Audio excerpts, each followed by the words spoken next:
What's up, y'all? Steve Harvey. I don't know if y'all saw the video of me responding to Dr. Umar. Now, let me tell y'all something. That's my brother. I love the stuff he says. I really do. But sometimes we disagree on certain things. Some people disagree with what I say.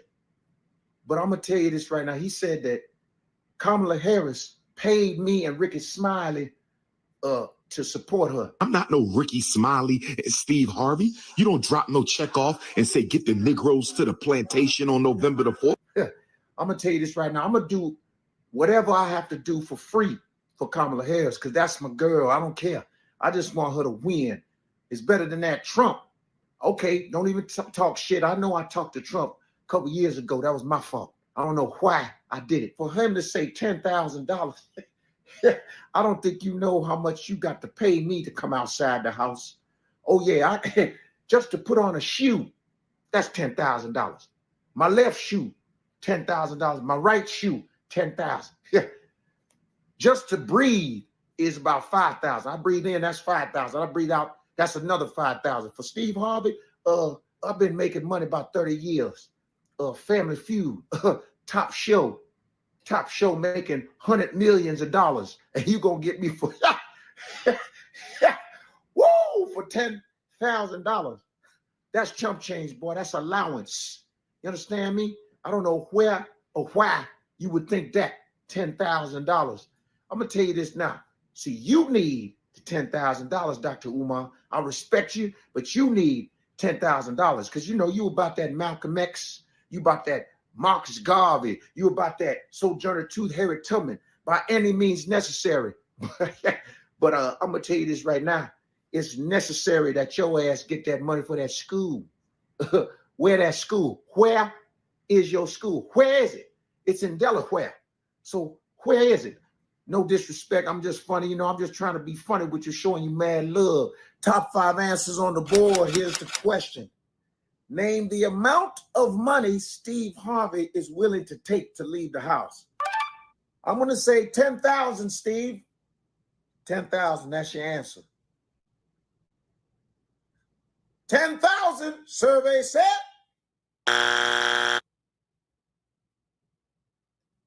Wrong damn answer.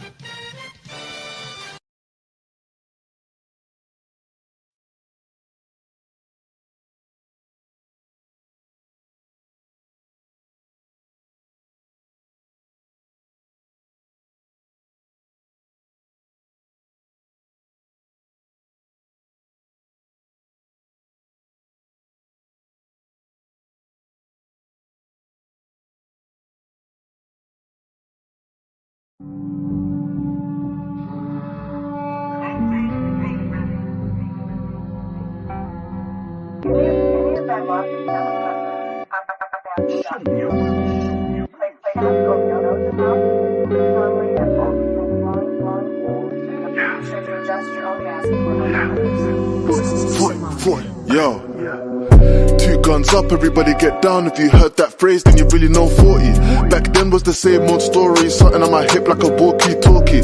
But there's no communication when I'm in a nation, P-land, I'm corky. Got a show in the crowd, there's 1,000. Told the promoters I'll be there shortly. Sweet one, trying to get my attention. Tell her it's cool as I'm Baptist pouting. Deep down there's a stretch, no doubt. I'm trying to smash bros like Captain Falcon. But the game is the game, I guess. Can't say that I stress for the feeble specimen. Cause I was in a tea house scheming. Runners, they had more dark than melanin. It's imperative. Enemies keep them close like relatives. I was down in the dumps and negative. Came right back, Hector Bellerin. Now I'm coming out taking a sedative. No competition but still competitive. Plus, the Jezebel's predative. Want it raw like a pic unedited. Not credited. Even though I made vast improvements. Hopping the coupe, push start, I'm cruising. When they look at their past, they're fuming. I'm one step ahead like Arsene Lupin. Can't be a part of this movement. Barbies think we're the hardest humans. Still target my target booting regardless of any other armies trooping. Well, if you come to visit me in Toronto, I mean, you could always go see the St. Martin's Market. What are you up to tonight? Because it's late in London now. And yeah, we could definitely like FaceTime or call or whatever you want to do. 2 guns up, everybody get down. If you heard that phrase, then you really know 40. Back then was the same old story, something on my hip like a walkie-talkie. But there's no communication when I'm in a nation, P-land, I'm corky. Got a show in the crowd, there's 1,000. Tell the promoters I'll be there shortly. Sweet one, trying to get my attention. Tell her it's cool as I'm Baptist pouting. Deep down there's a stretch, no doubt. I'm trying to smash bros like Captain Falcon. But the game is the game, I guess. Can't say that I stress for the fee-bone specimen. Cause I was in a tea house scheming. Runners, they had more dark than melanin.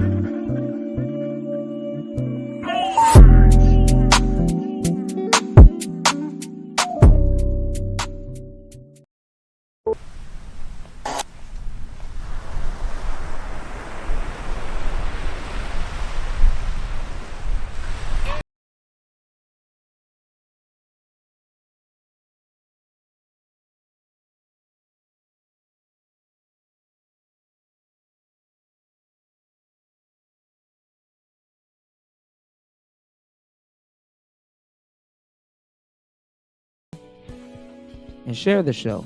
I have a book, y'all, still coming out. I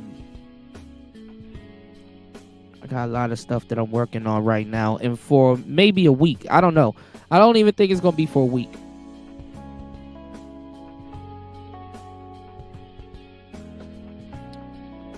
I might have the first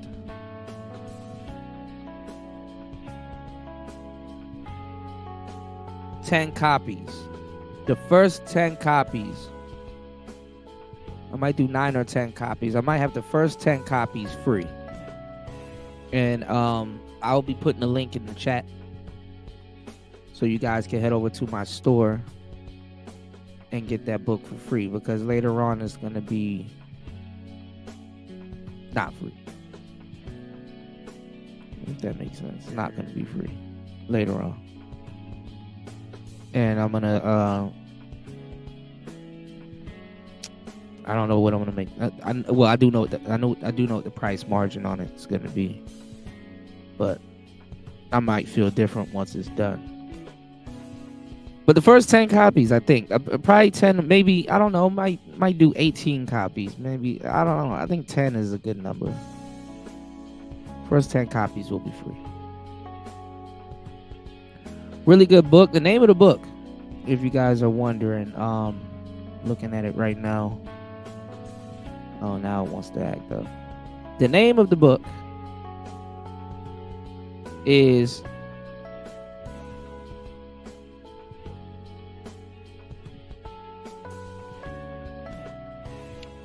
by DJ Kuda.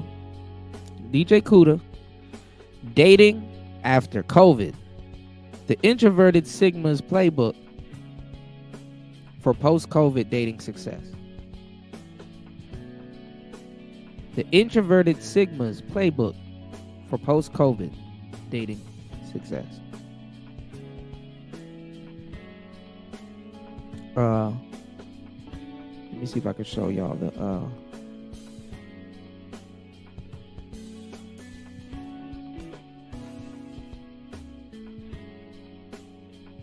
app right here. Not the app, but the page.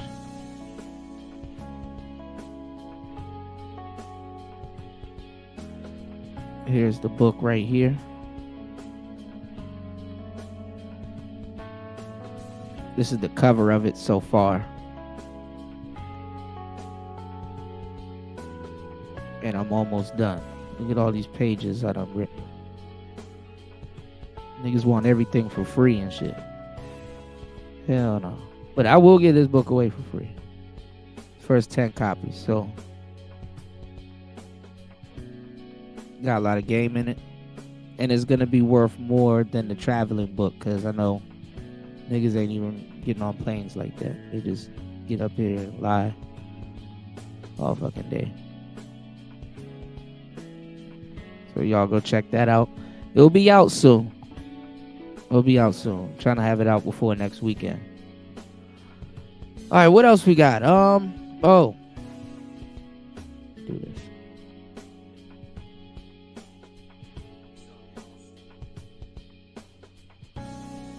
Wanted to show y'all some loose news we didn't get a chance to talk about.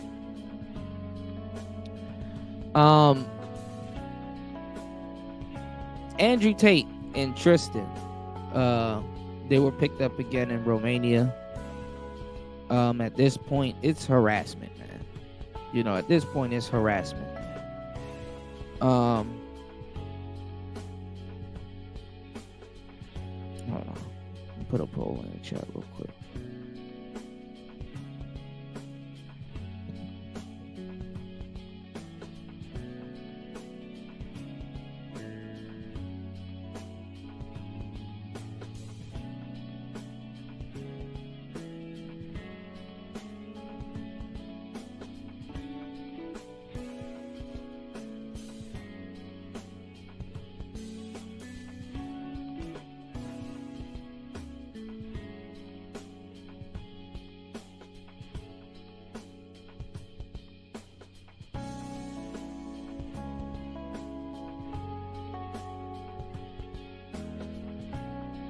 Y'all hit the like button real quick. Hold on.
So yeah, Andrew and Tristan, they got picked up again in Romania,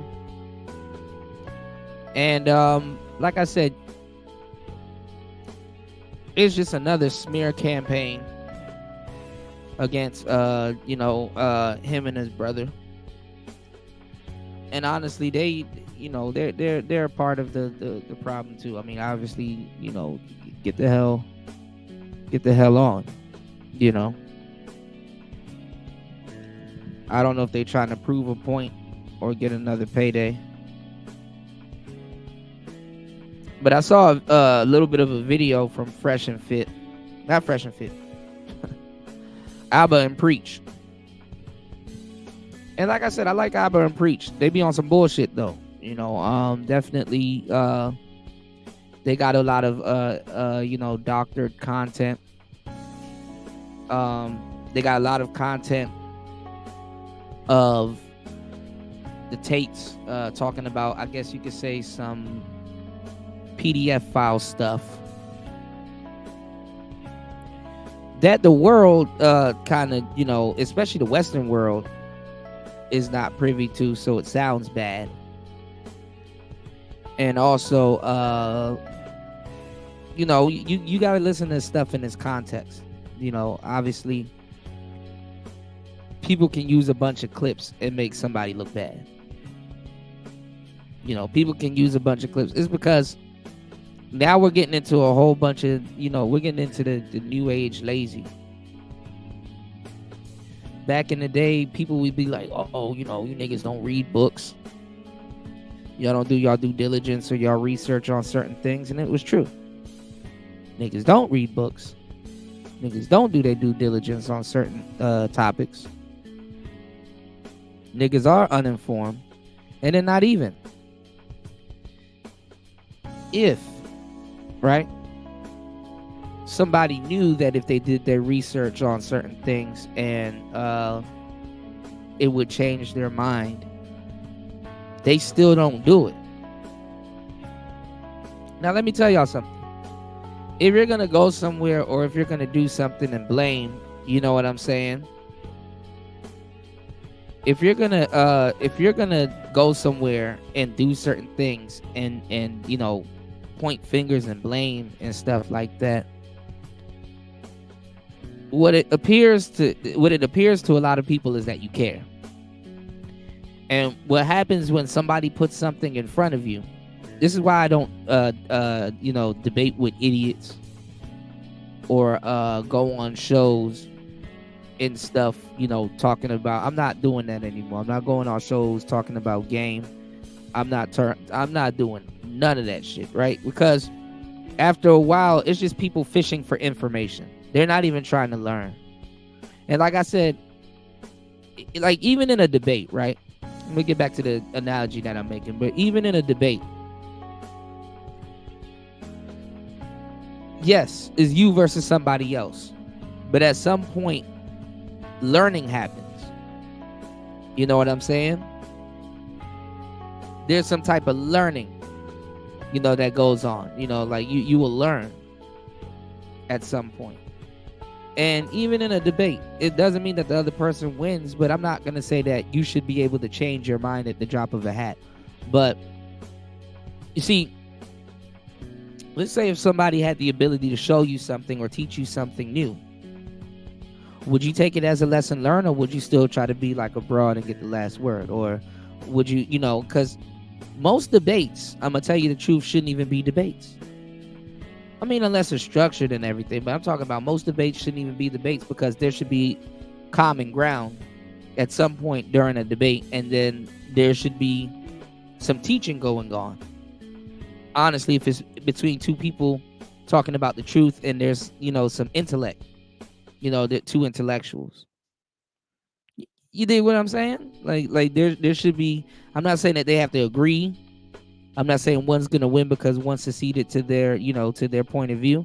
What I'm saying is there should be, you know, some type of common ground and segment of education there, especially if it's coming from two intellectuals that are going at it, or not even just two intellectuals, two people that are, you know, that are informed and participants of the philosophy that they're kicking or what they're talking about. And what happens is people end up picking up game, and it's a cheap way to try to get some knowledge. It really is. So what I'm telling you is that if you have somebody and they're trying to condemn you or whatever they're trying to do, and they feel so strong about something, and you give them some literature or you give them something and say, hey, listen, you're not fully right on something. You know, take 2 days and read, or take a look at this. And then let's actually come back to the table. They didn't give a fuck about what they were talking about anyway. Long story short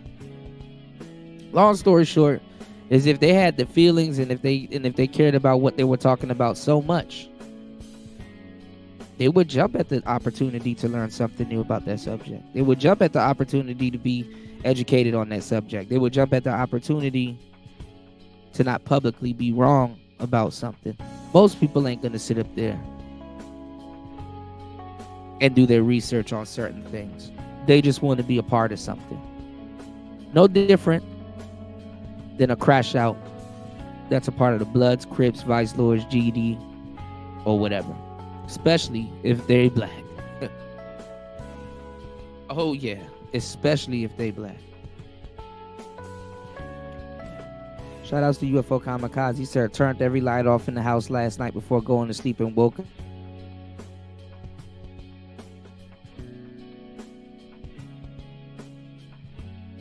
Hell, it was. I don't know, UFO. Them aliens running up your light bill, bro. Let me stop. I don't know. Maybe it must have been a dream. Or you probably didn't turn all the lights off.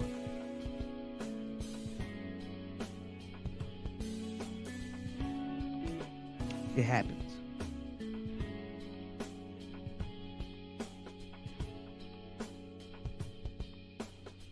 So yeah. Shout outs to Mac Bones in the building.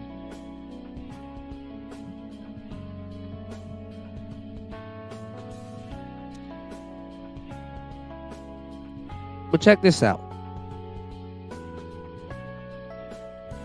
Hold on.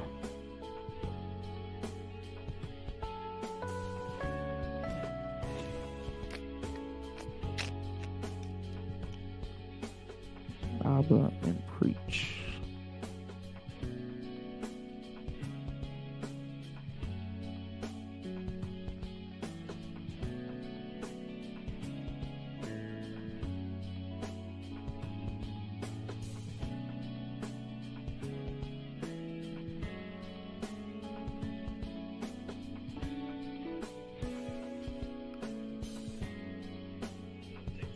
Damn, it's getting messy in the producer world also. Dame Taylor going in. All right, check this out, y'all. Tate's. Yeah, they back in jail. Only for 24 hours. But what's really important is they're being charged with new additional stuff. So you know what? We told you guys this was gonna happen. Now, they're out of jail. They were in jail for less than 24 hours, and the judge ruled. In their favor. Again, releasing Tristan and Angie Tate from jail. Now,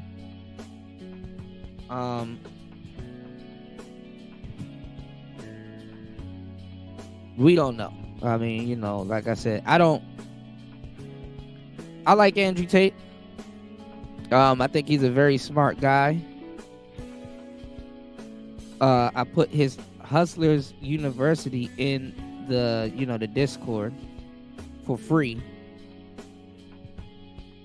Put out tons of free game in the Discord.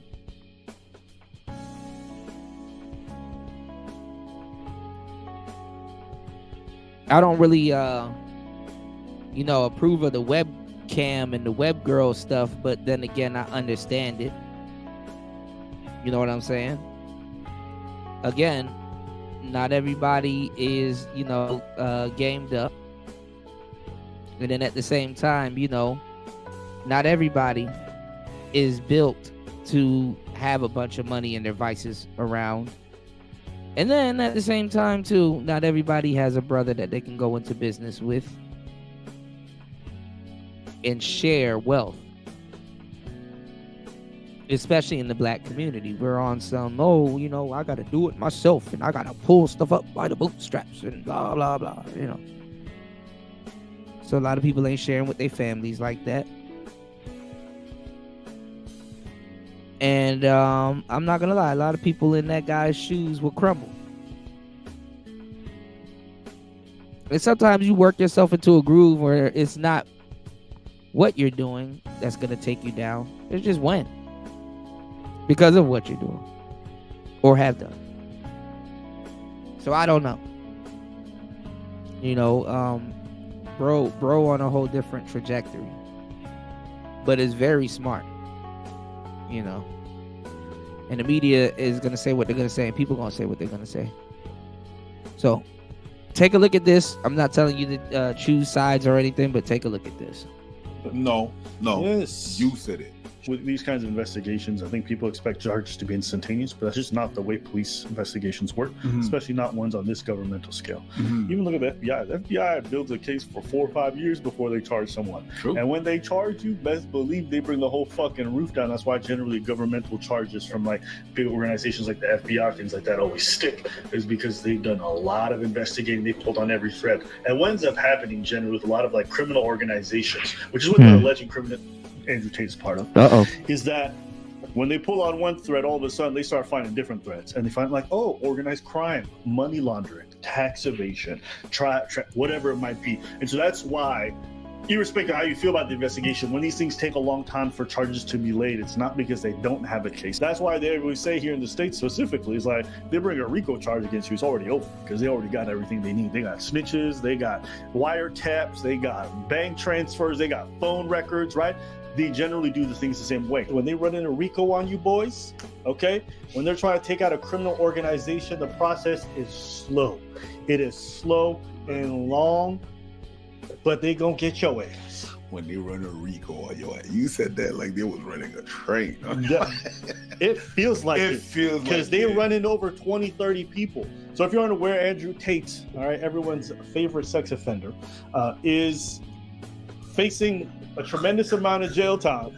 That's what he is, man. You have to remember, I'm not saying he's guilty because they found him guilty. I'm saying he's guilty because he self-snitched. He said it. I think the one that really matters to people is the fact that they're being alleged to have trafficked underage people.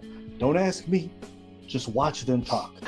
2 girls have claimed Andrew Tate approached them on social media when they still attended school. PhD is a pimp and hose degree. So the recruitment process is, you message them on Instagram. I was contacted by Andrew Tate, the older of the Tate brothers, 3 years ago when I was just 16. Daria was 16 when she says she received a private message on Instagram 2 years ago from Andrew Tate's account. It read simply, Romanian girl, followed by a strawberry emoji. What do you inbox the woman? I live in Bucharest, Romania. That doesn't matter if I'm in London, Bucharest, Moscow, anywhere I am. I just say Bucharest ? Or Moscow ? Or London ? Sometimes. Now, see, this is what's gonna make a lot of people look bad, especially Andrew Tate, because it might not even have been him doing it. You know, sometimes he has people around him, assistants, and all kinds of people that will act as if they're him, and you know, they'll do email blasts. You know what I'm saying? They'll do email blasts. And people will skip past the whole fact that you have broads on certain sites that shouldn't be on certain sites. You know, obviously, same thing happens in America. We got kids on certain sites. You know what I'm saying? On certain sites. People have fake IDs. You know, fucking kids get into clubs and shit like this shit. Nobody wants to talk about the real shit. Nobody wants to talk about the real shit. Why are kids interested in selling ass nowadays? Pause. Why are kids getting tattoos all over their body? What's going on, Chris G? Wearing scantily clad clothing, in the club drinking when you find them.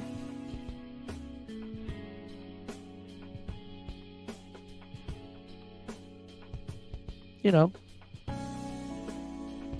And I tell you guys, as soon as you put a phone or any type of device that has access to the internet in your child's hand, your child's an adult. Because they don't have to sneak out. Sneak out for what? They're on their phone. The phone is a damn sneak out. And the phone, especially for kids, because kids, to a certain degree, depending on what type of kid you have, kids are going to find their way outside. You know, so if they in groups and they talking to people you don't know who they talking to, kids go seek that shit. They'll get a fake OnlyFans account and be making money.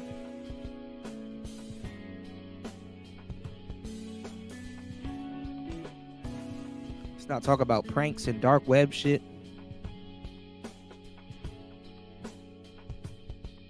Kids are getting into all kinds of mischief on their phone.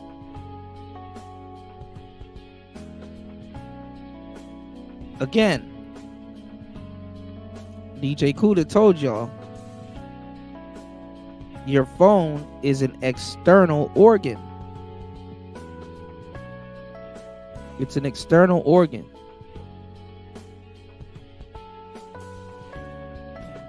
Y'all gonna hear me one day. People got insurance on their phone, but not on them.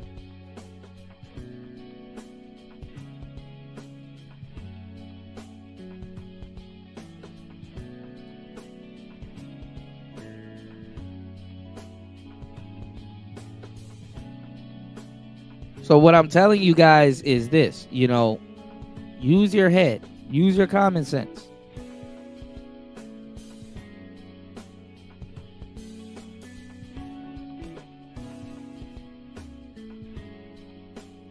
Now,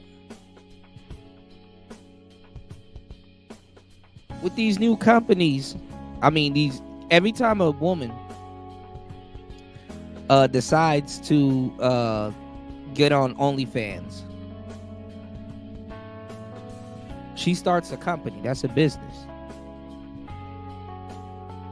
And with that business,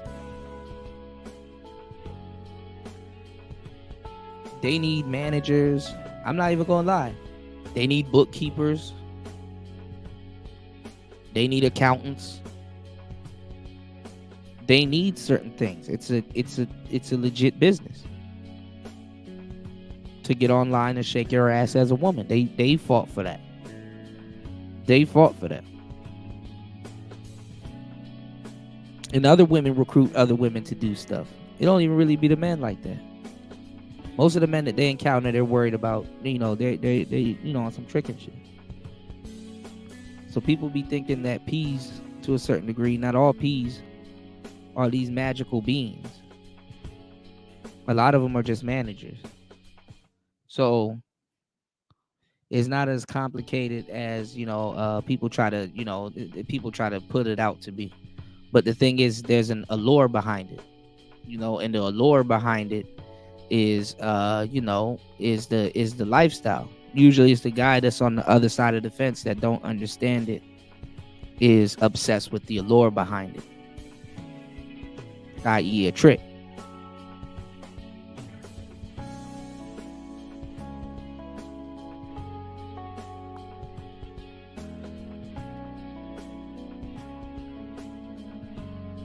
You said some creep will give your kid a burner phone just to communicate. There's no say. Yeah, man. Kids. I don't want to hear niggas say or tell me shit no more. Kids are running around here with machine guns. Kids are running. You mean to tell me you didn't know your son had an AK in his closet? Kids are running around here with machine guns.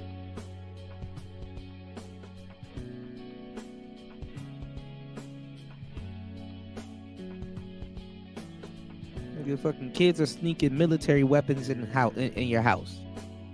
Don't nobody want to hear that shit. These kids are more heavily armed than their parents.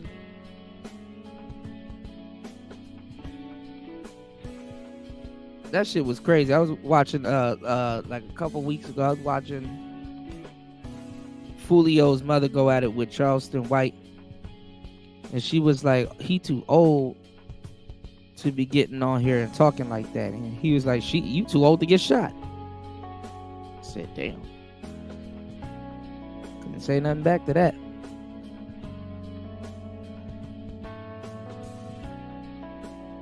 And Fulio's mother got shot 8 times.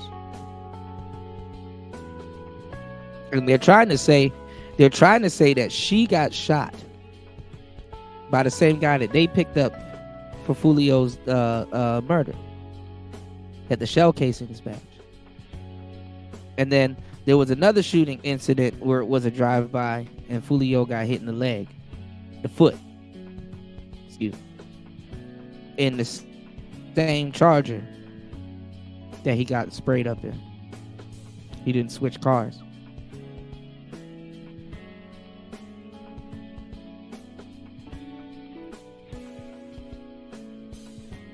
And the shell casings were identical to the one, old boy got.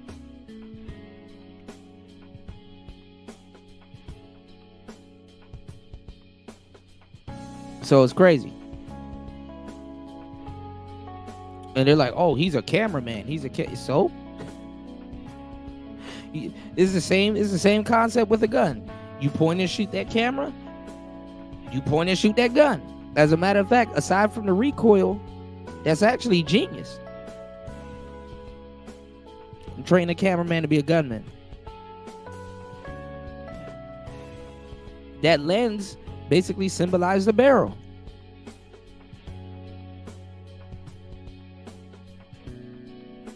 Y'all don't hear me though. But anyway, these are, I mean, not me being an Andrew Tate apologist or anything like that, but these are all clips. Y'all haven't seen them in their full entirety to, you know, to judge. Is it braggadocious? Well, hey, that's what content is. I don't see y'all telling rappers to take that chain off. I don't see y'all telling them to not spin their rims and show you Bentleys and shit.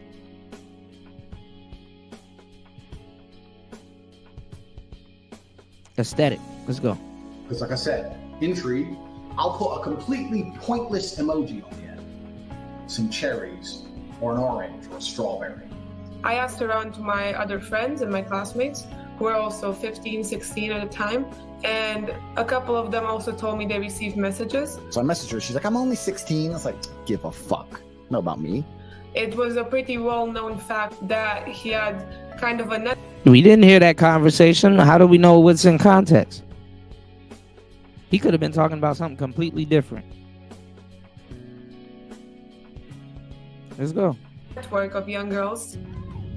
I mean, it's like, what the fuck would I read for you? You've got a fit sister who's 16, maybe. Muslims have the best frame on earth. I want a virgin wife at 16 who's going to obey me. That's what I want. You know, you said it looks like I'm in a teen. We don't know the context of that conversation. If I was to say, there's guys out here that says, I want a virgin wife. Somebody could have just clipped it. Him saying, I want a virgin wife. He could have been talking about what other dudes want. See how that works? Teenage girl's bedroom. Yeah. These are the lengths people will go through to sabotage you. Let's go. To some people, that would be an insult, but to me, I find that quite flattering, to be honest. You know, like, that's exactly what you expect. I'm fucking all these 15-year-old. You know who one of the guys was? That was Candace Owens' husband. See? Everything is taken out of context. So at what point does the audience stop being stupid?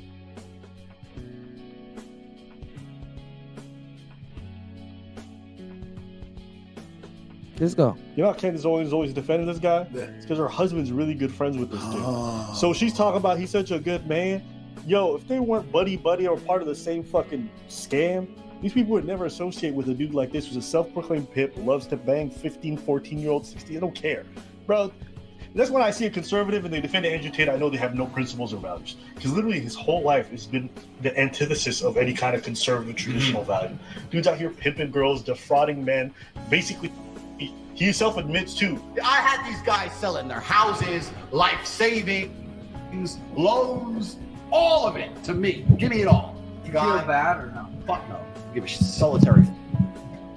I don't care. So he's saying that he had guys like sell their life savings and all of this shit and just to give him, you know, whatever.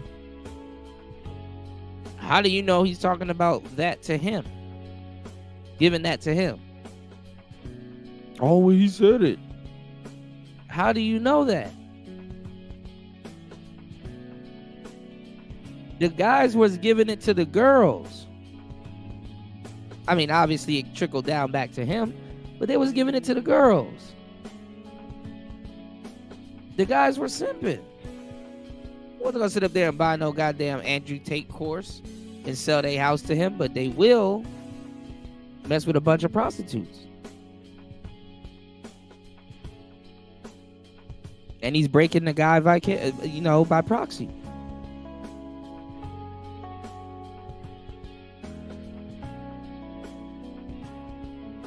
Now I know about cam girls.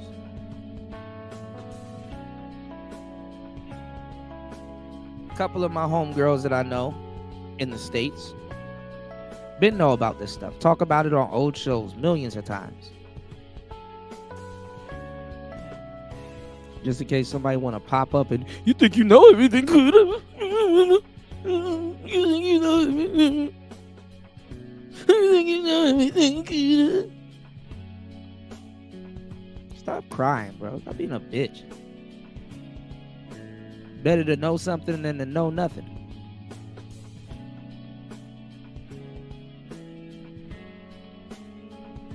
But what cam girls did, they like their money in Bitcoin. Yeah, they like their money in Bitcoin. Cleans the money too. And it attracts a certain type of customer that they want. Ooh, I don't know about Bitcoin. Well, learn about Bitcoin and then send it to me. Niggas will.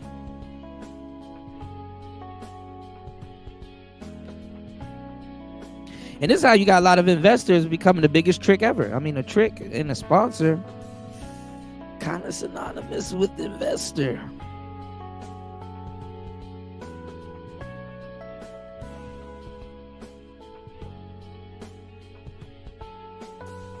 Kind of synonymous with investor. Hate to say it.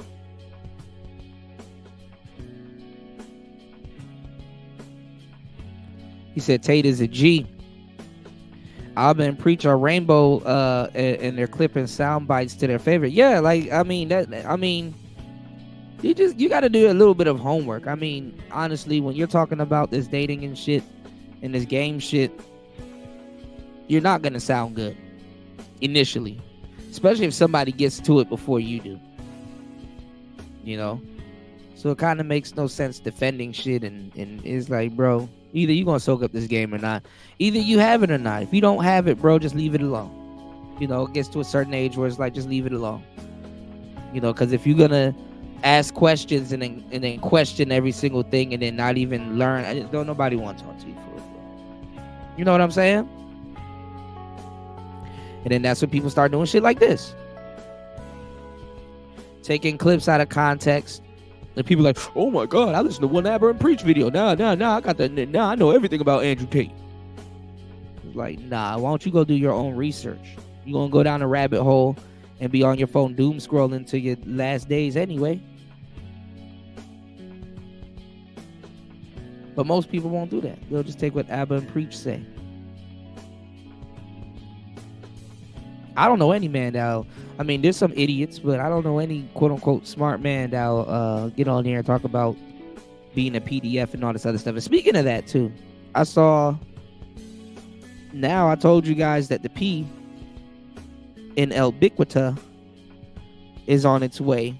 You got some colleges now, advocating for it. So I done told you all about maps.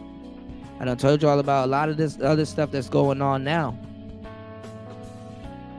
And I keep telling y'all dudes, you know, y'all need to understand what's going on, because by the time they start writing laws that affect your heterosexuality, you're not going to know what the fuck's going on. You're not going to know what's going on. And you're going to be at the mercy of it. Because you don't know what's going on.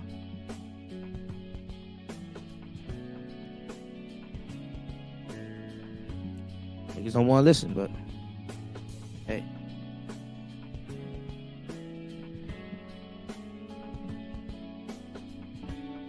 So they're already changing rubrics. They're really going gun heavy for it. Because think about it, it affects everybody, but it affects most people in those grade levels anyway. So they're trying to make it an exclusive thing.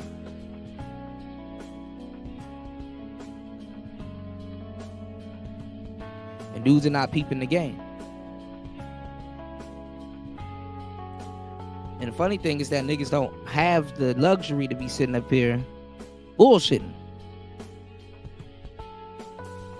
Because one day you bullshit, you're going to fall victim to the day.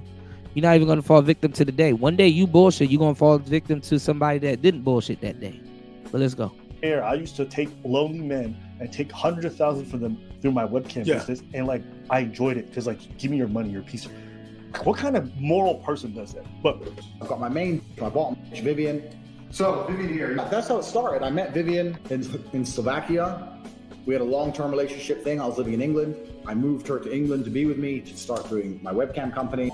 So Vivian's been with me 6 years. So he's been with Vivian for 6 years, right? Because Vivian's younger. Vivian's like 21. Vivian's 21. And at this point, he's been a girlfriend for 6 years. There's a video from 10 years ago that showed me in a sexual act with one of my ex-girlfriends. There's a video from 10 years ago that showed me in a sexual act with one of my ex-girlfriends. From 10 years ago, 10 years ago. I didn't say the word listen. Did I say listen? Hello everyone, I just wanted to say something about the video that's been released recently. So they're trying to say that he met her or was dealing with her when she was like 17. And in this video, he purposely said like 16, 15. I'm like, man, come on, man.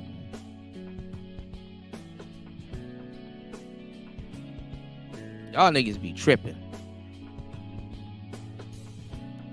I don't know who needs to listen to this, but a lot of niggas are not geeked to have kids around them like that.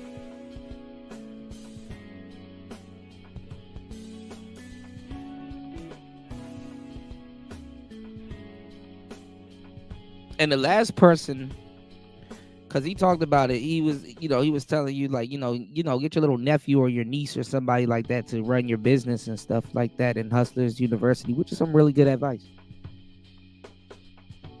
Plus, you're teaching them how to run a business. What's going on, Paul? What's going on, player? But getting on the internet trying to call people PDF files is crazy.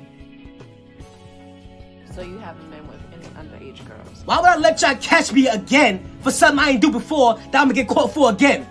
That's stupid. Which camera I'm lying to? That's stupid. That's not even common sense. Where's your comment? That's stupid. What about the alleged unspeakable things in the dark room? Woo! Absolutely not. Absolutely not. I hope that camera keep going. This is not the truth. So you really want to play the victim right now? You're fucking killing me. You're fucking killing me. 30 years of my career. 30 years of my fucking career. I've been fucking these young bitches 30 years of my career. Now y'all want to kill me. This is not me. This is not me. Y'all just don't want to believe the truth. Hey!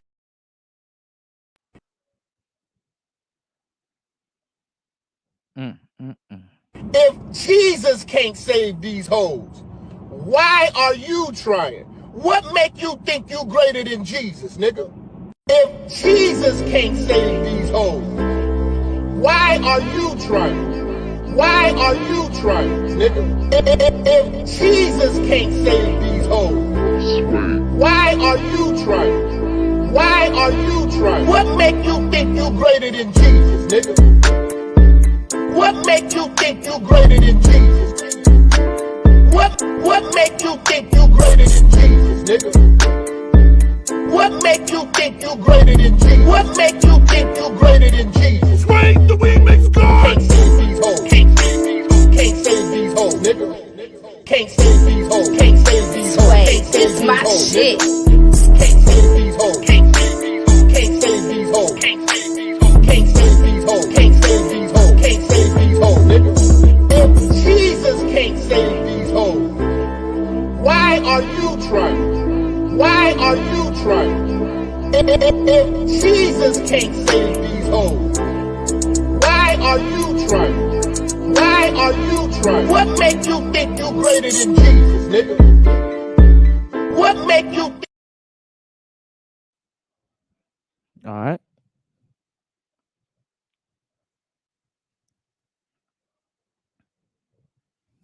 A lot of P's gonna go down on the back end too, because they trying to save hoes also. About me and my ex-boyfriend Andrew Tate. Andrew is my still great friend. What you guys saw on the video, it's just what we used Y'all to hit the do. Cash It was App, just y'all. pure game.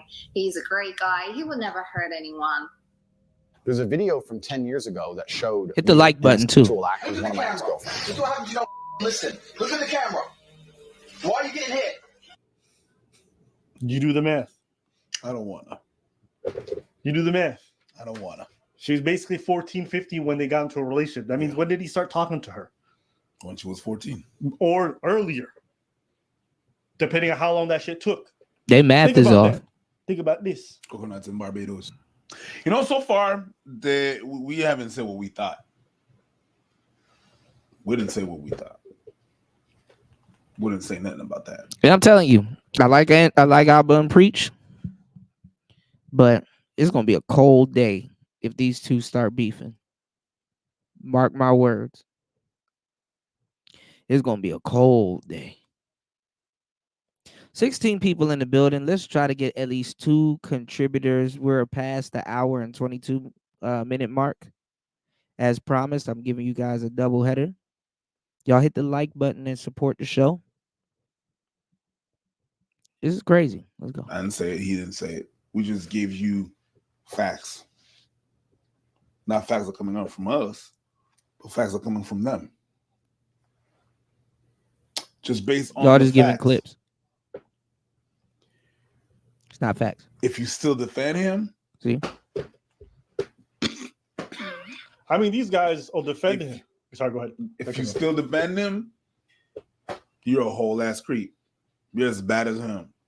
To me, if after seeing this, you're like, well, there's something really wrong. And that's crazy. After seeing a bunch of doctored clips with no context. Yeah. I'm not saying to defend Andrew Tate or his brother. I'm not saying they're the best people on the planet. But if you engage in trolling, barbershop talk, player talk, man talk, yeah, certain things gonna sound crazy. If not downright bad. Look how much times in one live streams you may have to say no homo because it sounded like you said something completely different when you meant something. You understand? Pay attention. On what you were you saying? These guys all the type of people who defend him are anti-establishment. You know, they want to stop the. They have a problem with Epstein and all this stuff. I'm like, what did Epstein do? Well, I mean, he had a whole organization about trafficking and getting young girls and putting them on islands. Yeah. And isn't that exactly what Tate's doing? So because Tate and let me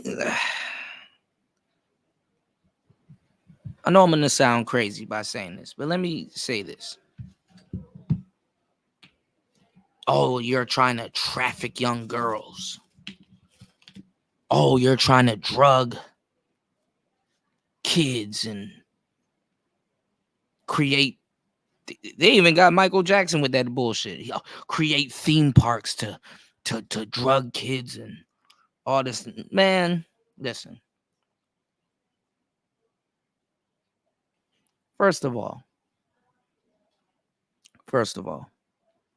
if some of y'all actually go outside,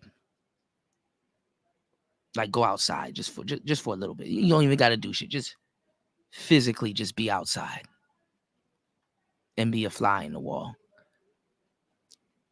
Nigga, drugs are expensive. Do you have to drug anybody nowadays?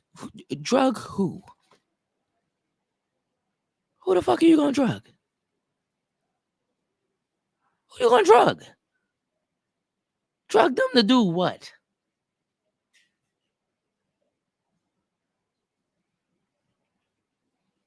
And then kids. Kids are some of the most incompetent motherfuckers on the planet. They don't follow the instructions. They nigga, a kid will run an organization before an adult does. A kid. Kids got machine guns. Too many of them. Kids.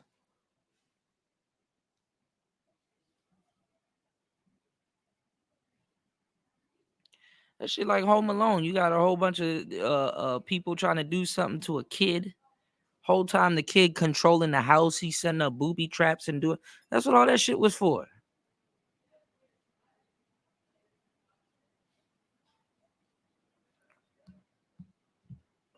Drug a kid. How you gonna drug somebody that's already fast?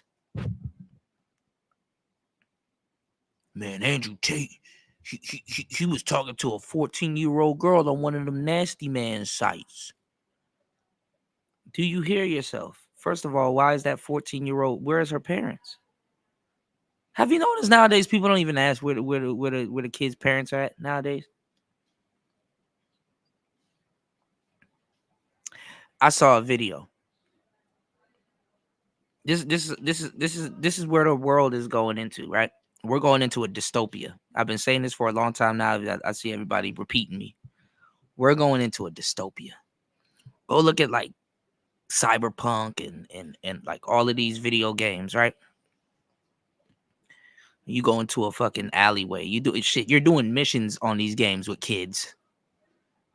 Kids shooting guns and shit. Nigga, a kid will probably sell you the most powerful weapon in the game. A kid. Some people are like, oh, it's a video game. You don't think video games depict the certain parts of life? Y'all don't think video games depict certain parts of life?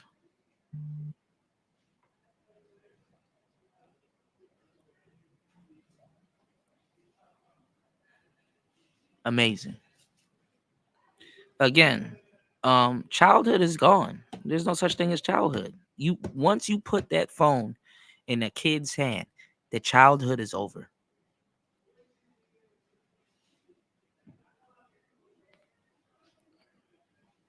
YouTube hit us with this COPA thing. Oh, don't make videos on YouTube that's 18 and over.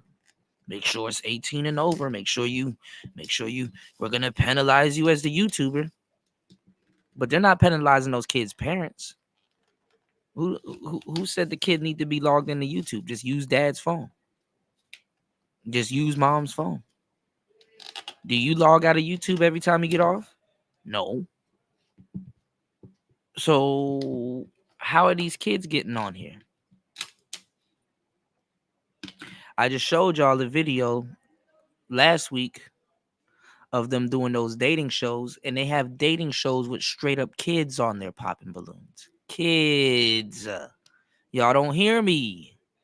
Kids. I'm like, hold on, ain't this against YouTube guidelines?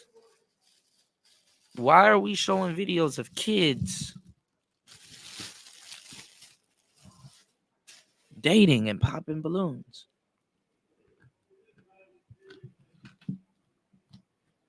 There's women out here talking about I'm dating little RT. She's an adult.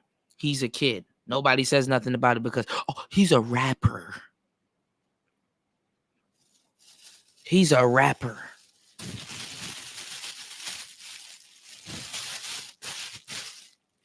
I hope y'all listening and soaking up this game, and I hope y'all hit that like button.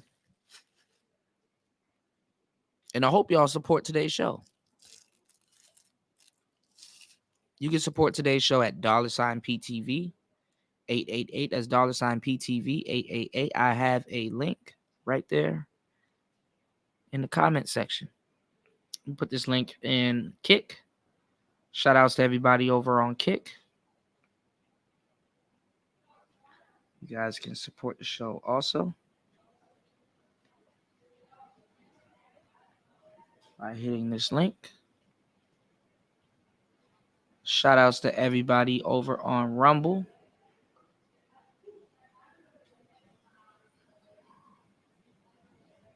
Give me 1 second. Let me go to my Rumble. Oh, Donald Trump is live. Interesting.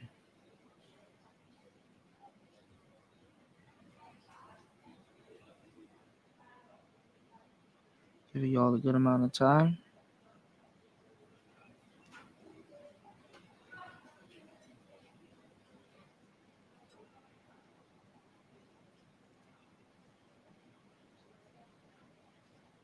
All right. Y'all can hit the like button on Kick also. And Rumble. All right. And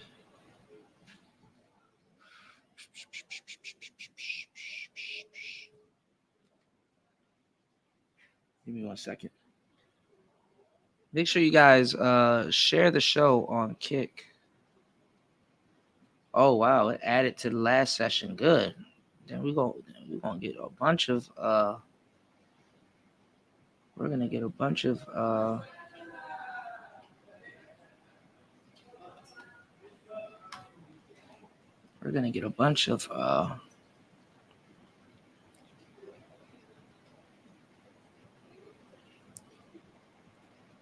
achievements out the way. Good. So yeah, like I said, they're getting that pee in. You know, they're getting that pee in. You know, because if you have a young, flamboyant man, who's gonna teach him how to be an older, flamboyant man?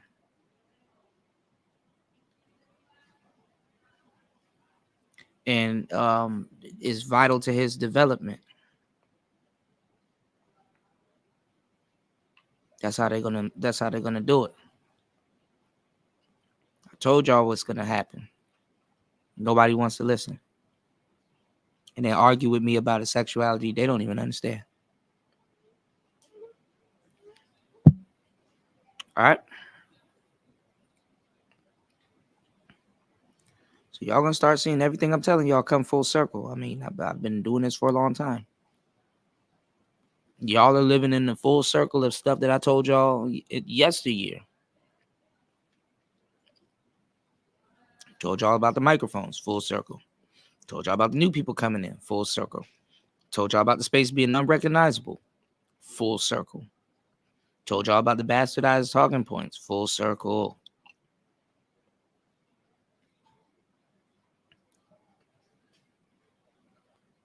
Keep listening to people saying, Kuda, you know it all. Niggas have no prediction skills.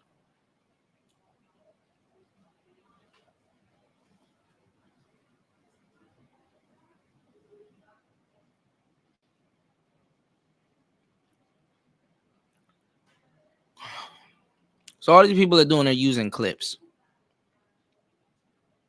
Does it sound bad and look bad? Probably. If you go do your research, would you find a smoking gun here and there? You might. You might. Niggas are wild boys. They say, niggas say a lot of crazy shit. Okay. Repeats what they like. They defend him.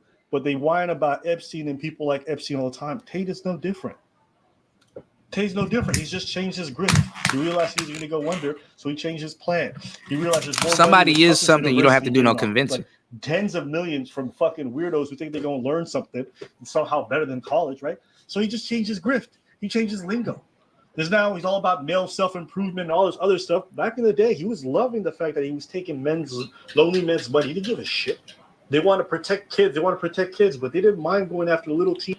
Now, see, when you're listening to somebody that don't know the full story, you could take a lot of man's money and still be about male self-improvement.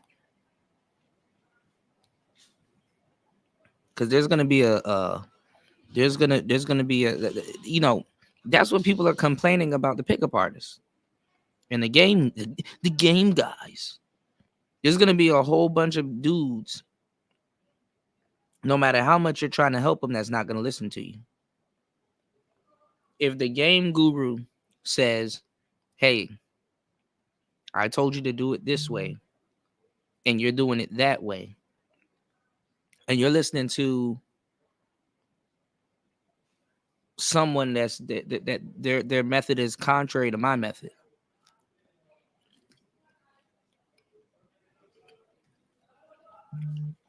you're going to be wasting your money. Or I can't help you. They don't care. You're not going to be able to help every guy. So what you're supposed to give up somebody that is paying for a subscription that still wants to watch you and watch the other person, and even if they're not going to do nothing either way, you're supposed to give up money because they don't want to do something. Not every guy is going to win. Some dudes have to lose. The other day I was telling you guys about it.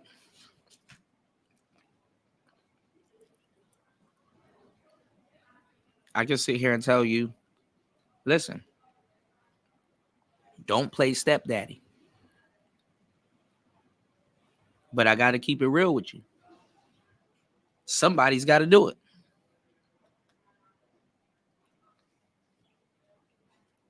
Even if later on in life you ended up doing it. Now, why would I say that? Because somebody's got to fucking do it. Like, what the fuck?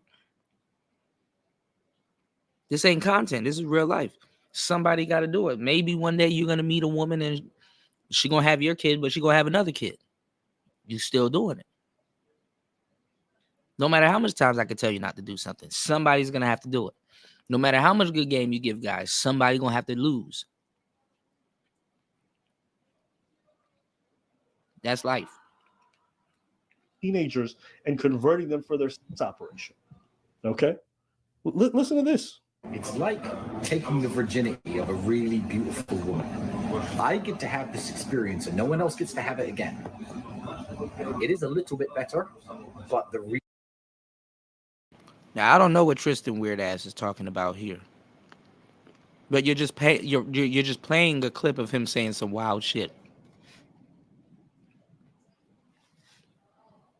Listen, you don't got to tell me what I heard.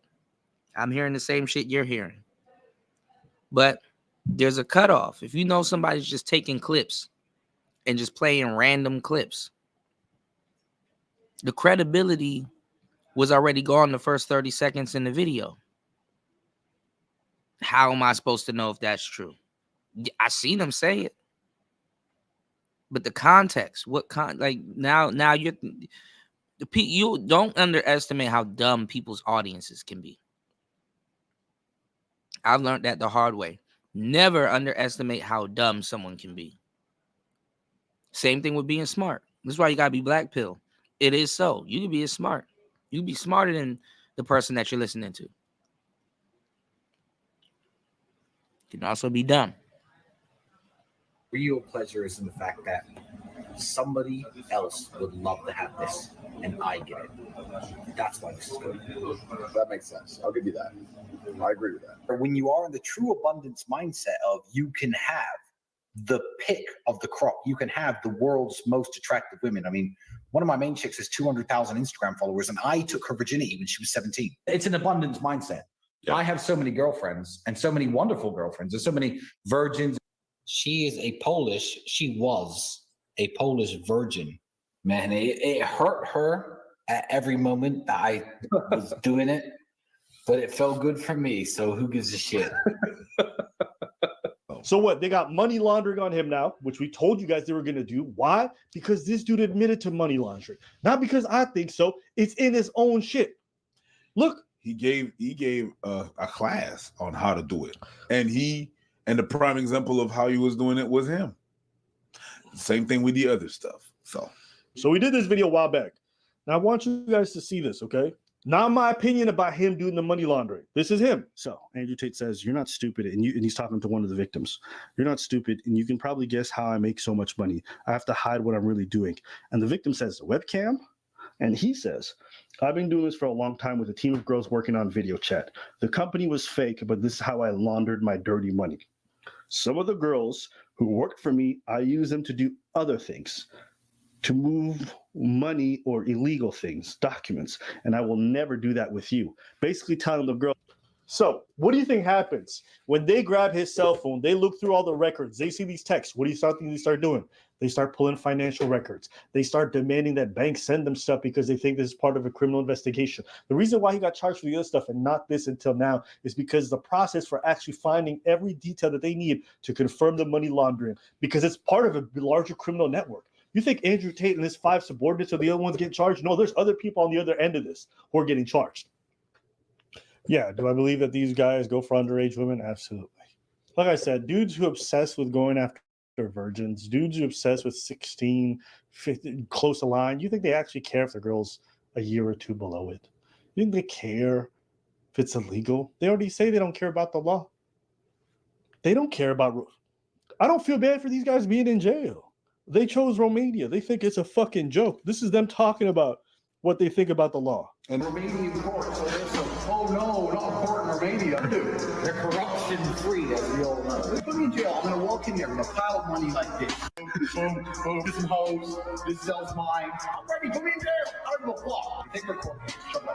Get me out of jail. The law says you're guilty. I said get me out of jail. Don't go see a lawyer to talk about the law. I've committed multiple felonies. How much does it cost to make this all? Just clip after clip after clip after clip. No real context. And check this out. When you do stuff like this, you got people that really listen. They're like, okay, I want to see if Andrew Tate and them is really this horrible dude. It's stuff like this that will make who's delivering the message lose credibility with you. All go away. Like I said, I don't feel bad for these guys. If you stand on these guys are scumbags, okay? By their not based off what I think, what they say. They scumbags.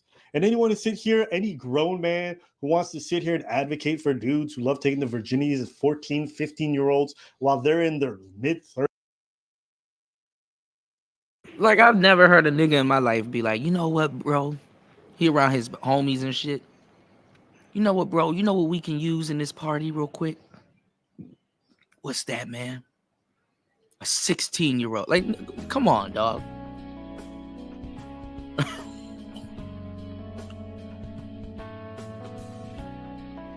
Freaky man shit. You know what we can use, man? A group like it's a field trip. A group of 16-year-olds. You know who's gonna be cooperative in a crime organization? A 16-year-old. Fuck out of here.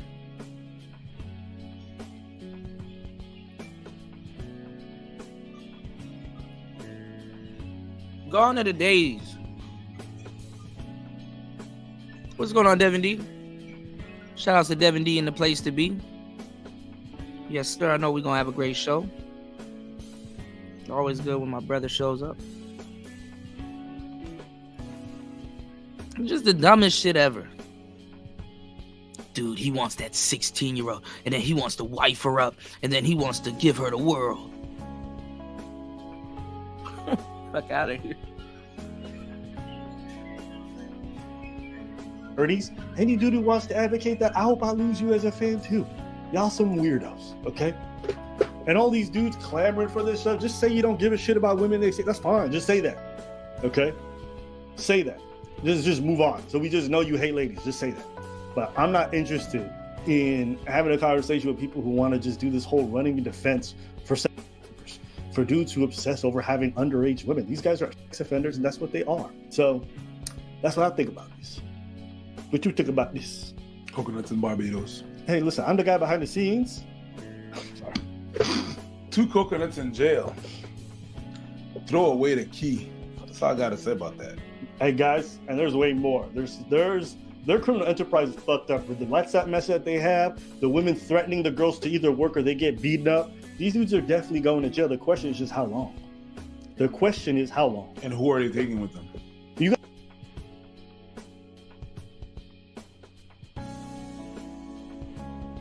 I mean, people have been saying this for years.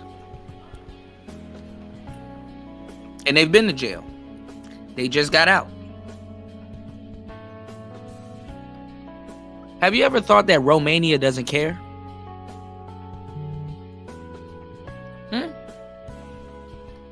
It never crossed your mind that Romania doesn't care. They just need some money.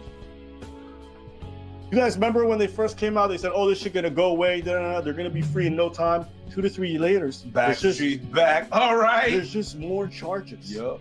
This is not gonna go away. They're not getting out of this unless they run away from Romania somehow and escape, which I don't think they can because they're under surveillance all the time.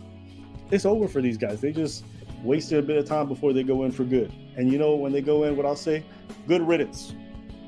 We kept dangerous men off the streets, and that's always a good thing for the community. Anything else? No. All right, that's what I thought from. Yo, goofy ass. Say low. Say fucking low. At the start of 2024, Kanye West revealed his $850,000 All right, my bad. per. Okay, my kick is playing still. Hold up, y'all. Oh, Make no, sure that's, you guys that's Rumble. Okay.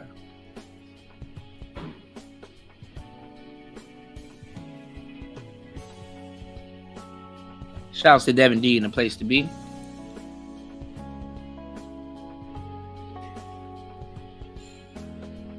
Y'all hit that like button.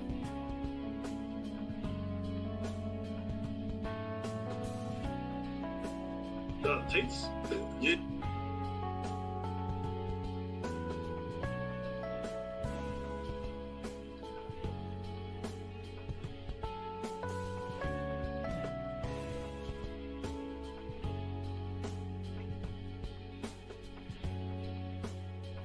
And let me tell y'all something. Every time Albert and Preach keep reacting to Red Pill, because that's all they react to, and then every so often they sneak in another video. Same thing with mediocre tutorials and reviews. They're gonna label y'all Red Pill.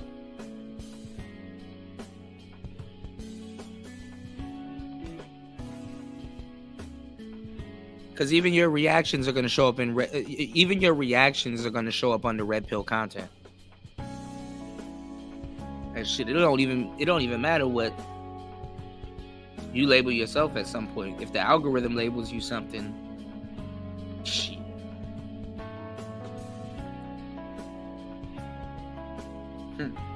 Steve Harvey went on his radio show and responded to Dr. Umar's comments he made last week. Not going to waste any time. We're going to jump right into it. Take a listen. All right, so here we go. Dr. Umar Johnson took to Instagram last Thursday to be exact. He said he was offered $10,000 to do an interview with Vice President Kamala Harris, and went on to say that he believes other celebrities are being paid to support Vice President Kamala for her bid for the White House, right? Umar specifically called you out, Steve. He called out Ricky Smiley. He claimed that both of you were paid to support Kamala Harris's campaign. Here's what he said. He said, quote, Steve Harvey and Ricky Smiley, I love you both. No hate to my big brothers, but if we're going to be honest, Ricky Smiley and Steve Harvey, y'all only carried on because y'all got paid to carry on. Can we please be honest? Can we? Y'all carried on because y'all got paid to carry on. Kamala Harris and the Democratic plantation is paying you celebrities, paying you to shame black people into voting. Y'all know we're not going to get nothing out of that vote. Now, I hate to say this. For a group of black people that want reparations and would like to get paid, it is very lucrative to understand that people work off of money. You can pay Obama to change up his stance. You can pay every single politician to change up. As a matter of fact, when you deal with politicians, you better have money behind whatever. Even if you're asking them for money, you better bring them money. What's going on, Coffee? Y'all hit the like button on the way in. Support the show. Double header going into the second hour soon. Definitely want to open up the panel.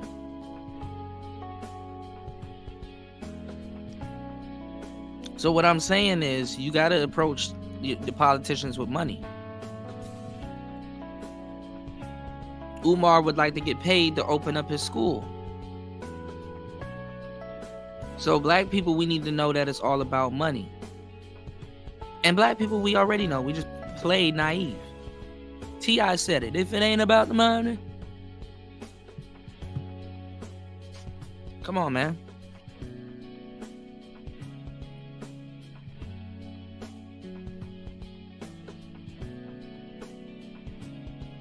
It's too late for us to be learning something we already know.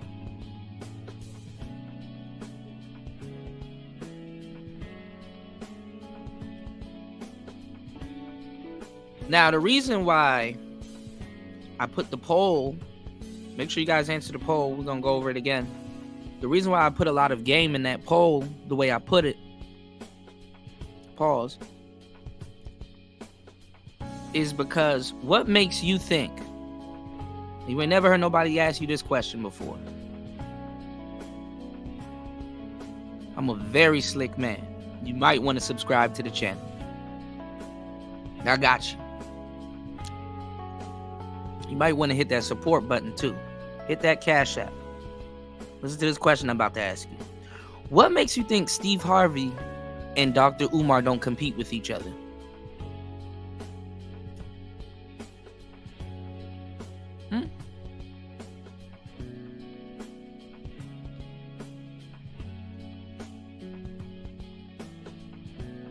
They're in competition with each other. They both pander. They both simp.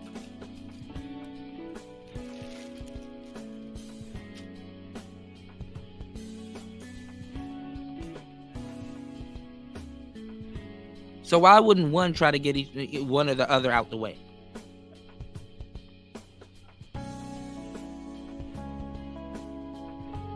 If it comes down to blows.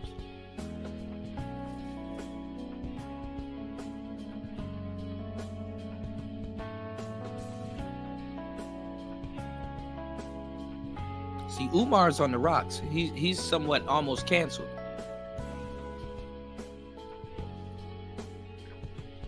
And don't think for a second Steve don't know that. So Steve's like, hell no, I'm not trying to have you get pulled down with you. Them girls canceling you.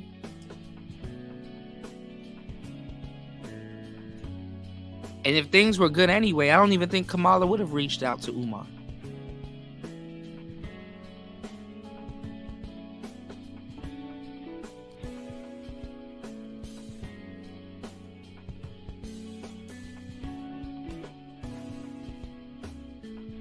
Shout outs to Kwapi. Kwapi said they paid the bill.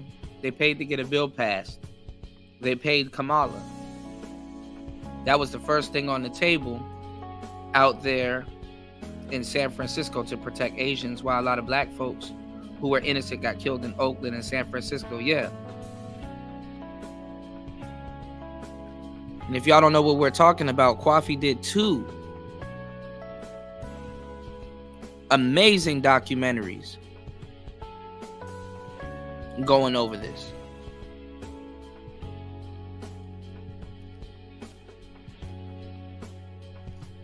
Pay attention. Absolutely.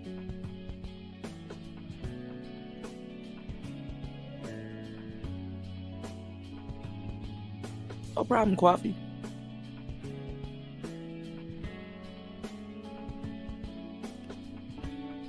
If you can, for the newcomers, if you can drop those links, because I would have to go find them. I need to compile everything together.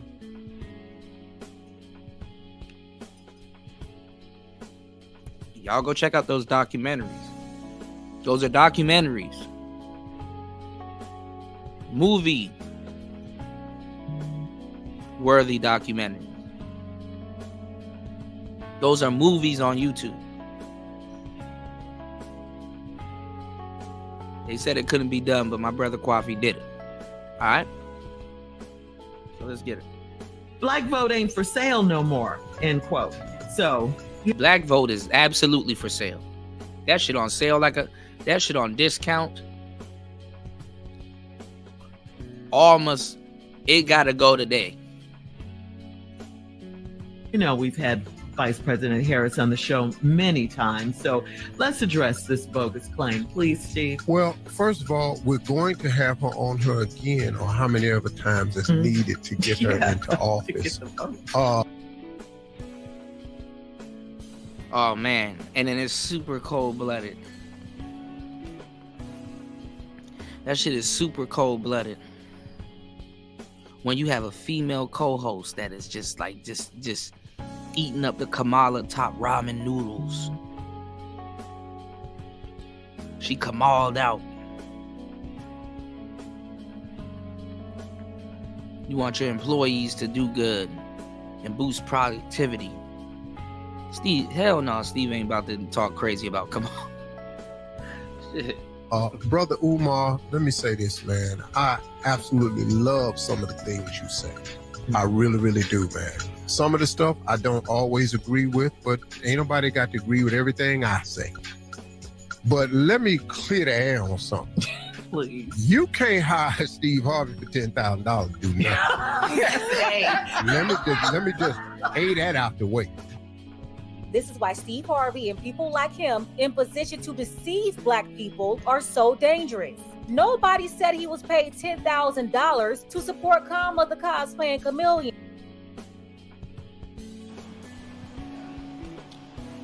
Now let me give y'all the game. When niggas was telling y'all, ladies, that Steve Harvey was deceiving y'all, oh, we don't know what you talking about. I need to act like a lady and think like a man. Oh, now election year comes around. Now some of y'all know what's up. Okay. What's going on, Jake? There's some truth to that. Absolutely. What's going on, D-Mac the trucker? Are you fucking kidding me? Are you serious? RBR passed away last night? Fuck. Damn.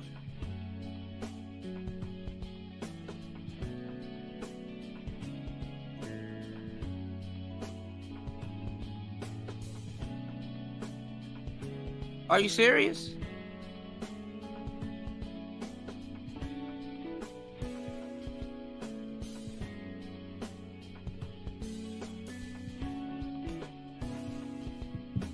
What's going on, Azrael? Wait, hold on. RBR passed away last night?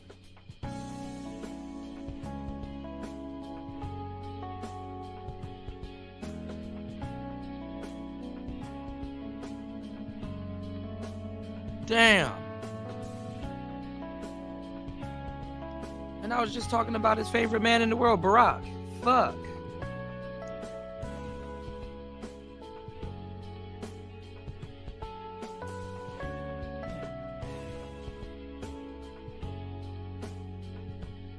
Man, that's why I be asking for my flowers while I'm here, man. All right, we hit the 2-hour mark. Y'all hit the like button. Please support the show. Damn. Breaking news, RBR. I'm going to see if I can confirm it, but breaking news, RBR has passed away. D-Mac is very reliable, so I... Give me 1 second. Let's have a moment of silence for RBR. Give me 1 second, y'all.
No, what Umar said was he was offered $10,000, just like a lot of influencers who received offers for $10,000 to $20,000 to do content and be in favor of Kamala. But not once did Umar say Steve's offer was $10,000.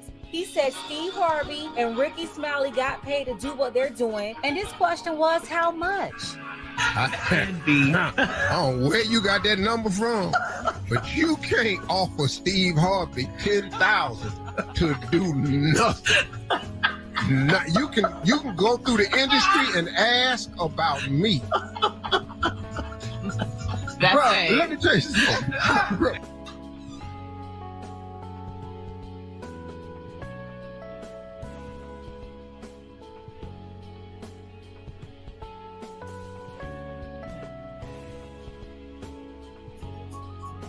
Yeah.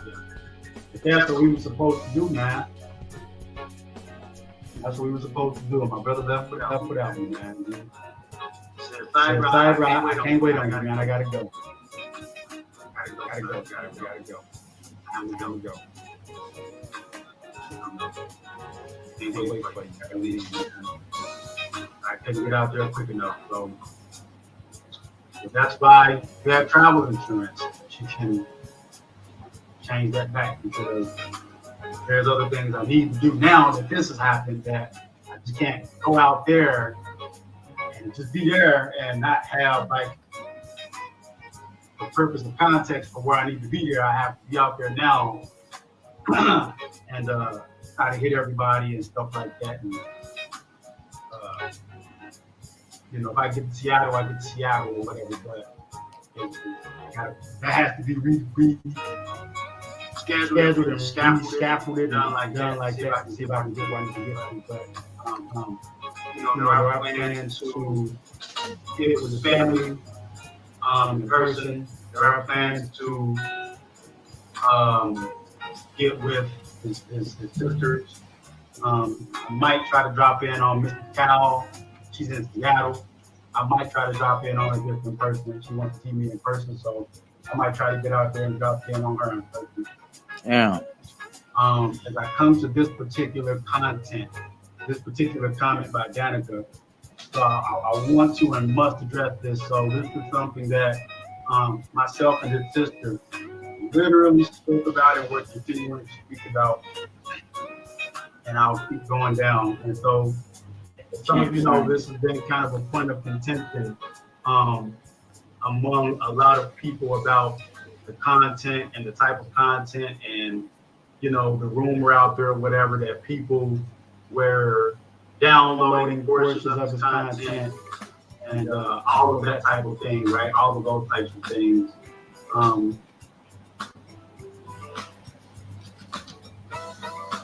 Let me squarely address this now because we're here, right? So,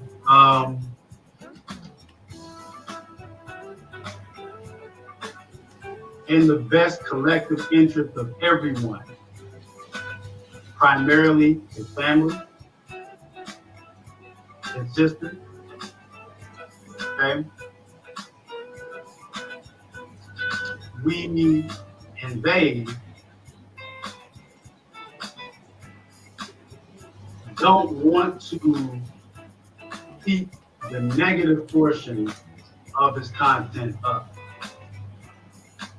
And we spoke about that. And, his sister, the doctor, she said, Cyber, my brother works with Dr. Gray. She named a bunch of people that people probably doubted RBR didn't work with, and he did.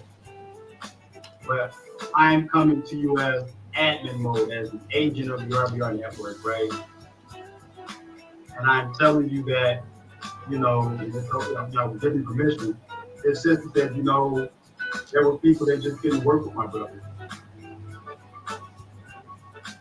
He couldn't work with my brother. And so it was crazy, right? He just couldn't work with him, And so, excuse me, he couldn't work with him. And so there were things that needed to be done, right? And they didn't want to have the negative content out there. And, I remember I'm trying to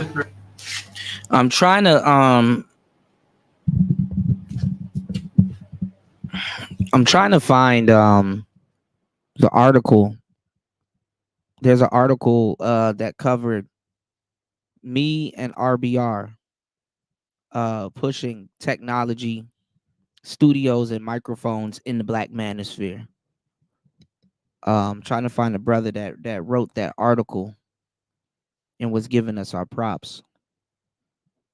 And basically we were right. The article that he wrote, basically we were right.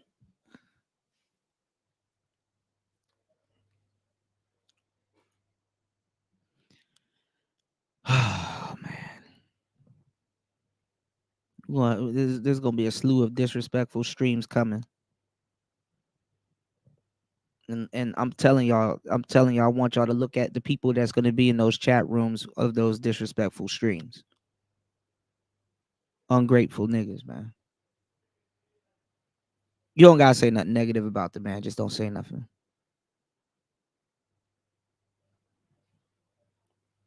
And y'all gonna be up there championing it. Yeah. Yeah. Fucking bitch ass niggas, man. It's gonna be a lot of little ungrateful, little disrespectful streams. All right, let's go, y'all. Fred said to Giggly niggas, man. The people who are very famous now, they say, "Why did you leave my brother behind?" And they told her, they said, "We didn't leave your brother behind. Tanner left himself behind." And I guess, those of you who know RBR's personality, you know that he was really, really emphatic of keeping it black, all the way black, to the point of him making certain statements and things that I didn't like, and Dr. Cal said, "Yeah, that's my brother. He's always been outspoken that way, and that's just who he is and how he's been." And unfortunately, that is just not compatible when you're trying to do business in the publication space. You can't do that. But it is without question that RBR was recognized for his abilities and talent when it came down to putting his ability and talent out there and on a project, whether it was a production, whether it was a movie, whether it was working with somebody in the music industry, in journalism. He was official. He was official in that regard. And so, but as it pertains to this aspect of keeping his content alive, they do not want, what they see is the negative aspects that kept him from ascending to great heights. They don't want that. Because if it were not for maybe some of the things that were pretty incendiary that he did, man, I'm telling you, we would be watching RBR on like BT, and we'd be watching him on the awards and Emmys and Grammys or Oscars or whatever, man. RBR would be there, and his sister and other people were like, yeah, man, he was official in that regard. So,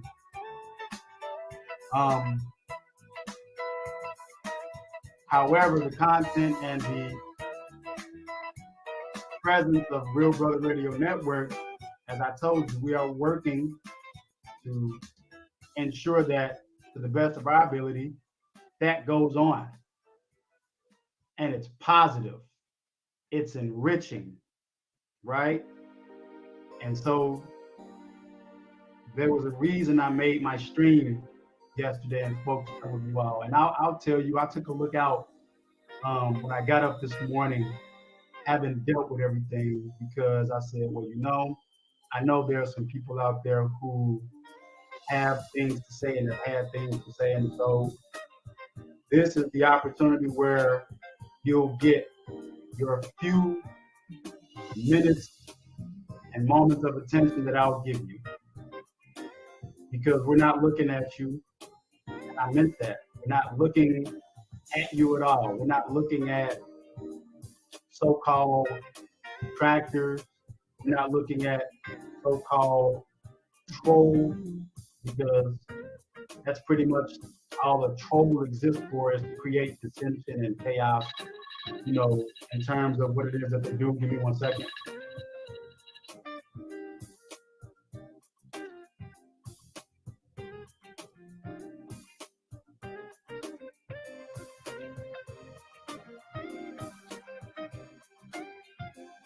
Yeah, that's crazy, man. Well, I don't want to restream out of respect. I don't want to restream his whole thing, but damn. Rest in peace to Real Brother Radio, man. Partner radio station, man. Shout outs to RBR, man. Rest in peace, man. Fly high.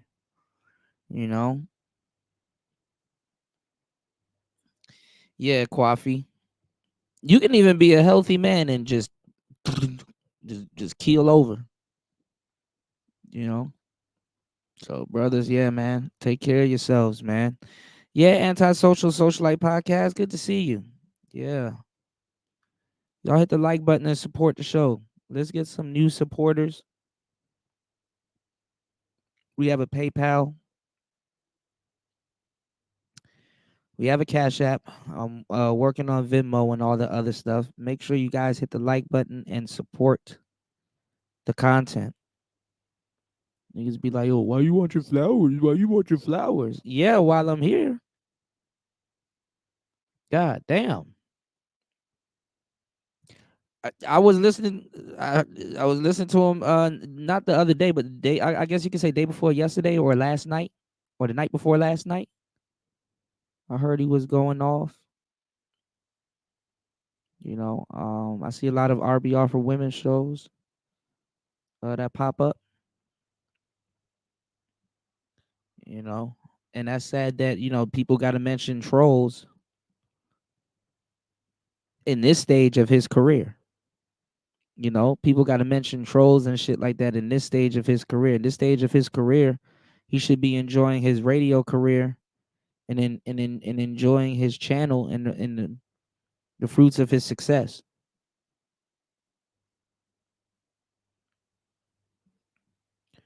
So, a bunch of people about to do a lot of disrespectful streams. I'm about to see the same people right now pretending to be sad over at Super Slides. So, he gonna, his bitch ass about to, I told y'all keep dropping like fly. And all of a sudden, RBR is gonna be a game, dude. This is bullshit, man. This is the bullshit that we gotta go through. This is the bullshit that is Black YouTube.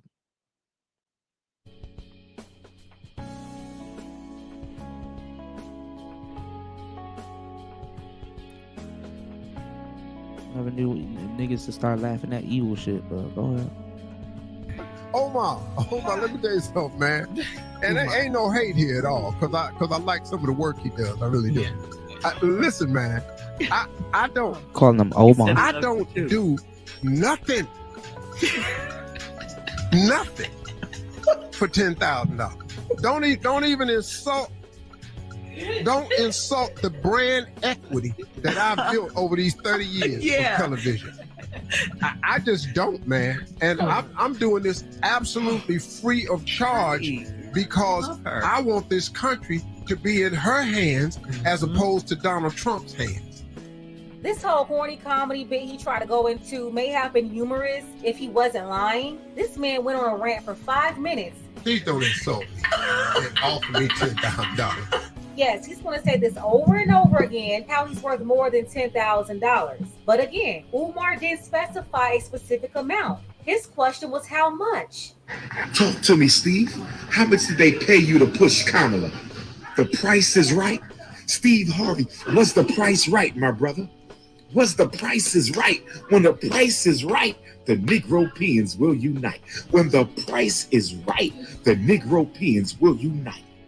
And Steve Harvey saying he's doing this for free is a lie. For one, the Democrats cut the check for his radio show, and Kamala also promised favors for him personally. I'm glad you asked me to do this, because we've talked, many times. And I'm so glad you made the time to do it, Steve. Thank you. I was telling the audience I came from my ranch, and you're very aware of this, and you're going to help me now because you introduced me one of your key people back there. Yeah, so while Steve told us to stop asking for tangibles, he was So what a lot of people don't understand is that when you get to a certain level, it's not even like you're endorsing someone. You know, when you get to a certain level, especially like millionaires, people that got money, you're doing favors.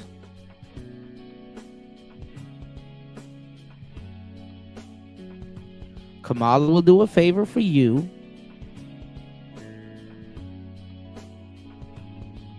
And she with the intention of, hey, listen, when I need you to do a favor for me,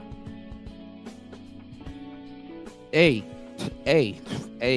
you know, when I need you to do a favor for me,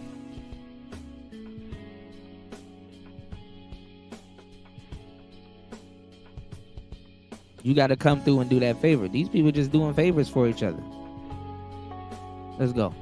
begging Kamala for favors quid pro quo. to help Quid him. pro quo. And she didn't tell him no. She agreed to do it. See, this is why these folks can't be trusted. They'll be all in our faces telling us to forget about tangibles. Meanwhile, they getting all the butter biscuits in the bag. They will lie, twist, and do whatever to deceive their audience. Him, Ricky Smiley, DL Hughley, all of them are in on it together. Now, me And these are all Ricky comedians. Smiley I wonder what happen to be on Corey the same Holcomb said. page. Now we Q's now, and so is DL Hughley. Q's kind of run the airways of Black radio. I got y'all. Okay. All right, Purple and Gold. Okay. Steve.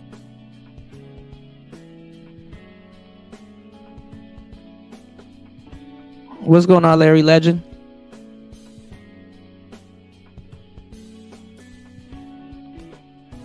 Y'all, Steve Harvey. I don't know if y'all saw the video of me responding to Dr. Umar. Now, let me tell y'all something. That's my brother. I love the stuff he says, I really do, but sometimes we disagree on certain things. Some people disagree with what I say. But I'm gonna tell you this right now. He said that Kamala Harris paid me and Ricky Smiley to support her. I'm not no Ricky Smiley and Steve Harvey. You don't drop no check off and say, get the Negroes to the plantation on November the 4th. I'm gonna tell you this right now. I'm gonna do whatever I have to do for free for Kamala Harris, because that's my girl. I don't care. I just want her to win. It's better than that Trump. Okay, don't even talk shit. I know I talked to Trump a couple years ago. That was my fault. I don't know why I did it. For him to say $10,000, I don't think you know how much you got to pay me to come outside the house. Oh yeah, just to put on a shoe, that's $10,000. My left shoe, $10,000. My right shoe, $10,000. Yeah. Just to breathe is about $5,000. I breathe in, that's $5,000. My right shoe, $10,000. Yeah. Just to breathe is about $5,000. I breathe in, that's $5,000. I breathe out, that's another $5,000. For Steve Harvey, I've been making money about 30 years. Family Feud, top show making $100 millions, and you gonna get me for woo, for $10,000. That's chump change, boy. That's allowance. You understand me? I don't know where or why you would think that $10,000. I'm gonna tell you this now. See, you need $10,000, Dr. Umar. I respect you, but you need $10,000 because you know you about that Malcolm X, you about that Marcus Garvey, you about that Sojourner Truth, Harriet Tubman, by any means necessary. But I'm gonna tell you this right now. It's necessary that your ass get that money for that school. Where that school? Where is your school? Where is it? It's in Delaware. So where is it? No disrespect, I'm just funny, you know, I'm just trying to be funny with you, showing you mad love. Top 5 answers on the board. Here's the question. Name the amount of money Steve Harvey is willing to take to leave the house. I'm gonna say 10,000, Steve. 10,000, that's your answer. 10,000, survey said.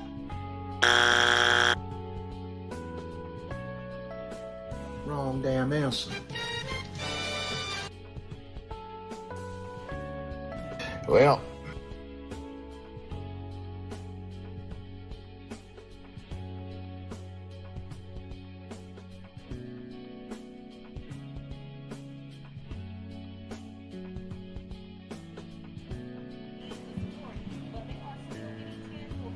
give me 1 second.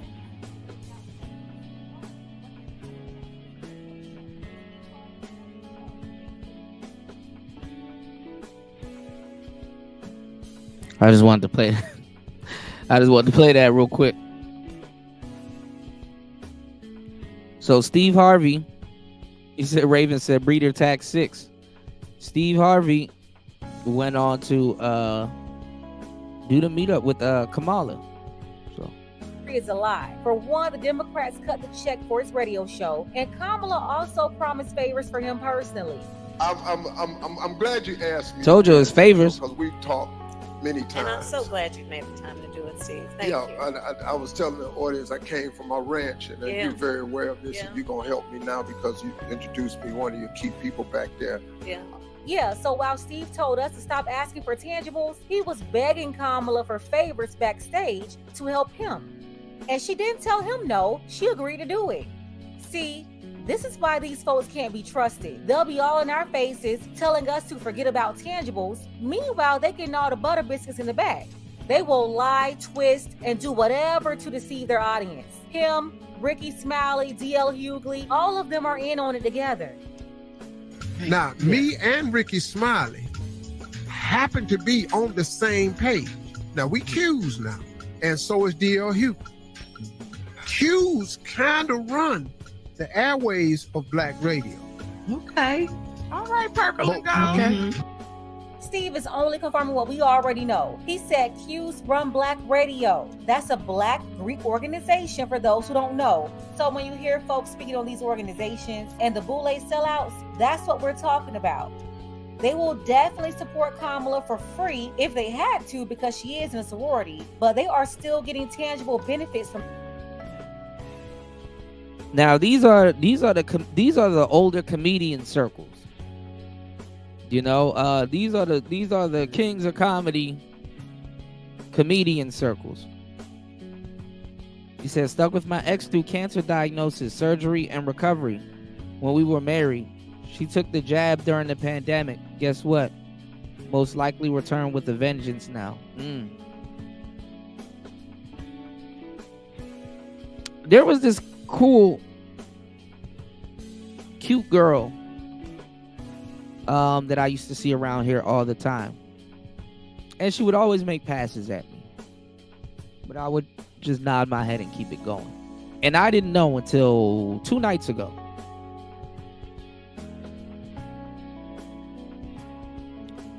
I went to go get some food and sat down to study. And it's funny because my mind ran on this hold on.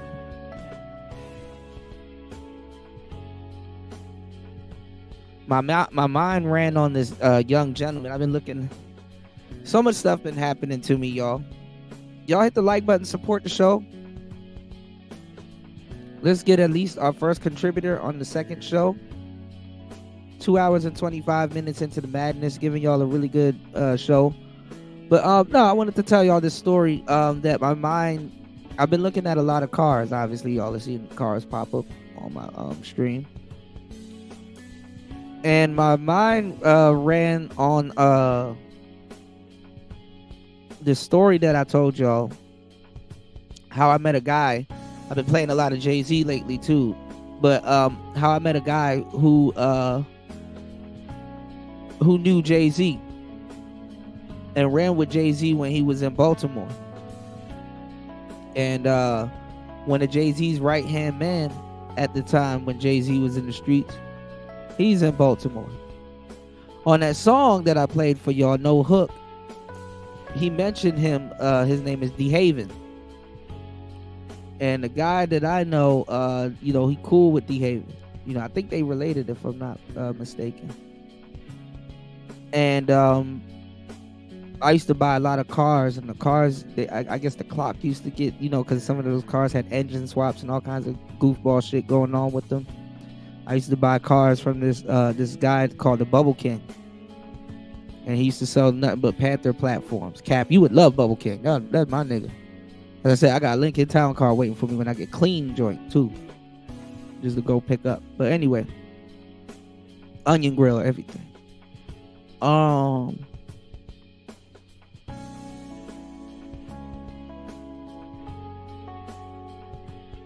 Bubble King introduced me to him.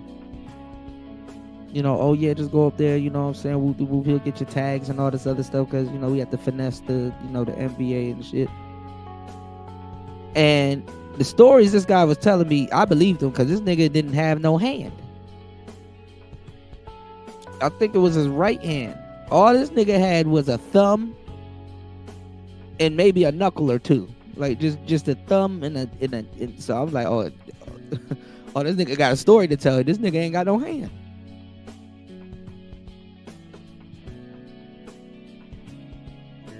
One of his hands were gone. So I thought about him, and he just just the story and telling y'all about that bit on my head for a good minute. So the other night I'm just chilling and I'm studying, and my phone dies because I'm studying on my phone. My laptop is fucked. I'm studying on my phone, and just trying to make the most of what I have. And a monsoon ended up happening, and so I'm kind of I'm ready to go, but I'm kind of like stuck at this restaurant for a little bit, but I ain't tripping. There's there's a dog here, little Frenchie. I'm petting the dog and shit, just chilling. And the girl that I saw that used to make passes at me, she was there. She was working. I didn't know she was working that day. I was like, okay, cool. She saw me and she smiled. I gave her a nod. What's up? Then I looked at her hand. The whole time, I've never looked at this woman's hand. I be in my own world. I never looked at her hand. She had the same thing.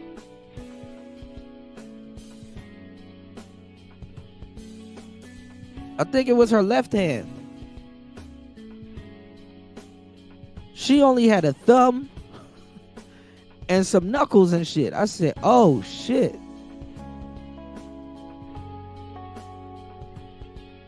And I don't know why I instantly felt like an asshole. Because, maybe she might have liked me. And she probably thought I wasn't giving her no play because her hand's like that. And it's like, no. I'm literally in my own world. You got to really jump out the window. And I do play dumb. I do play dumb.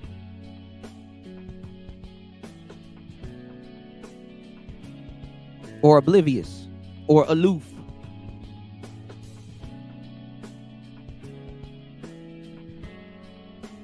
So I don't know. I guess she, was chopping. I didn't even ask. I was like, damn. And I hate to say it, I kind of look at her different now. I'm like, damn, she ain't got no hand. And I wanted to ask you guys a question too. It was like one of the questions. I was like, next time I do the show, I'll pose that question. Like, would you stay with your girl? Like, if you had a girl and she did everything and she cool, and then like some freakish accident happened and she lost her hand on some revolver ocelot shit, would you stay with your? Okay, I didn't have to sneak that in, but would you stay with y'all girl? Would y'all stay with y'all girl if she lost her hand?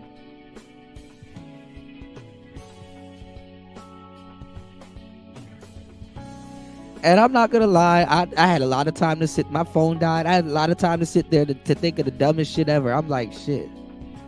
Damn, if I ever had a girl and she lost her hand, what the fuck would I do? I'll be on Amazon looking for a power glove. I'll be on Amazon looking for a power glove, nigga. Shit. Looking for mods and shit. Like, nigga, hey, you ever heard of Barrett from Final Fantasy? How would you like a Gatling gun hand? Shit, fuck that. But nah, on some real shit, thank you God. Thank you God that I have all my hands, fingers, knees, and toes. Because Lord knows there's a lot of people with no hands, fingers, knees, and toes.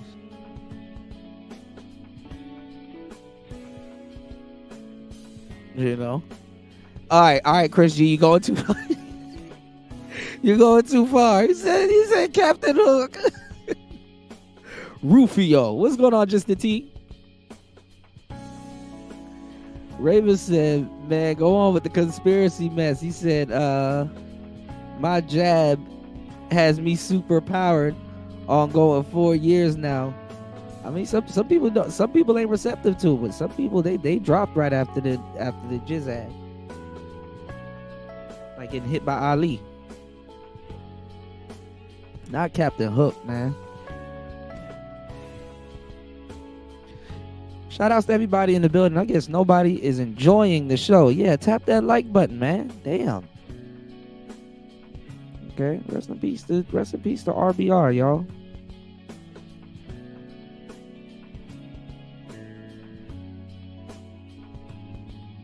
I've been seeing these clips circulate. I don't know if this is it. Maybe I have to send it to myself because I did save it. I got a pre-record coming for you guys.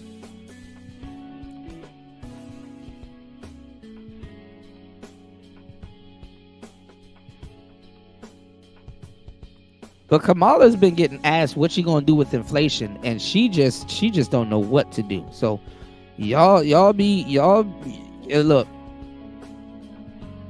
Don't say I ain't warned y'all. She already finna lie. She in office right now. She can make a lot of shit that she's telling y'all she about to get done right now, but she hasn't done it. So if y'all want presidential word salad, and no longer burdened by what has been, still looks completely lost, giving a long vacant stare as Kamala Harris talks, or maybe that's what everyone does. This is a red flag right here. Talks. Have a listen. It's an extraordinary testament to the importance of having a president who understands the power of diplomacy and understands the strength that rests in understanding the significance of diplomacy and strengthening alliances. It's an incredible day.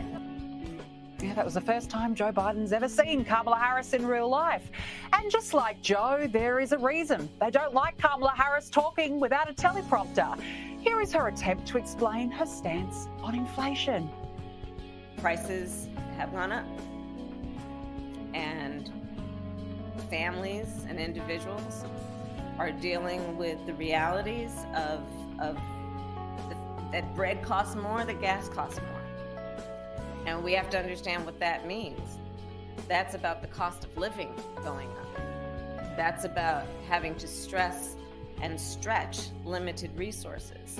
That's about a source of stress for families that is not only economic, but is on a daily level, something that is a heavy weight to carry.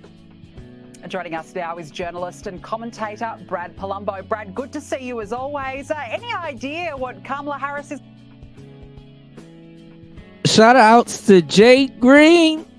Shout outs to you. Thank you so much for always coming through and supporting Player Talk Radio. Shout outs to Jay Green dropping a huge $10 on the Cash App. Did y'all hear her answer? Did y'all hear what Kamala said? She said there's gator in that water. Shout outs to Jay Green for supporting Player Talk Radio. All right. So a little fishing 101 today, y'all. Because a lot of people been saying, Queen, how you know they got gators in that water? I really want to come fishing with you, but I'm afraid they got gators in that water. What if they got gators? Like, what if the gators come up to the boat? What if, whatever. They just want to know if they got gators in the water. Well, I'm in Louisiana, baby. So let me tell you something. This is how you go find out if they got gator in that water. It's just a little fishing 101 from me to you. All right? Remember, I told you. Hold on. Come with me. Let me show you how you can tell they got gator in that water. So you go come on down. Come down a little more. Come on down to the water, you know. Any body of water, it don't matter which body of water it is, you just go to that body of water. And this how you go know. You grab that water like that, and you pick up some and you do like that. If that water wet, it's got gators in it. That's how you know they got gators in that water in Louisiana. Remember, the fishing queen herself told you how to find out. You want me to show you one more time? Let me show you one more time. That way you can get the concept. Come close. Come close. You put your hand in that water, you pick up something like that and you do like that. If that water wet, it's got gator. Love you. Bye. Shout outs to Jay Green. Thank you so much for supporting the show. You said cool to stop. Oh my God! When I saw that thing I sent you where the dude threw that blanket on that gator.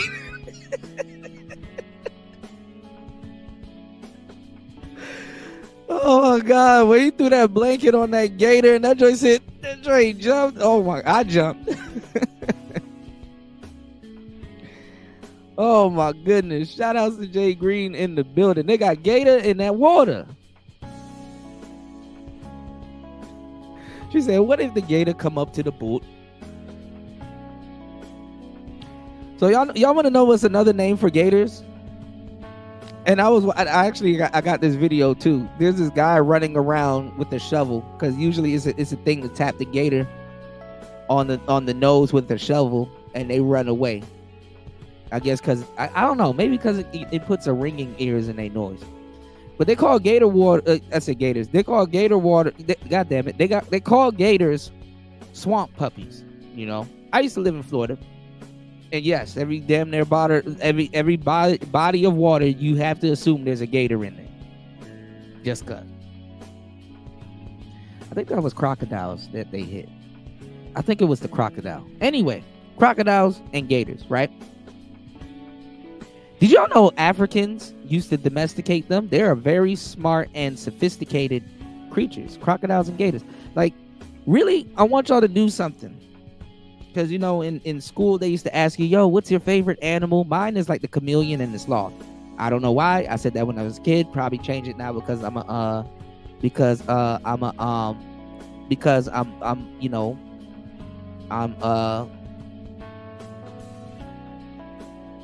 adult now, I guess. I don't know. I'm still a big ass kid.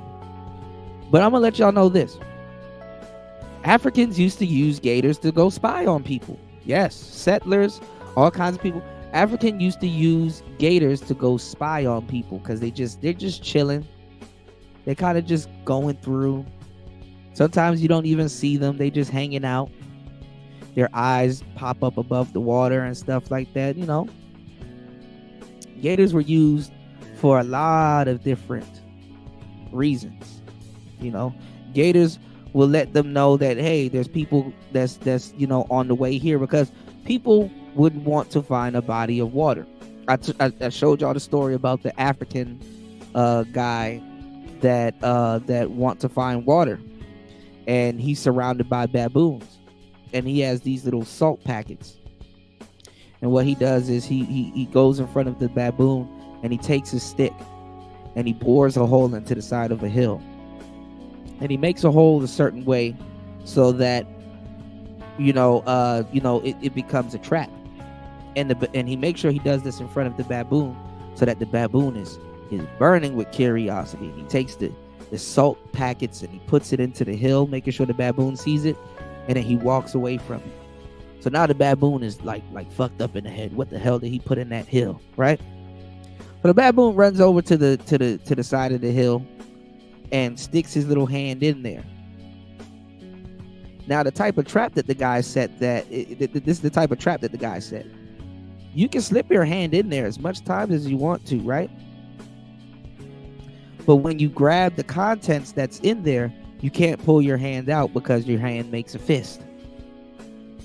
Your hand becomes inflated when it has, the contents of what's in that hill in its hand.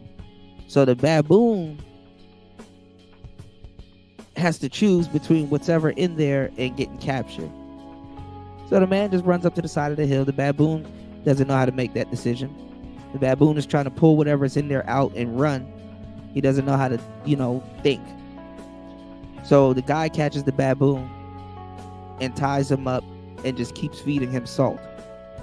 What is salt going to do? It's going to dry your mouth out. Baboons always know. Just in case y'all get stuck in the wild one day. Baboons always know where a body of water is. So what he does, he keeps feeding the baboon the salt. And once he keeps feeding the baboon the salt, then the baboon goes and once he lets the baboon go, the baboon will lead him to the water. So that's another way to find water and clean water. You know what I'm saying? So settlers and travelers and nomads, safe to say, they go look for water, y'all. Right? They go look for water. So I'm gonna let y'all know, crocodiles used to spy on people, alligators used to spy on people, What's going on? David Akisanya in the building. What's going on, man? What's shaking? What's shaking with the bacon, man? He said, yo, peace, Kuda. Been in Spain for 3 days now. Man, congratulations, man. Are you getting over the jet lag? Shout outs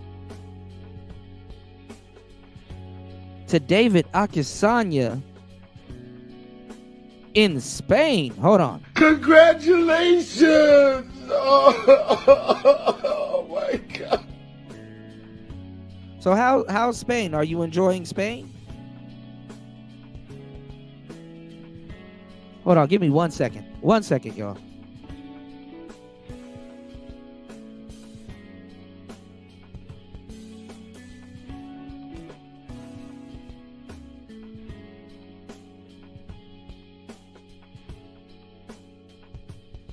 All right, hello. My bad, y'all. So yeah, congratulations for getting to Spain. Shout out to Jay Green. Jay Green said she was further in the back. Okay, you said from the UK it was like 3 hours. Okay, so no jet lag. Okay.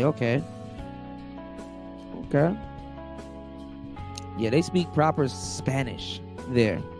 You said had a former Forestry supervisor with over 12 years on the pandemic. He's passed away. Yeah, a lot of people are gone, man. Rest in peace to RBR, man. I might have to sit this week out. You dig? I might have to sit this week out.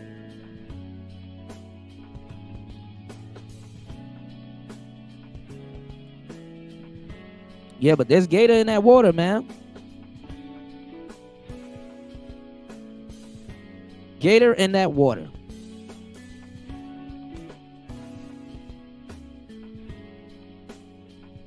So I'm telling y'all, man, Kamala doesn't even have a she's already she's in office right now.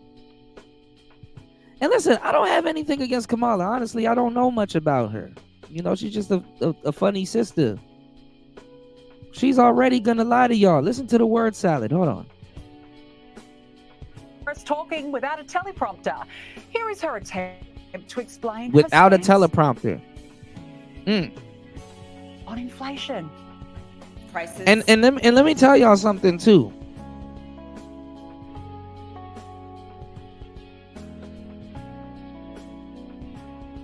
Because I'm not just gonna be going in on Kamala and stuff like these people do be talking with teleprompters. Hopefully it's their words. But imagine somebody else wrote some bullshit on the teleprompter and you sat up there and regurgitated and now everybody mad at you about some shit that you said but technically you didn't say. That's the worst. I would imagine that happens. I mean, Biden don't even know where the hell he's at half the time. I think everybody that smokes weed trying to get to that level, like, man, I don't even know where the hell I'm at. I'm just high as but Biden don't even. Maybe weed might help Biden, but then again, maybe it's not. I don't know. But Biden has lost half the time. I don't know. Listening to Kamala is like a mixture between Oprah and the This Is Seen on TV network. Because she's always laughing, making some hysterical, weird revelation and shit like that. I saw her try to hold an electric pump into a Tesla, and it's like, baby girl, it's not gas. You pump gas, not volts. You just plug it in and walk away. They ask her about inflation. This is the answer. Have gone up. And families and individuals, yeah, man, rest in peace, dealing with RBR. The realities of that bread costs more, that gas costs more, and we have to understand what that means. That's about the cost of living going up. That's about having to stress and stretch limited resources. That's about a source of stress for families that is not only economic, but is on a daily level, something that is a heavy weight to carry. Joining us now is journalist and commentator Brad Palumbo. Brad, good to see you as always. Any idea what Kamala Harris is on about? No, I'm still trying to parse that one. I mean, look, if anybody's good for a bit of incoherent word salad, it's Kamala Harris. And I can't blame Joe Biden for looking so dazed and confused for once, because I kind of was too, trying to understand that. And I think that's why they shield Kamala from scrutiny, right? She's going through a bit of a honeymoon phase right now. She's up in the polls. She's doing well, but she's probably going to try to evade interviews and press conferences that are free-ranging, because when she's actually just given a microphone and let to just go on, you end up with this bizarre kind of, she always sounds like a kid who didn't do the reading in class in college, who's just like saying words to fill space that don't actually mean anything. It's really, it's something to behold when Kamala is going in full flow. Oh, it certainly is something to behold, and quite frankly, it is deeply embarrassing as always, Brad. Now, look, the Democrats keep playing this audio of Donald Trump. Here it is. Well, they're the weird ones, and if you've ever seen her with the laugh and everything else, that's a weird deal going on there. They're the weird ones. Nobody's ever called me weird. I'm a lot of things, but weird I'm not, and I'm up front, and he's not either, I will tell you. JD is not at all. They are. Brad, the term weird, it's become a clash of the two parties referring to one another as weird. Why? I don't know. Look, so it all started with Democrats deciding to label J.D. Vance and Donald Trump and other Republicans weird. And now, of course, you have Trump and many Republicans going, nuh-uh, you guys are the weird ones. And I'm like, when did our politics become kindergarten? That's literally what we've descended to here in the U.S. It's like name-calling, juvenile insults. And it doesn't even make sense because, one, let's be honest, there's a lot of weird people in politics. You have to be kind of weird to wake up and decide that this is what you want to do every day, is cover and bury your head into some of the most toxic and nonsensical stuff in the world. But you know what? I'm proudly weird in that sense. And that's the other thing, too. It's like weird isn't inherently bad. There's some ways of being weird that are bad, but there's other ways that are just, quirky or interesting or even good. So to me, this whole thing where we have the most powerful people in America going back and forth like children, calling each other weird and saying. Now, what a lot of people got to understand is that they use a lot of code words. Absolutely. The government and everybody use a lot of codified words. Weird. I'm pretty sure if you put 2 and 2 together, y'all know what Trump means by the weird ones. And I was just going to bring that up too. I think going in the future, I mean, obviously there's a bunch of different political parties, but I think more political parties are going to come out of what's going on. Speaking of the future, remember I gave y'all, I don't understand why y'all don't understand what I'm telling y'all when I go into grave detail about certain things. Remember when we were just having a talk about the wall of silence and how the new gangs and the new little cliques and new little ideologies are always come out after the wall of silence? Go on TikTok, because a lot of the sisters are getting there, and have been for a long time, are getting their cues from trans people, and not even just sisters, celebrities and stuff, right? Go look up Demir, D-E-M, not demisexual, because y'all was getting on me for another dem, not Democrat, not demisexual. Go look up Demir, D-E-M-U-R-E.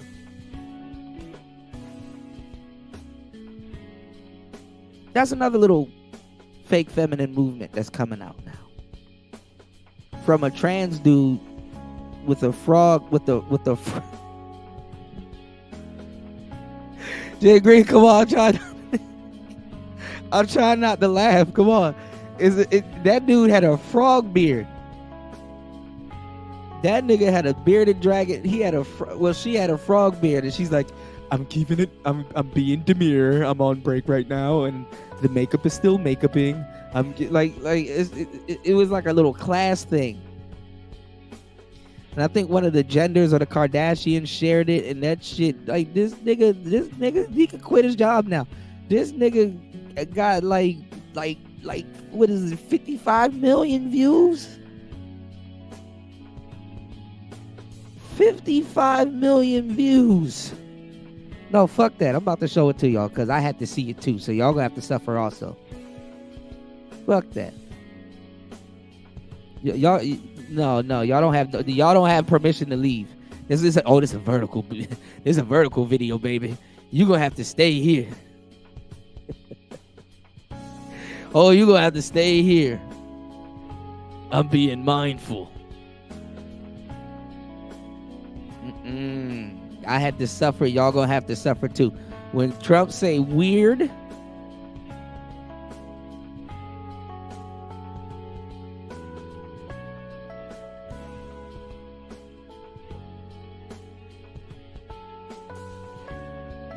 what the hell? Hold on.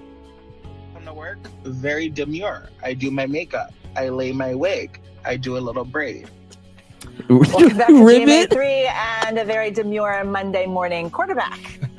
Here to catch us up on the latest social media trend that is truly a sensation is our very own demure, mindful Mike Muse. Mike, welcome to you. Happy Monday, everybody. Happy Monday to you. I've seen. Man, look at it. Look what the hell. I do my makeup. I lay my wig. I do a little braid. Welcome back to GMA3 and a very demure Monday morning quarterback. Here to catch us up on the latest social media trend that is truly a sensation. And then look, they got a flamboyant black dude to explain this. Is our very own. The news is on some bullshit. You're mindful, Mike. Look at this nigga. Nothing. It's not even that serious. Look at this nigga. It's not even that serious, y'all. Please, if you listen, I know y'all be doing stuff. Please take a gander at your phone, just for 2 seconds. I swear. Look at him.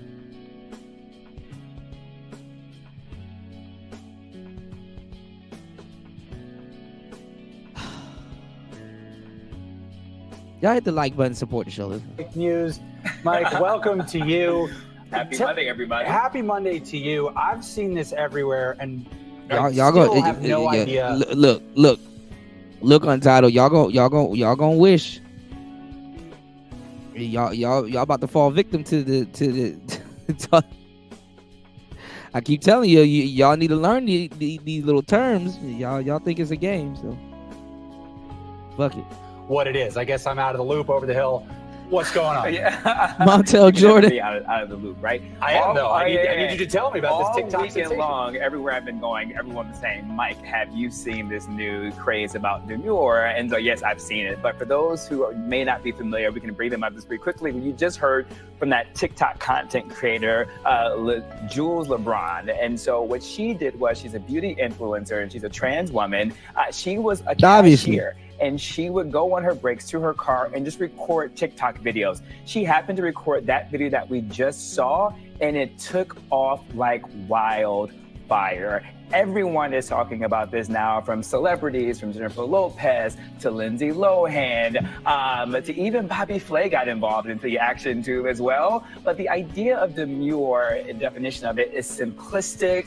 And it's also too, how she says it though, is authentic and just being okay with just being okay, not being too loud, too loud. Man, if you don't get the fuck out of here, you got all of that out of that one video. I'm amazed you were able to take all of that from that one video. Look. Yeah. I'm still scratching my head about it all. Well, the reason why you're scratching your head about it too as well, I believe, because some is asking, is it satirical, right? Like, is it demure in the literal sense, and asking particularly the idea of women to be more demure, or are people using it to be more tongue-in-cheek, to be satirical with how they're approaching things? Like Bobby Flay, for example, he presented his grilled burgers and he said, this is demure, it's thoughtful, it's mindful, right? So is it satirical or is it tongue-in-cheek? Can we talk about how TikTok can just make something blow up? Social media in general can just make something blow up out of nowhere. There was this sort of fight for TikTok in the courts to keep the app from being banned here in the United States. Now, the crazy thing is, the same thing with Gorlock the Destroyer.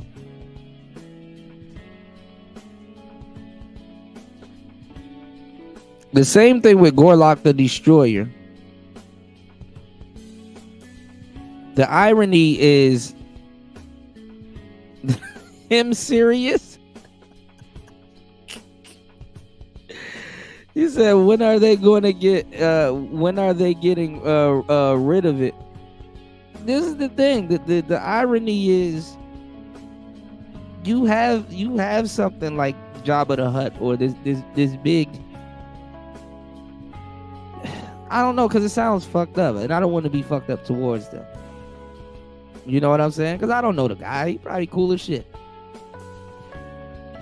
But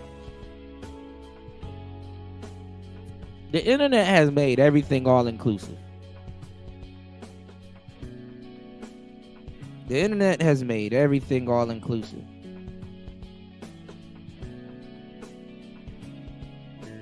The irony is, people ain't going to tell you how big you are.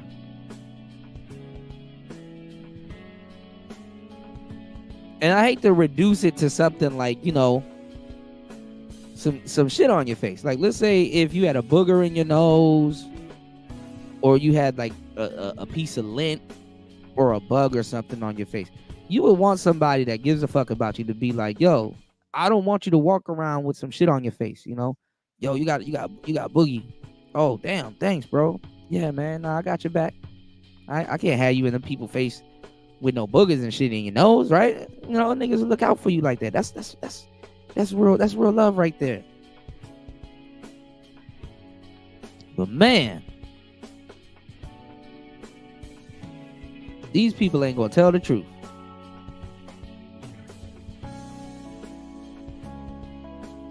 And it's crazy that something like that can tell you if you look good or not. Something like that will hurt another woman's self-esteem.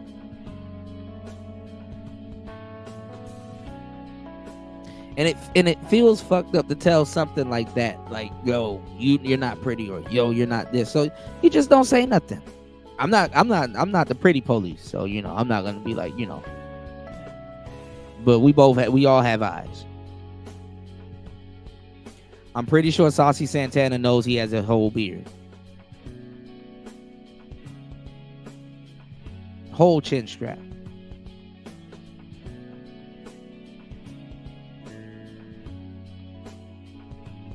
But the internet has become all inclusive, man. It became all inclusive. It even deflated what we call dimes. It's deflated all of that shit. And it's deflated it for women also. You know, I remember when women were killing themselves over Instagram likes and stuff like that, because the fucked up part is that people start looking at like likes as their value. Shout outs to LT man in the building. What's going on, player? Yes, sir. We've been advertising. I need to I'm gonna put together the commercial for you. I still got that on the way. Shout outs to Gail. Gail at night she been letting people know, getting the word out. Y'all listen, if you want the most exotic weed, and it's not even weed, it's ganja. If you want the most exotic smoke, nigga, you ain't up on this. If you want some of the most exotic smoke, you need to hit up LT man and definitely get you some good ganja on your boy. If you use the coupon code CUDA, DJ CUDA, you will get gifts. Look, listen, he will up the ante on you. Okay, you already gonna be high as hell, feeling good, getting to the bag. Go get you some sativa.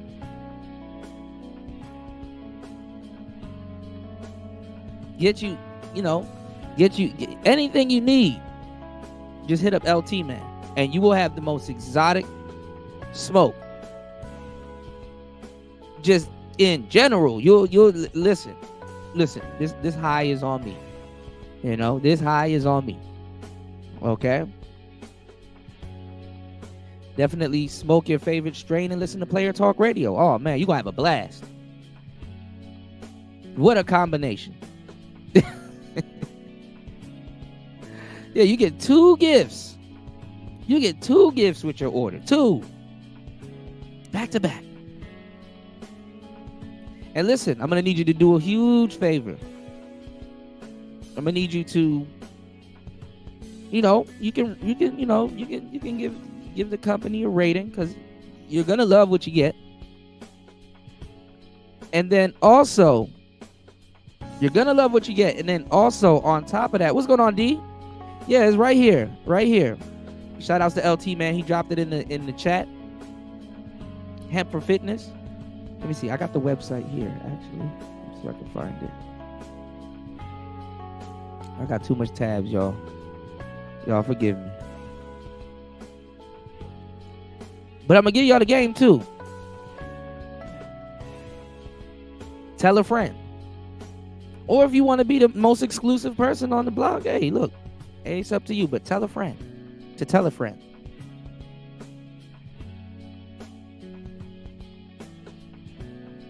And he delivers everywhere. He delivers everywhere in the United States. And I believe Hawaii.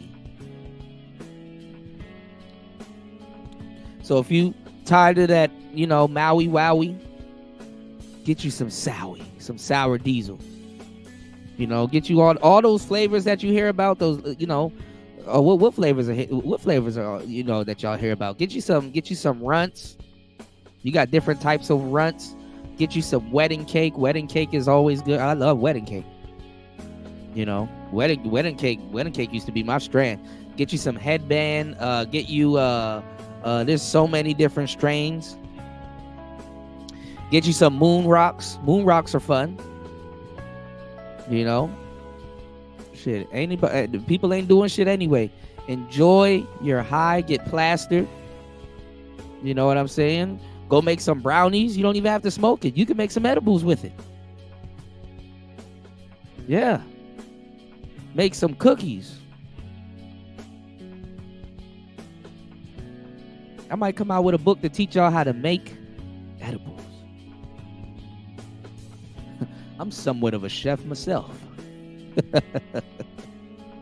But nah, man. I mean, look.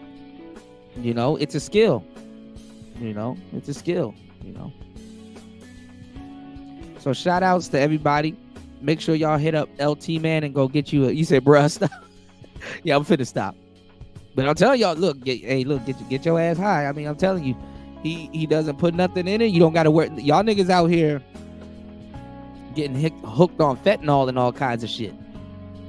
Y'all niggas up here getting hooked on fentanyl and all kinds of shit. Look, you can take a gamble in the street, or you can smoke something unique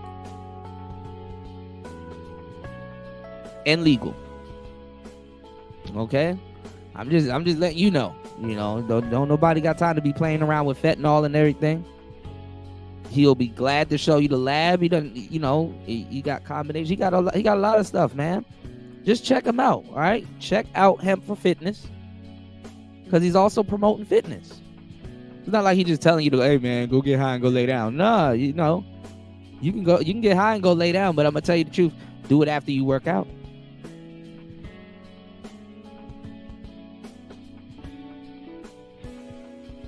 Man, that's the best thing after a good ass workout. To pop you a damn cookie and go sit your ass down, get your gains, so you can show up like Bane. All right. I ain't telling you nothing wrong. Y'all know I would not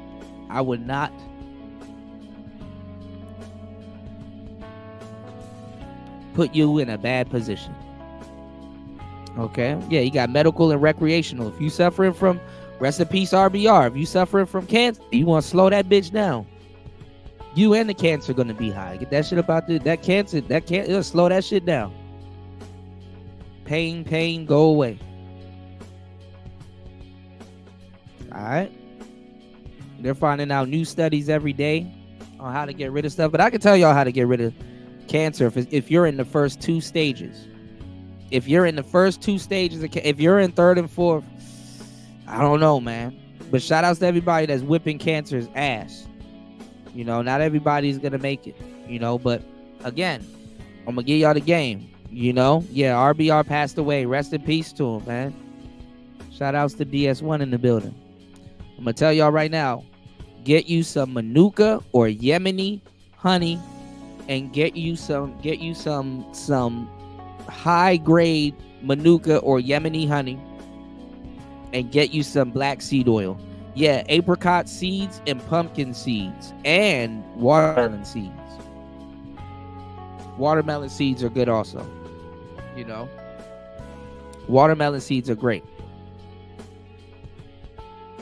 You said my sativa is strong enough for for stage 4. Hey man, listen, man. It's a sad thing when your body's doing stuff to you, so you got to tinker. You got to tinker around with it. Pause. You know, you got to tinker around with it, man. Tomorrow's not promised. Some of our eating habits when we were kids, it catches up to us, and then just sometimes, you know, life, man, wear and tear. You know.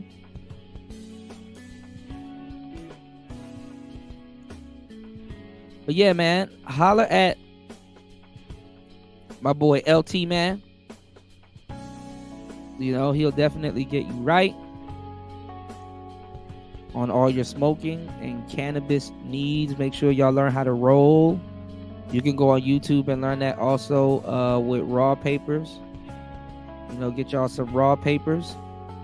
Here we go. Hold on.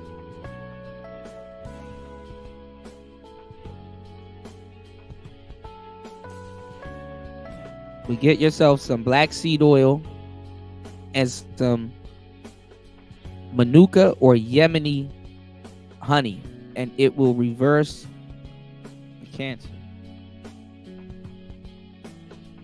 And you got to take it. You got to take it every day. You got to take a tablespoon. Just take a tablespoon of the black seed oil and just take it with the spoon of the honey. That way you're not doing it. That way you're not doing it twice a day, because you got to take a teaspoon in the morning and a teaspoon at night. That's too much to keep up with. Just take a tablespoon. Stress causes cancer, absolutely. Yeah. I lost my godmother to sickle cell anemia, and I wish I was a kid. I wish I knew what I knew now. You know, I wish I knew what I knew now. You know. My bad. I said sickle cell anemia, multiple sclerosis. My bad. Multiple sclerosis. You said to receive your free gifts, you have to use the account T2. You have to use the account T210, and you'll have to mention Kuda. Okay. You said before she transitions, she believes that cancer is a part of the earth. It's everything. We'll never find a cure.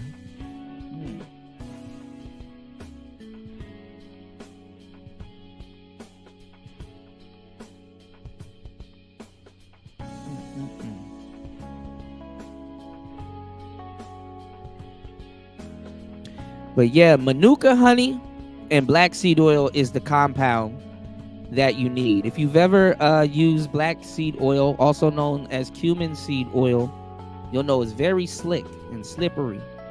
And also you can use it, also you can use it topically, and you can also use it internally. And it makes, shout out to Eric Bird in the building. What's going on, player? It makes everything very slick. And it also cleans impurities out of your system and stuff like that. So any impurities that you have in your system, yeah, And then also too, you have to constantly take it, because after a while you'll get to a stage, you know what I'm saying? Yeah, good for your digestion and immune system, absolutely. And after a while, you'll get to a stage where you start feeling the oil and seeing what it's doing and hitting every single organ. Now, I will say this though. I will say this, because this is common though. This is common. If you do smoke weed, you might have nightmares. But I guess also you have to smoke some good weed so you don't have nightmares, or eat it. You understand what I'm saying? Yes, moringa seeds are really good too, but only take no more than 2 to 3 moringa seeds a day. Only take no more than 2 to 3 moringa seeds a day. You know what I'm saying? Also, too, if you can get your hands on it, because it's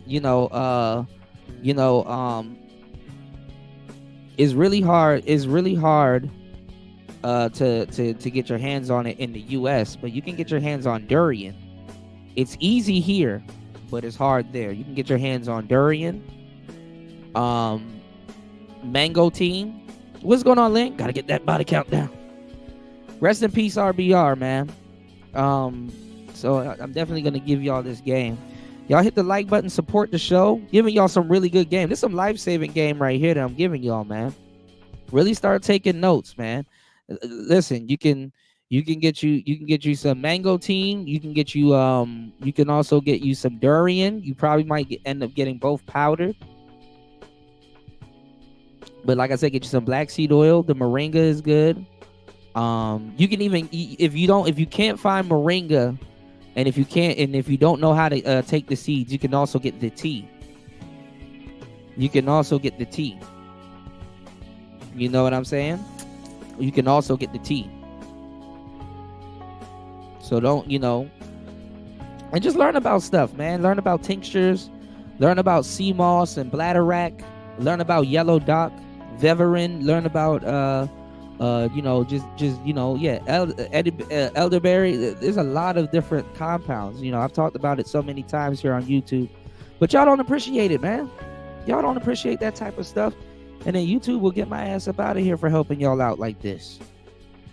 YouTube will get me the hell up and smooth up out of here for helping y'all out like this, man.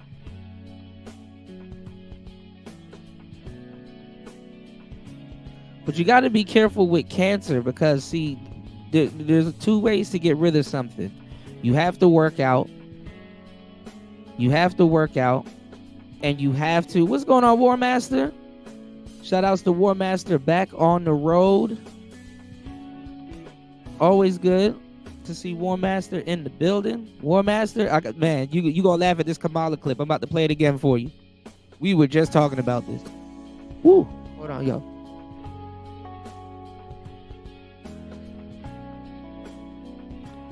So listen to what I'm telling you. Get you some. First of all, start off real slow. Get you some Get you some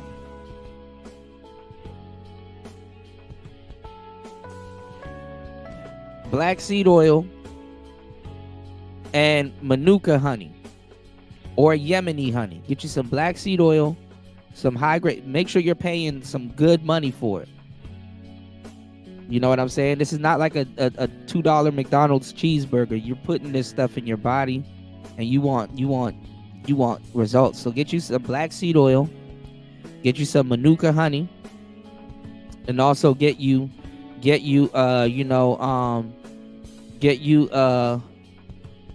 some Irish sea moss. Or you can do what I like to do. In Jamaica, we have purple Irish sea moss, which is different from the regular Irish sea moss. So get you some purple Irish sea moss. Okay?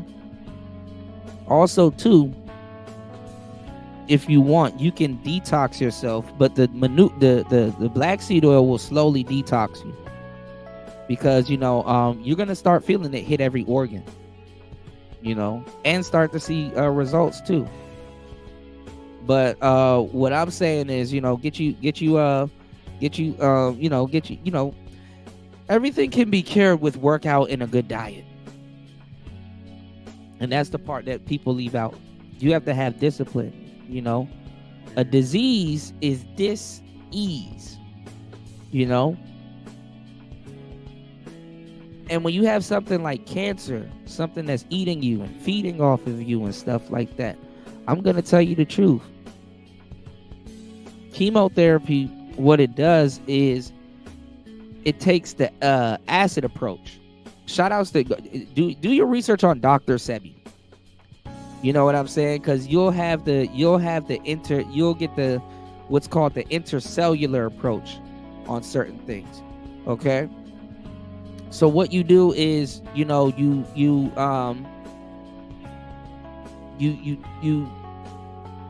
you look at people that go through chemotherapy, what they do is they take the acid approach, which is like, okay, we're going to burn everything in a specific way. We're going to burn everything. And then hopefully, after we burn everything, hopefully what's left over can heal. And you get fucked up when they burn everything, because guess what? You might not heal back the way you think, the way you were projected to. It'll fuck you up. You know what I'm saying?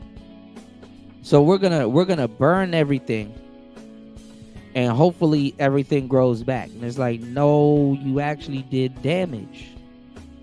You actually did more damage than you think. You know what I'm saying?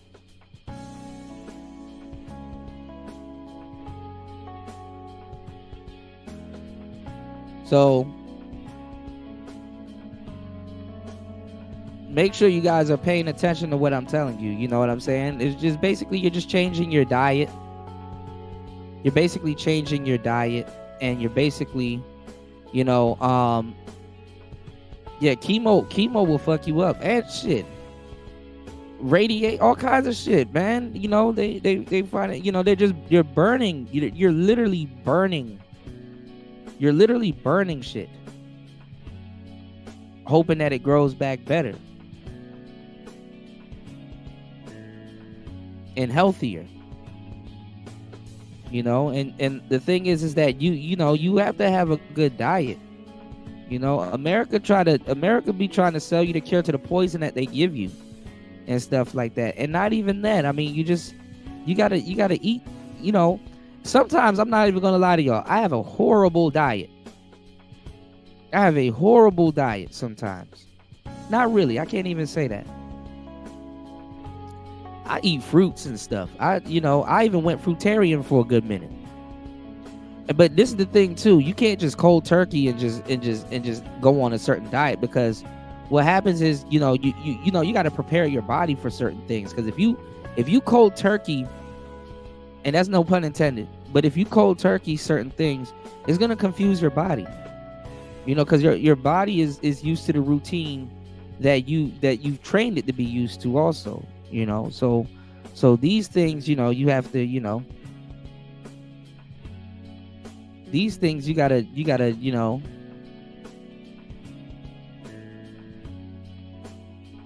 you gotta take with a grain of salt. No pun intended again. Damn, I can't say shit. I can't say shit, yo.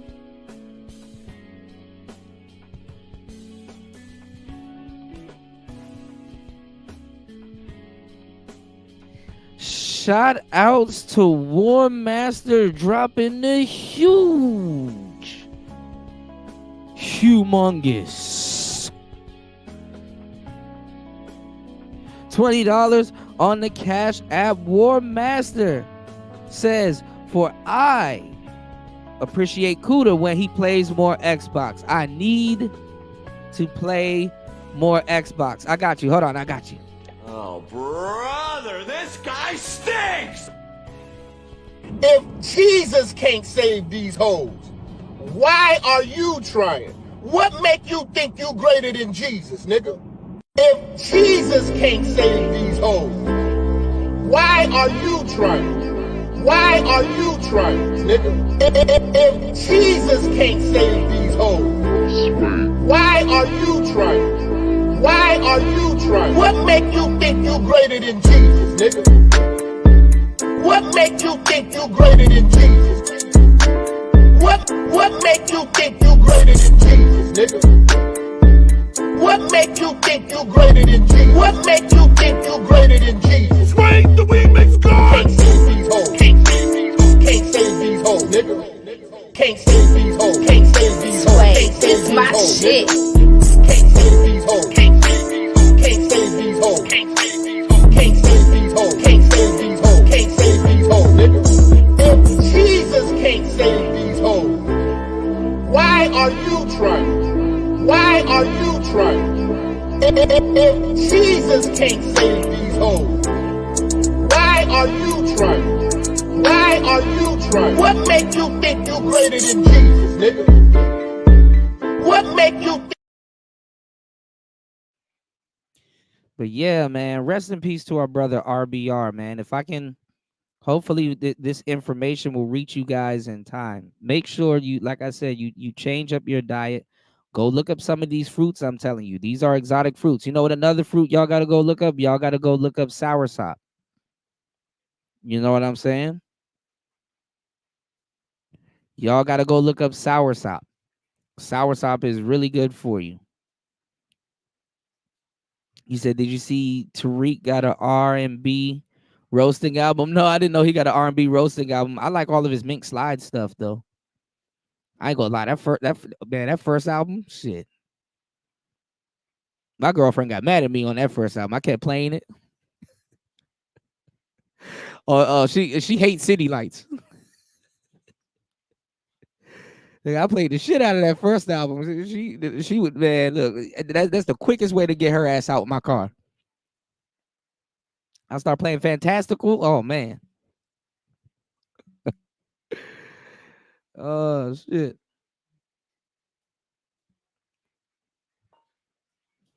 She was fun. Oh, Lord. Oh, boy.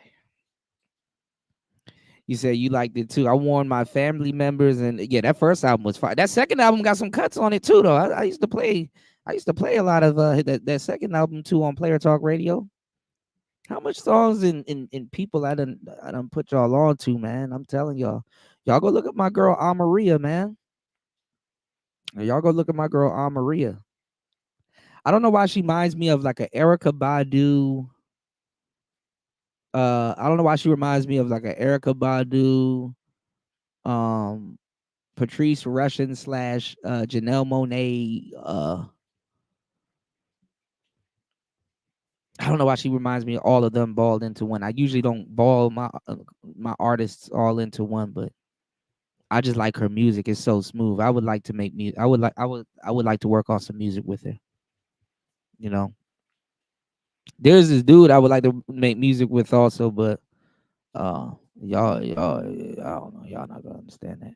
You said I saw Mink Slide in concert. Good show. Yeah, man. Tariq has an old school voice and flow. You know, he's one of them players. Like I said, players got to use their ability. So you gotta go for what you know. He's one of those players back in the day that could actually sing. You know what I'm saying? But doesn't sing. So girls will be like, oh, if I can get this nigga to sing, them niggas. And then if you couldn't sing, I mean, you just had to grow up in a certain era. Them niggas used to listen to Keith Sweat and all them other people. So, you pick up a thing or two.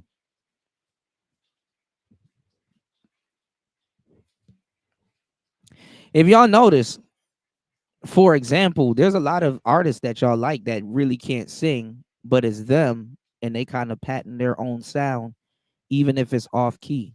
Like, for example, Nate Dogg. I love Nate Dogg.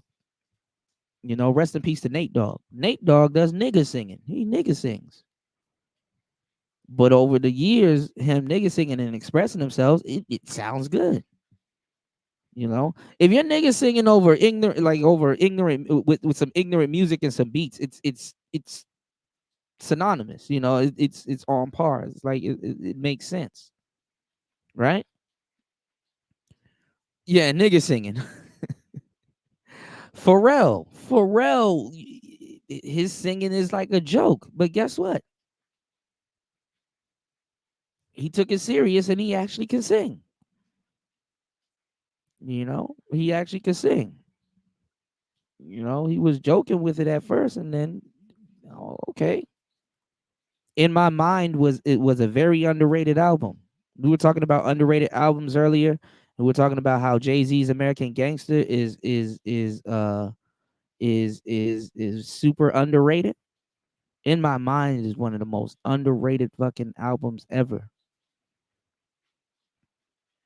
And the cool thing about that too, when you kind of get accepted for niggas singing and not really, you know what I'm saying, putting too much talent and effort into certain things, what will happen is you get to experiment. You get to experiment with so many different type of different sounds and everything. You know what I'm saying? That's why when people when Drake came out with the "Just Hold On, We're Going Home," it was different, but it was funky and it was cool.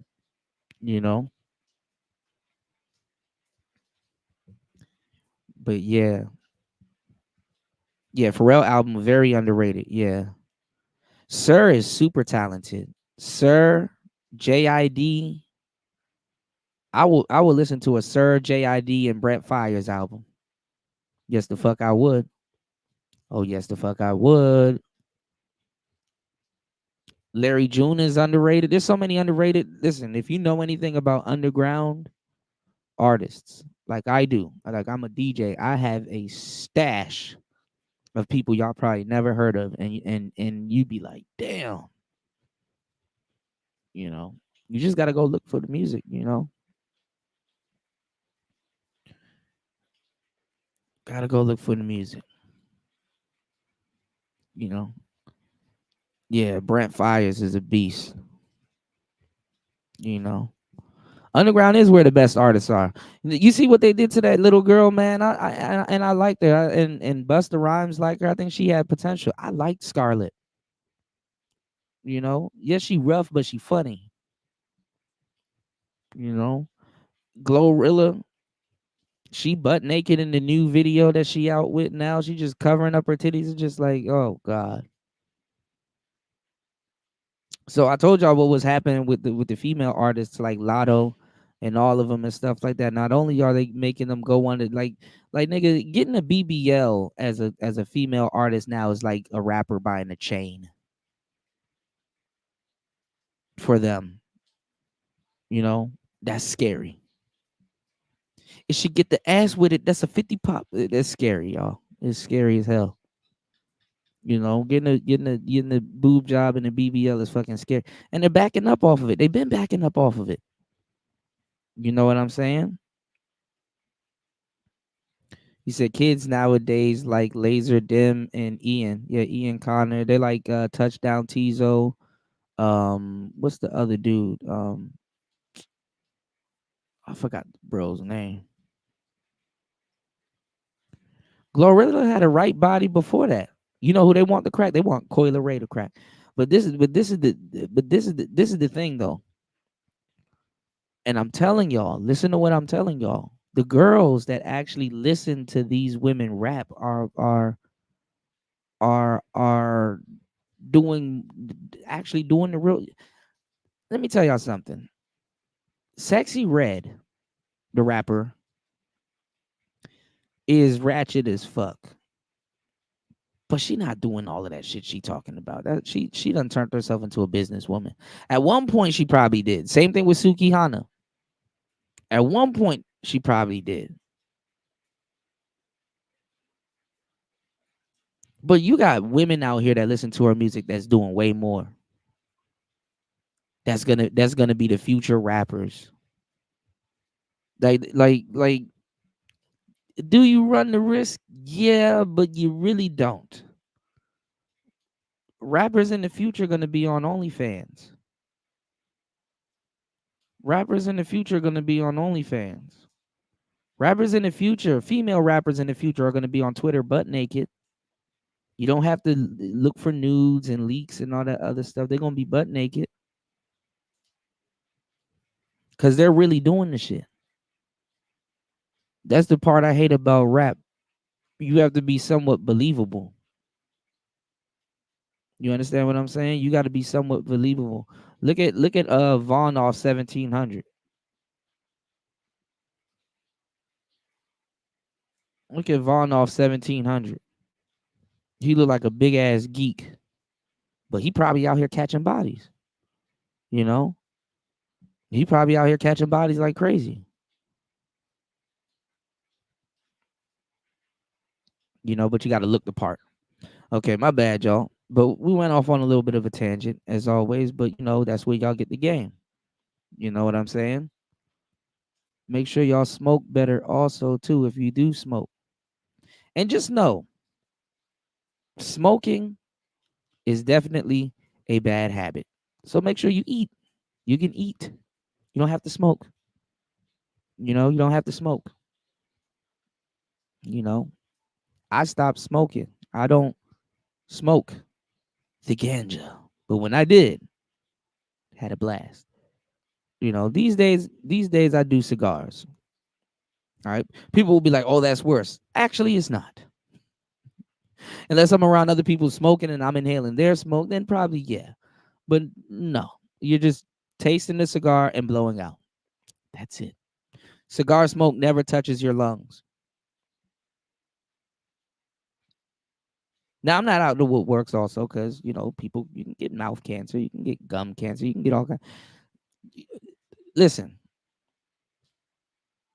take care of your vices, but I'm not going to guarantee that your vices will take care of you. You said, as a fire sign, I will knock your ass out if you tell me not to smoke. Yeah, because you got to cool down. You got to figure out how to cool down. And weed, you know, ganja is a good way to cool down. But y'all got to be safe if y'all going to be smoking these days, you know? So go from a reliable source that's going to get you the type of high that you're looking for. You got elixirs, you got compounds, you got everything here. Capsules, gel caps. You don't have to smoke. You know? You don't have to smoke. You know, if you're feeling beta, you got some pills and shit. Wait till I get back home. Lord have mercy. Look, you got gummies. Man, if y'all don't go hit up LT, man, you put some of these powders in tinctures. Yeah, go look up like how to do tinctures and stuff like that. You can put this stuff in your tea. You know, you said no such thing of dying healthy. There is a such thing. I mean, healthy people drop dead all the time. It's just when it's your time, it's your time. You know, a lot of people are doing the vapes. Vapes have definitely made a comeback. Vapes has significantly made a comeback. You know, y'all hit the like button, support the show. Vapes have significantly made a comeback. You know, what's also bad too, and I used to go a lot back in the day. Like I said, I told you I used to hang around the Ethiopian side of town. I used to do hookah. Hookah is bad too. Hookah is horrible. Smoking shisha, you know. Shout outs to War Master in the building. Shout outs to Jay Green in the building. Thank you for supporting the show, guys. I appreciate you guys. Let's get back into it. Demure. All right. The girls are now demure now after the wall of silence. I told you guys that all these new terms are gonna come out. But listen to Kamala Harris tell y'all about inflation. Now, me and War Master literally the day this came out talked about this. You know how you're not gonna is gonna be word salad. You're not gonna get a straight up answer. Even War Master went over because when Trump was asked about inflation at the you know the National Republic of Black Journalists, he gave the game. Yo, inflation is coming from here. This is how we get rid of it. You know, this is how we get rid of it. War Master actually went over the percentages and did some of the numbers and stuff to give you guys a good idea and a good view on what's going on with inflation. But let's look at what Kamala had to say about inflation again, if she said anything about inflation. On inflation, prices have gone up, and why she keep doing that head thing? Like, yeah. I don't know why. I don't know why when I listen to Kamala, I there's something off about her. And it almost feels like a corn video.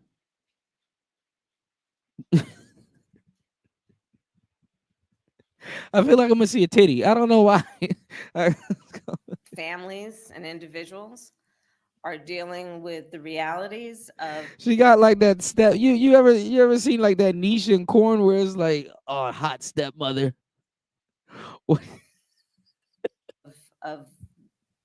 that bread costs more, that gas costs more, and we have to. Her understand acting what is that so means. bad. That's about the cost of living going up. That's about having to stress and stretch limited resources. That's about a source of Like she's telling us about inflation as if people haven't been living it out. You know, when am I gonna get a chance to spend time in that big ass home that I wanted to buy? I mean, that I have bought, but now I got to go to work every 10 minutes. I don't get to enjoy this huge house I done spent all my money on. When am I gonna get a chance to relax and get my head together, Kamala? I can't because I'm always at work. And if I'm at work, I gotta sneak on my phone to listen to YouTube or play Candy Crush or whatever the hell. You know, I gotta fuck around at work and not get caught. They about to fire my ass too, Kamala. When am I gonna get to relax? That's what the American people want to know. When am I gonna get to enjoy it? The funny thing is that people listen. The same way I told you guys that if you take the chains off a slave, you'll have a slave. You'll have a slave forever. If you take the chains off a slave, you'll have a slave forever. The way people are conditioned. You don't need no chains on them. Chains are slowing them down. The American people, even if you give them money, if you reduce certain things, they still got to acclimate themselves back to life. The American people in a lot of cases are so lost. We forgot what life was like before COVID. I talk about it in my book that I'm coming out with. We fucked around and forgot what life was like before COVID. Think about it. We're going on 5 years after COVID. This can't be life. We already went through a lot of eras. We're past the gig era. Most people that were doing gigs, if you haven't flipped it into a business, most of the people that were doing gigs are thinking about doing gigs now, are thinking about doing business. But what business are you gonna do? Because business is a big part of your personality also. The type of business that you're gonna do, how you do business. Are you gonna show up every day? What do you have to do? Are you gonna do it right? Are you gonna cut corners? What are you gonna do? You understand? People ain't even thinking about relax for what?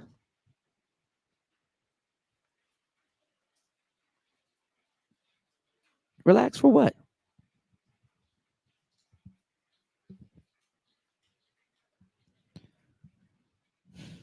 And then dating.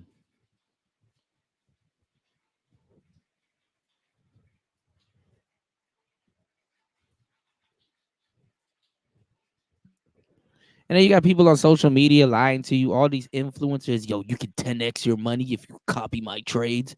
I got a trade AI bot that I want to sell you. I'm a rich man. Let me teach you how to be rich. So I can get rich off of teaching you how to be rich. Because anybody that's rich won't teach you how to be rich. Actually, they will. There is a lot of rich people that will teach you how to be rich, but people still ain't going to listen. You know? Speaking of Jay-Z earlier, I think somebody asked Jay about the 50K or dinner with him. And he said he would take the 50K. You know, we had the joke, yeah, take the 50 grand. He'll take the 50K. You want to know why he'll take the 50K? Because he said, just take the 50K and go buy my albums. He said, all the games, he said, I put all the game in the albums. Which is true. He did put all the game in the albums. You know what's funny? Coming off of a lot of bullshit that happened last week, people was getting on me about Griffith. I have an avatar from a anime that a lot of these, as I've come to find out, a lot of these niggas in the space, a lot of these dudes are failed geeks. They never watched that anime. There's a lot of anime these dudes talk about they never watched. They haven't watched Berserk. I'm watching all the niggas mispronounce the name, don't even know what happened, story all fucked up. They got to go on YouTube to find out what happened. Them niggas never watched that shit. Niggas going in on your boy about Griffith and shit like that. We was talking about some Cuda must be gay because Griffith was this and Griffith was that and blah blah blah. Like, shut your stupid ass up. A lot of people like Prince. Yeah, they don't watch they ain't watching half these animes. They haven't watched Fist of the North Star. They haven't watched Baki the Grappler. They haven't watched or read any of these goddamn mangas. These are fake niggas with Japanese names and shit like that. Niggas never been. They got all that Japanese shit in your name. You never been to Japan. You just as bad as the Hotep niggas.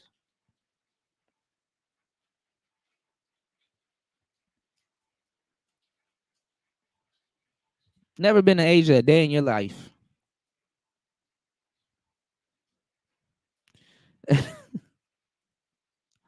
No, I'm not talking about Blaze. I'm saying in general.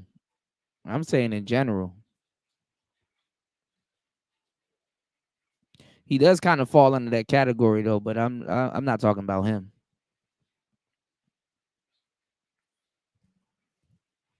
There's a lot of dudes that ain't got shit going on. You know? But I'm gonna say this. You got a lot of people that like Prince. Obviously Jay-Z like Basquiat. There's a whole bunch of, different figures here and stuff like that. I'm not interested in the nigga sexuality. You know, that shit was weird to say the least. I'm not interested in the nigga sexuality. I don't care. You know, I don't go looking for no gay shit, but it is what it is. You can be inspired by who you want to be inspired by. You know, K Tronada. You know, I like how he makes his beats. I like what he does with his drums. You know, you say you got to date, work on your side of the business, work, and still work. Shit got to be working right. What's going on? No guarantees. Peace to you, player. But I'm gonna tell you the truth, though. I mean, when you're running a business or you're doing something, man, you got to look at how much hours you put into another person's business. I'm not saying that you're wrong, you know, because having a job is a stepping stone to a lot of different things. Having a job, a stable job, is a stepping stone to a lot of different things. See, when you go to work, you're guaranteed. People be talking about down on people with jobs. Hell no. When you go to work, you're guaranteed to be making that money. And if not, you better go yell at them people and go get your damn money. But if you go to work, you're guaranteed to make that money. And yes, it can become a safety net. And yes, it could be the price that, people pay or that you accept to not chase your dreams. But ultimately, it could be none of that. You got to chase your dreams with a little bit of time that you get to yourself. Even if you're working your ass off to make ends meet, you got to do it. Did you put 40 hours into what you got going on this week? Or at least 10 or 20. It adds up. It definitely adds up.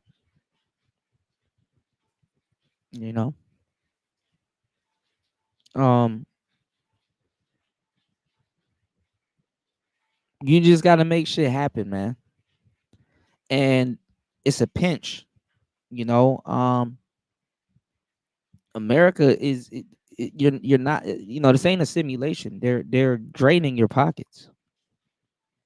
They're draining your pockets. You'll be more compliant with what they're going to have going on when they drain your pockets. So Kamala knows why she can't answer this question. Her pocket's getting lined up. She's telling y'all inflation like you're not living through it. You understand what I'm saying? Or you don't have relatives, family, and friends that haven't been affected by it. See, the moment I'm giving y'all the truth, that's when it cuts off. You got family and friends, affected by losing their homes and stuff like that. Rest in peace, RBR. I want to say rest in peace to Real Brother Radio. You never own none of this shit anyway. When you pass away, man, that first week, everybody go rummaging through your shit. Niggas wearing your shirt at your funeral and shit. This is fucked up. This is fucked up. You don't own none of this shit. Your kid's gonna sell your damn house. None of them numbers mean a fucking thing. But you know what else? What happens too? And I don't want to upplay this, and I'm not gonna say it's a blessing. But sometimes too, when you have a health scare, it will humble you to the point where it's like, bro, none of that shit matters. None of that shit matters. None of that shit matters.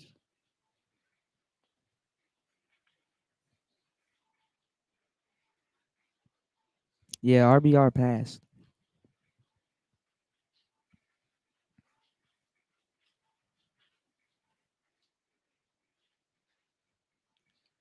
You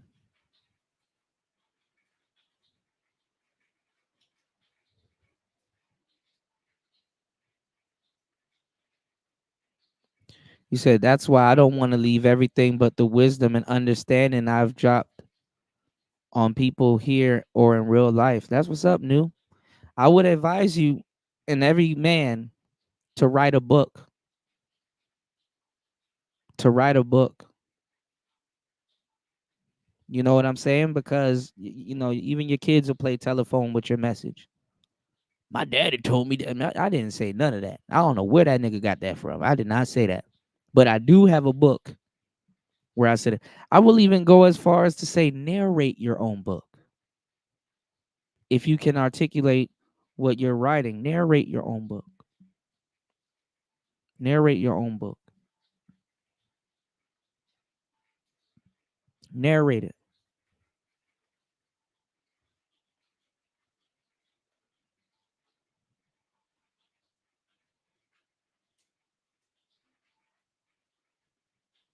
Narrate your own book.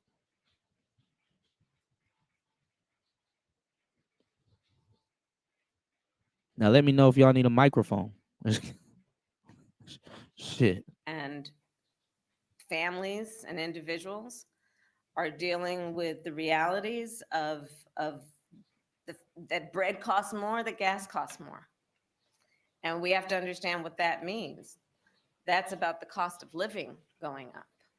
That's about having to stress and This woman is sitting up here playing dumb. Because people's minds don't really go that far back.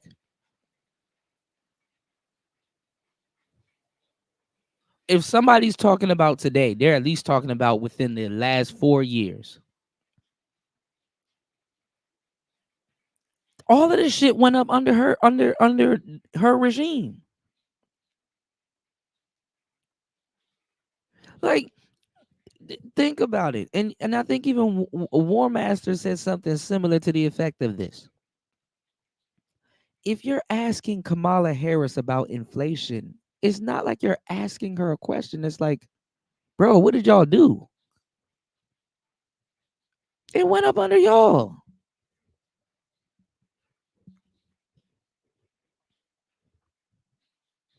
You're not even asking this woman about inflation. You're like, yo, explain why this shit is like this now, and we're up under you. We're up under you. You're the president now for the next, 2-3 months. Fix it.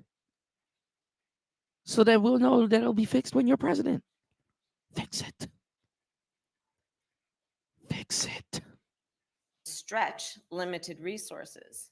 That's about a source of stress for families that is not only economic, but is on a daily level, something that is a heavy weight to carry. Joining us now is journalist and commentator Brad Palumbo. Brad, good to see you as always. Any idea what Kamala Harris is on about? No, I'm still. And that's crazy. When white people don't know what the hell you said, you in trouble.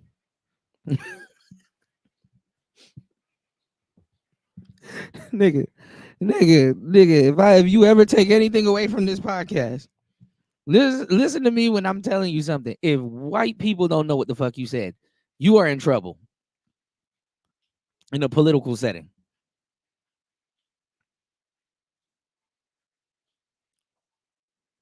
Do you know if you were to have Biden and Kamala sit down together and you ask Kamala a question, you're going to get word salad. She's going to pass it to Biden like a hot potato, and Biden's going to be like,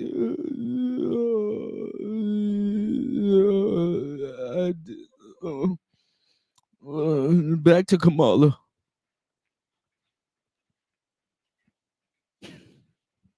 They're going to be patty caking off of each other. So it's like, damn, does anybody know what's going on? Nope. Nope. Not at all. Better luck next time, champ. Nobody knows what's going on. Trying to parse that one. I mean, look, if anybody's good for a bit of incoherent word salad, it's Kamala Harris. And I can't blame Joe Biden for looking so dazed and confused for once, because he said for once. Understand that. He said for once. When don't Joe Biden look dazed and confused? He needs some sativa. He needs some LT man sativa. He needs something that's outside of himself that will wake his ass up.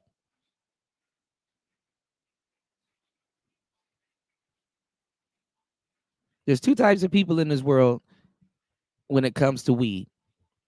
People that don't smoke and people that should.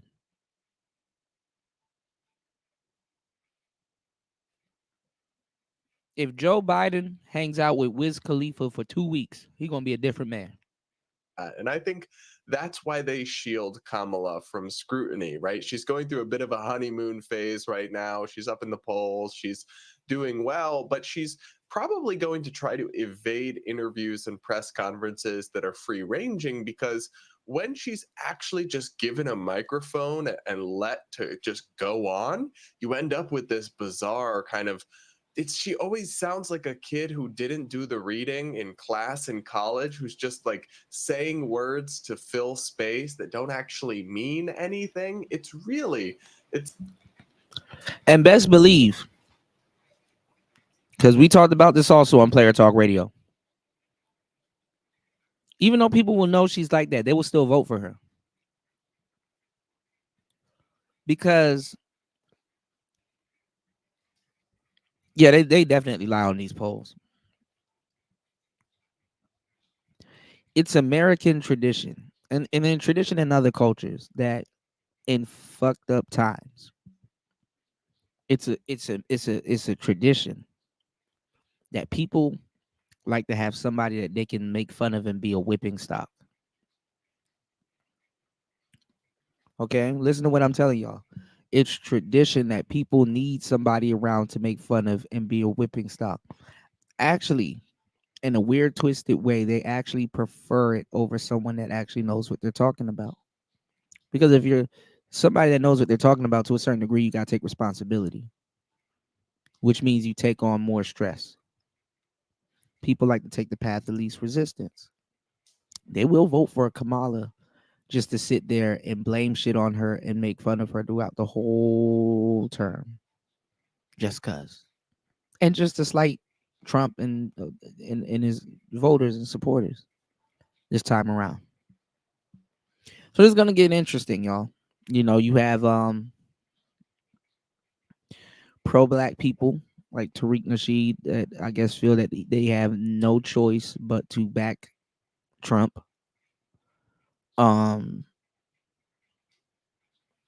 After all the stuff they said about him, again, Trump was FBA's whipping stock. And it just continues, y'all. It just continues over and over again. Trump was the people. Remember for a good minute. Oh, Trump this. Oh, Trump that. Oh, he farted. Oh, he did this. Oh, he did that. You did. So it gets interesting. It gets interesting. They will put people there because the whole idea behind it is like, man, this guy's stupid. At least my life ain't like his. At least my life ain't like his.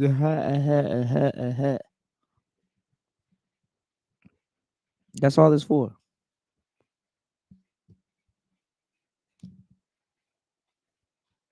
Not even smart. But when white people don't understand you, you got a problem. It's something to behold when Kamala is going in full flow. Oh, it certainly is something to behold, and quite frankly, it is deeply embarrassing as always, Brad. Damn. Now, look, the Democrats keep playing this audio of Donald Trump. Here it is. Well, they're the weird ones, and if you've ever seen her with the laugh and everything else, that's a weird deal going on there. They're the weird ones. Nobody's ever called me weird. I'm a lot of things, but weird I'm not, and I'm up front. And he's not either, I will tell you. JD is not at all. They are.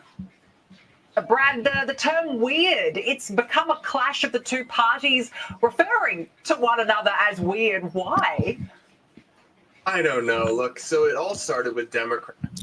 So I guess they're referring to it because a lot of people on the outside, they look at Republicans as weird, rich, elite people that's kind of tapped in with each other when it comes down to like the Illuminati and the stocks and the you know, the bigger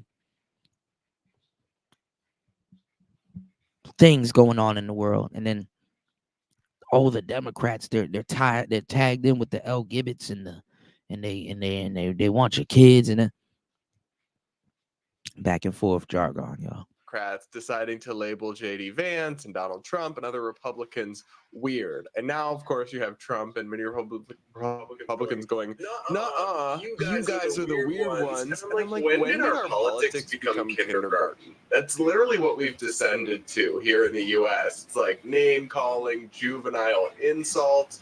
And it doesn't even make sense because, one, let's be honest, there's a lot of weird people in politics. You have to be kind of weird to wake up and decide. Damn, one of RBR's last videos is about Judge Mathis and his wife divorcing him 39 years into the marriage. He just covered a topic that we covered earlier today. That's crazy. Y'all hit the like button and support the show. This is the second show. I want to kick it with y'all. I definitely want to open up the panel. Let's get 2 more supporters. Let's open up this panel real quick. Or we can end it real quick because I do gotta get to some other stuff. Damn, rest in peace, RBR. Y'all about to see a lot of disrespectful little streams come out, y'all. Hopefully, let's see who's gonna be standing on something. That this is what you want to do every day is cover and bury your head. Because he really was for Black YouTube and Black YouTubers to be making a lot of money on YouTube. You know, he really was gun ho about how YouTube owes us and all kinds of. Also, I got something to tell y'all too. I mean, I'm probably gonna tell y'all on the next show. Also, too, thank you everybody over at Kick, man. We had a really dope show over at Kick. I don't know why it's adding last show with this one, but whatever. Hey, look, hey, keep them hours going. You did. You said people didn't like him alive. What disrespect? They about to disrespect the shit out of him. Y'all niggas be complaining, Kuda, you think you invented everything, Kuda, you just, nigga, I want my flowers while I'm here.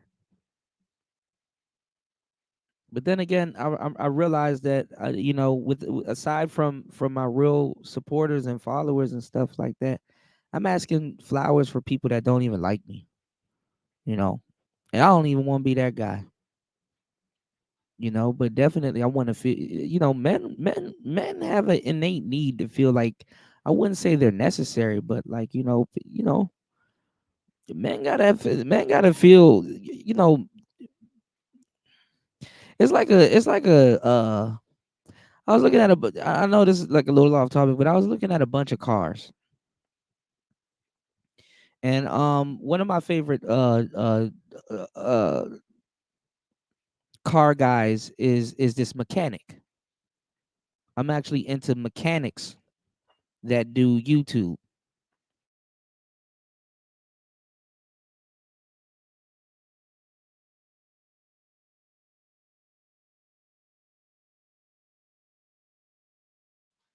Okay. I don't know why this thing's acting up. One of my favorite mechanics is put a 1 in the chat if you guys can hear me. Okay, you should be able to hear me. One of my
All right, I'm back.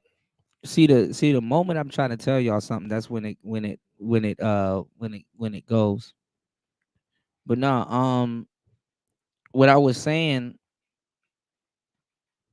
was that I like mechanic YouTubers now, and what my favorite mechanic YouTuber is this guy called the Wizard, the Car Wizard, and there's this other guy named Hoovy who be going to auctions and finding all these weird barn finds and be finding all these crazy cars for him to fix, right? And I remember as a kid for a little bit, my friend's uncle, and I used to see him every single Christmas.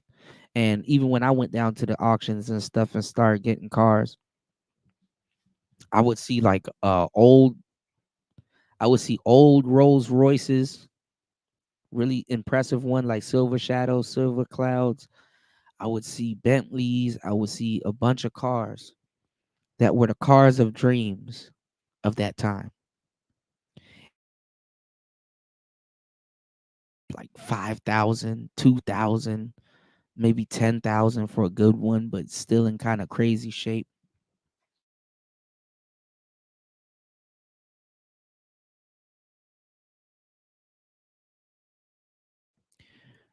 Because Hoovy and his friends, he had this old Rolls Royce, and Hoovy had this Bentley Turbo R, which is like the race version of the Bentley of the Bentley, right?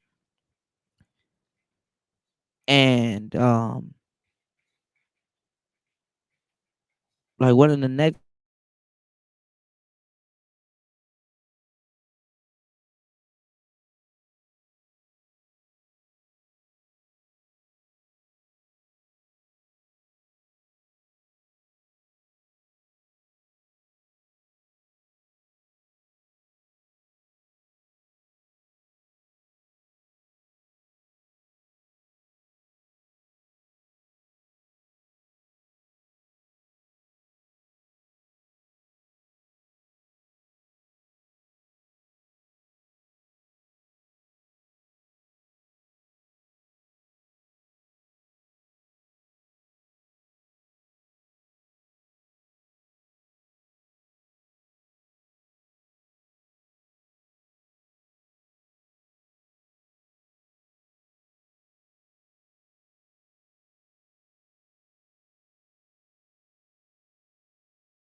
knocking out everything. But long story short, since I can't deliver this message to you, The mechanic basically had a 150,000 mile old Bentley sitting in his shop. And you got Bentleys that got like 20,000, 30, 40, 50,000. You got Bentleys that don't even make it to 100K. They start having all these problems. And he said that he would rather have that 150,000 mile Bentley than he would a lot of brand new cars. That Bentley was in better shape than a lot of brand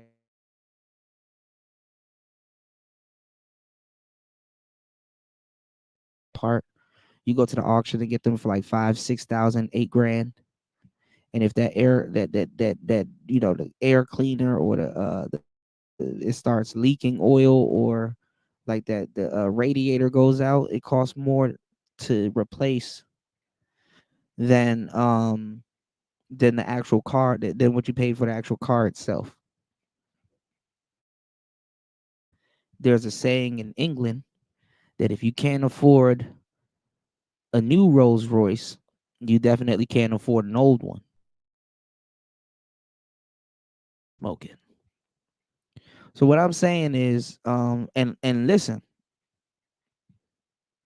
some of these cars, you can get a brand new Rolls Royce, an old one, a 95, off the showroom floor with little to no miles, and it will still give you problems. Because guess what, y'all? Those are cars. God didn't make them, man did. And guess what? You have to drive them. Cars are meant to be driven. Cars sometimes will last longer than cars that are not driven. So what am I saying? I say I definitely would like my flowers while I'm here. It's like I did things, I accomplished things. Men, we you either build or destroy. Taking things away from a man that he's actually done and built, that's fucked up. That's fucked up. And other people and men do it to get that same man that build a lot of things to destroy. But destroy what? Sometimes it's yourself. Men are also built to upgrade things. We pride ourselves in what we can do in service. You know, you said white people are not going to defend the colored. Well, they're sure they starting to. The white people are definitely making fun of Kamala. At this point, they definitely making fun of her. You know, and it's not really gonna lean. It's not gonna really do too much for them too if she leans into her Indian or Asian side. You know, she definitely gonna be on the laughing block. You know, and then somewhere in between those Joe people are somewhere in there, but black people don't understand jokes until it's too late. We can't really take a joke. You got to be like a cultured black person to really. You gotta be a cultured nigga to really understand what's going on these days, man. We live in some crazy times.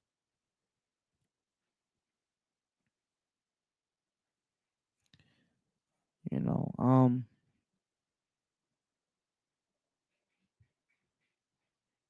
what if I were to tell you that if we got everything we wanted, it wouldn't make everything better? Probably even make it worse.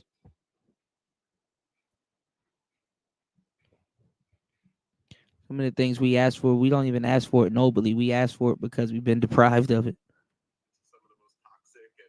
Nonsensical stuff in the world, but you know what? I'm proudly weird in that sense, and that's the other thing too. It's like weird isn't inherently bad. And the funny thing is that a lot of gay people do not, and bi people do not want Kamala representing them. They would rather somebody on their side win, but it's like, oof, oof, ugh. There's other ways that are just, quirky or interesting or even good. So to me, this whole thing where we have the most powerful people in America going back and forth like children, calling each other weird and saying, "No, you're the weird one. No, it's to me, it's just kind of laughable, but it's in another sense kind of a microwave No, it's not. of where we're at in American No, it's not. politics and People just like how that. far into the gutter we have descended. Oh my goodness, it's so sad to see, but you're right. It's like schoolyard commentary, weird, very, very strange. But look, speaking of Yeah, but weird, people the like Kamala that. Harris I don't Political get Action why Committee they're trying is to act soliciting like people don't go for anti-Trump that. People like posts that. from It shouldn't be a OnlyFans part of stars, politics. Brad. Now, that's weird. What's going on here?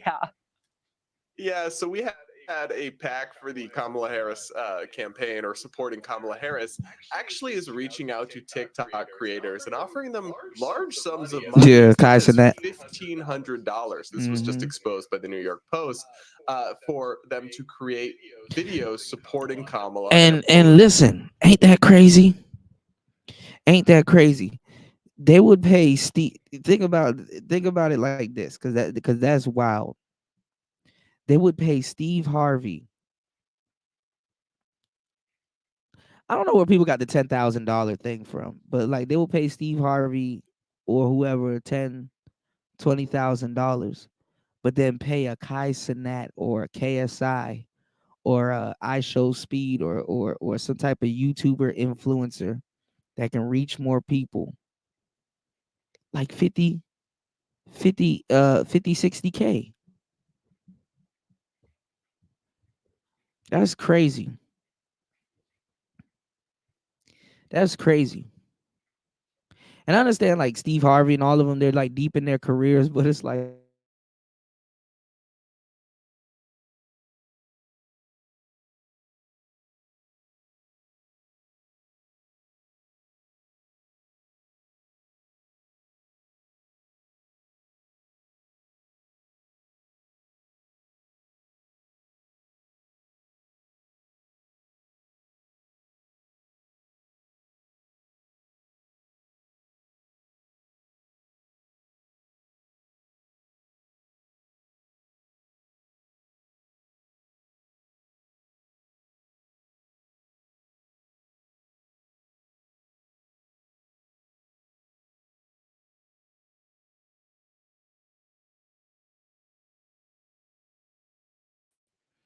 but they'll pay them 40, 50, 60, 70, 80K. You know what I'm saying? And pay like Steve Harvey, DL Hughley, and all these other established guys that have radio shows, by the way, mind you. But it's like they can, I guess they feel like Kai Cenat and all these other guys, Aiden Ross and all these other cats, I guess they feel that they can reach the youth. Cause I mean that's really what it is. That's really what it is. The thing is about it's mainly about getting the youth to vote. They need people that can believe in the American dream. The youth don't know what the hell is going on. The youth just knows that they can't afford shit. The youth ain't, some of them, they're here listening and shit like that. And they know a thing or two about thing or two, just a little bit. But like the youth are not actively talking about inflation. The youth don't understand inflation. The youth that probably do understand a little bit inflation,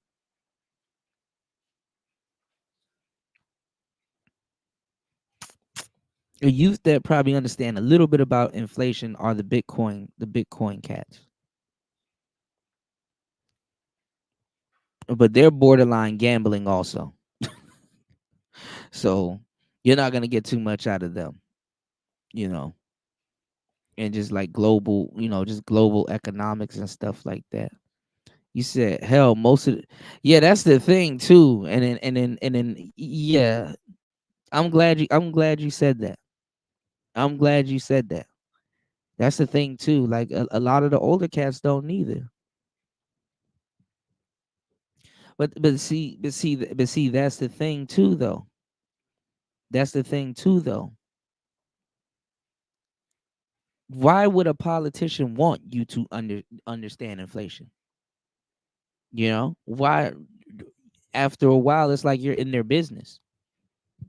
You know, why does a politician want you to understand? That's why when they ask Kamala about inflation, she's like just sitting there kind of, sarcastically laughing and stuff like that. Cause it's like the more deeper she gets into it, it's like the more they incriminate themselves. Oh, so you're the one running shit up. Okay, but Kamala, we don't have money. Where's the money? You have the money. See, cash don't disappear. It flows. That's why they use all types of words that involve water when it comes to cash. Liquidity, right? Liquidity, cash flow, laundering, money faucet. They use all different types of water words, to describe money.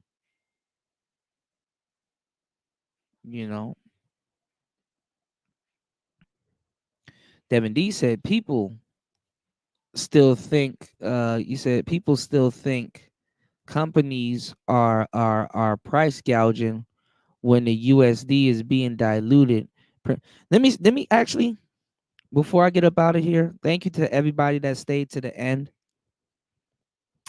I'm gonna start rewarding everybody that stays to the end. I want to see if I can find this comedian. I want to leave you guys with some really good game. Definitely support the show on air, off air, if you care. Anywhere. Paul says that's why it's no money like home money. Oh man, for show money. I don't think I saved it. Hold on. I want y'all to hear this because it was so true. But I can't find it. Out of all the videos that got saved,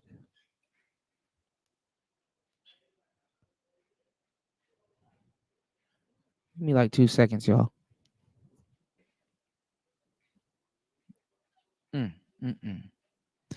It's this comedian. You always get the best information from the comedians. See if I can find it.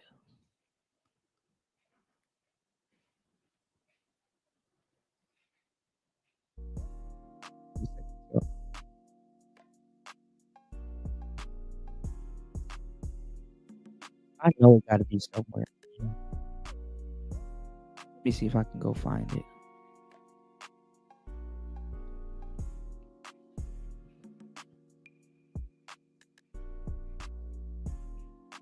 It's a comedian talking about how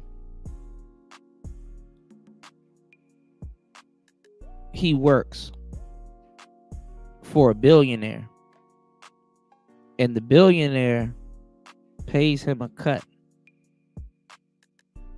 when he works, and he takes and then he gets taxed by another billionaire.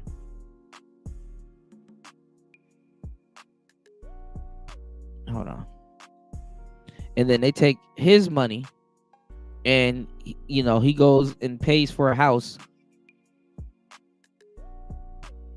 and pays another billionaire. This is crazy. Basically, you're just moving billionaires' money. Hold on. How he described it makes so much sense. Hold on.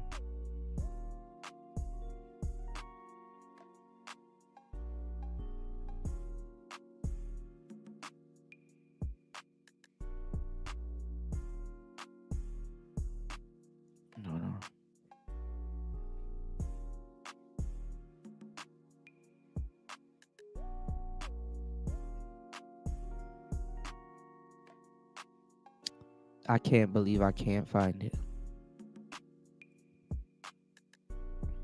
Hold on.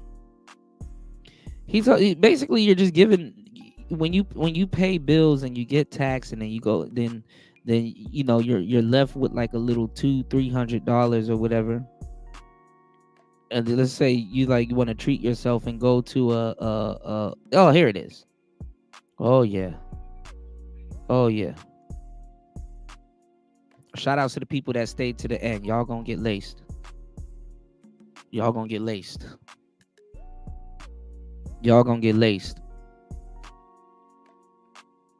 with some valuable game. I got y'all. Check this out.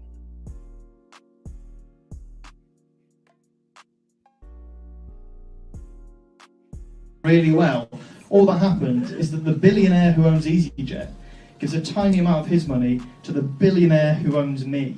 And then at the end of the month, my billionaire gives me the tiniest fraction of that money so that I can give it to the millionaire who owns my house. That's the system. That's the system we're all living in. Good system. It's a good system. Because there's fun in the system as well. It's not all work, because obviously when you get your money from your billionaire, you have to pay the other billionaires, the energy billionaire, the tax billionaire, the insurance billionaire. You have to make sure all your billionaires are paid. But if you've got a bit of money left over after you've paid your billionaires, that's yours, baby. You can spend that on whatever you like. I'm a big football fan, so I like to watch football. For those who don't know how football works, there's this billionaire.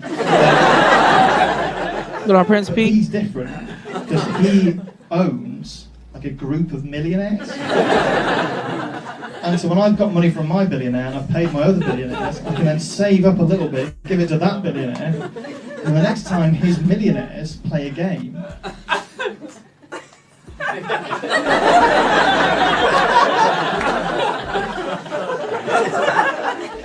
I can watch. Did y'all soak up the game? You're literally just moving money for other billionaires and millionaires. If I do my job really well, all that happened is that the billionaire who owns EasyJet gives a tiny amount of his money to the billionaire who owns me. And then at the end of the month, my billionaire gives me the tiniest fraction of that money so that I can give it to the millionaire who owns my house. That's the system. That's the system we're all living in. Good system. It's a good system. Because there's fun in the system as well. It's not all work, because obviously when you get your money from your billionaire, you have to pay the other billionaires, the energy billionaire, the tax billionaire, the insurance billionaire. You have to make sure all your billionaires are paid. But if you've got a bit of money left over after you've paid your billionaires, that's yours, baby. You can spend that on whatever you like. I'm a big football fan, so I like to watch football. For those who don't know how football works, there's this billionaire, but he's different because he owns like a group of millionaires. And so when I've got money from my billionaire and I've paid my other billionaires, I can then save up a little bit, give it to that billionaire, and the next time his millionaires play a game,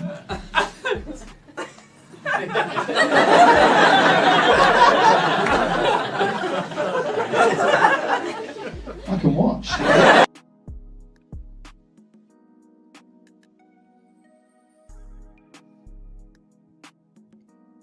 So when you listen to comedians tell jokes, usually the truth is the punchline. It's down to a science.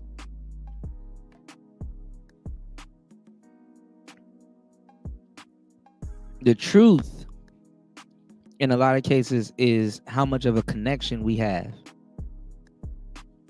to even a joke. That's when truth dips off into irony. You're gonna be somewhere just chilling. Might be at work, might be at home one day, and that shit gonna make sense. You gonna think back. You're gonna be like, damn, what the hell did I just do? Yeah, brokerages and stuff. Man, that's all they do. And let me tell y'all something too, though. The reason why brokerages do that it's also to be nosy. It ain't even really about the money that they make. They're nosy. Oh, how much did you close that deal for? Damn, that's interesting. That means I make. So when you do good on their platform, they do good by taking from you.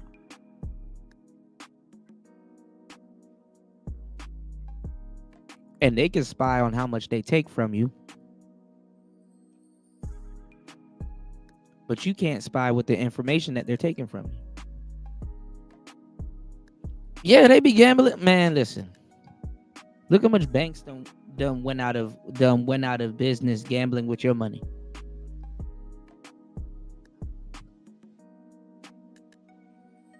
And that's the thing. That's what we were talking about. Y'all can go pick up the book in the Discord called Naked Forex.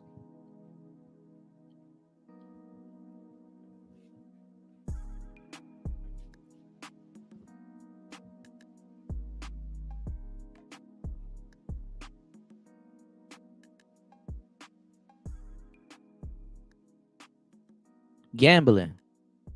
You shouldn't even be gambling, because trading and gambling are two different things. If you're a gambler, hey, you can trade. But trading and gambling are two different things. If you have a gambling problem, I will advise you not to trade. I swear to God, it's going to be the craziest slot machine you've ever fucked with.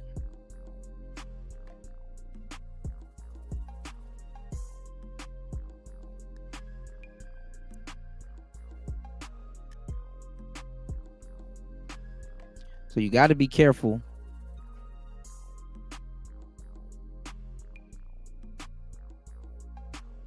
With the gambling, I never really gambled, Didn't care about it.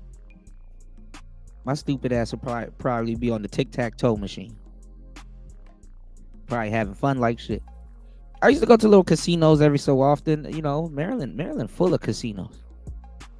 MGM, they put the casinos in Maryland right on the other side of the hood to take the hood's money. Y'all got to look at the locations where they put half this stuff, man. They put the casinos right on the other side of the hood. So what you do is you cross like over like the highway and everything.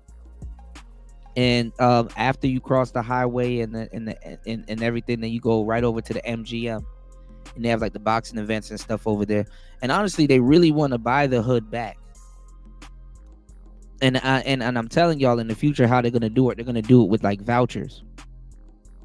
You know what I'm saying? They're gonna do it with vouchers. But the thing is that they put the casino right there to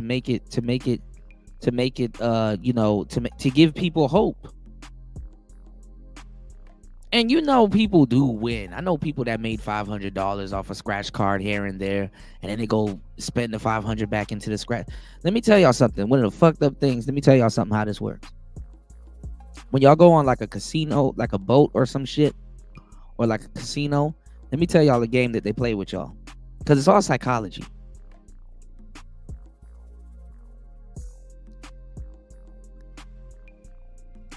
Let's say you go on a 2-day cruise and they got your ticket, they got all your information, they know you're there for 2 days, you're on camera, they watch you, and they give you free tokens. Yo, look, we about to give you a fuckload of coins. We just need you to go there, sit down at our slot machines and fill these slot machines up. Sometimes too, you could just sit at the casino and just watch other people fill up the damn slot machines and come right behind them and win. There's people that do that all the time. I gotta show y'all the story about that nigga that was this nigga was killing the house. If you know anything about gambling, the house always wins. But this dude was making all kinds of little tools and stuff, and then he got his wife into it. And they were just making stupid money. off these slot machines. He even made enough money to buy his own slot machine, which is the same slot machine at the casino. And he like busted open, he cracked it open and learned how to, the inner, how the mechanisms work, when it's going to release the cash, what it's going to do, what you can do, how to override it and stuff like that. So he was cleaning up on these casinos and they caught on to him. He was fucking the casinos up so bad, and little spots that had these little slot machines, and he was fucking them up so bad they had to, later on in the future, other than banning him, they had to hire him for slot machine security safety. That's how bad this nigga was fucking up, and all the tools and stuff like that. Then he got so big, pause, he started making tools for other people and just selling the tools and telling them what to do and stuff like that, and how to do it. He had a rank. Wildest shit, bro. Wildest shit ever.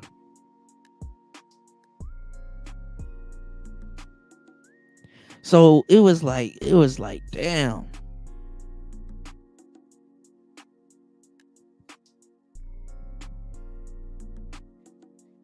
But let me tell you what these casinos would do. They'll when you first get there, they will make you win. Like your first half an hour in the casino, you probably win, like, let's say $800, $1,000. What you need to do is bank that.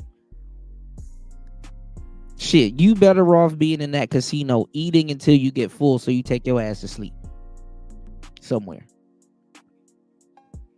You were better off eating a bunch of food and probably going around the corner and getting a hotel and going to sleep, or going back to your quarters, wherever you're staying, and just go to sleep after you win that money. Because you know what people do? They get into the winner's spirit and spend that $1,000 right back, and actually they even start dipping into their money. And the casino knows this. They'll lend you money. Hell yeah, they'll lend you the shit out of some money. So you gotta understand, there's a difference between lending money and winning it. And the same thing with the scratch cards. I mean, people do win $400, $500, but guess what? Over the year, you done spent like $3,000 in scratch cards. So that little rush, that winning rush, it's like a joke. And I've seen it eat people up. So I'm glad I never really had a problem with gambling. But I know gambling, it is a thing. It can be a fucked up problem. It could mess with your family. You know, daddy, where's the rent money? Gamble it.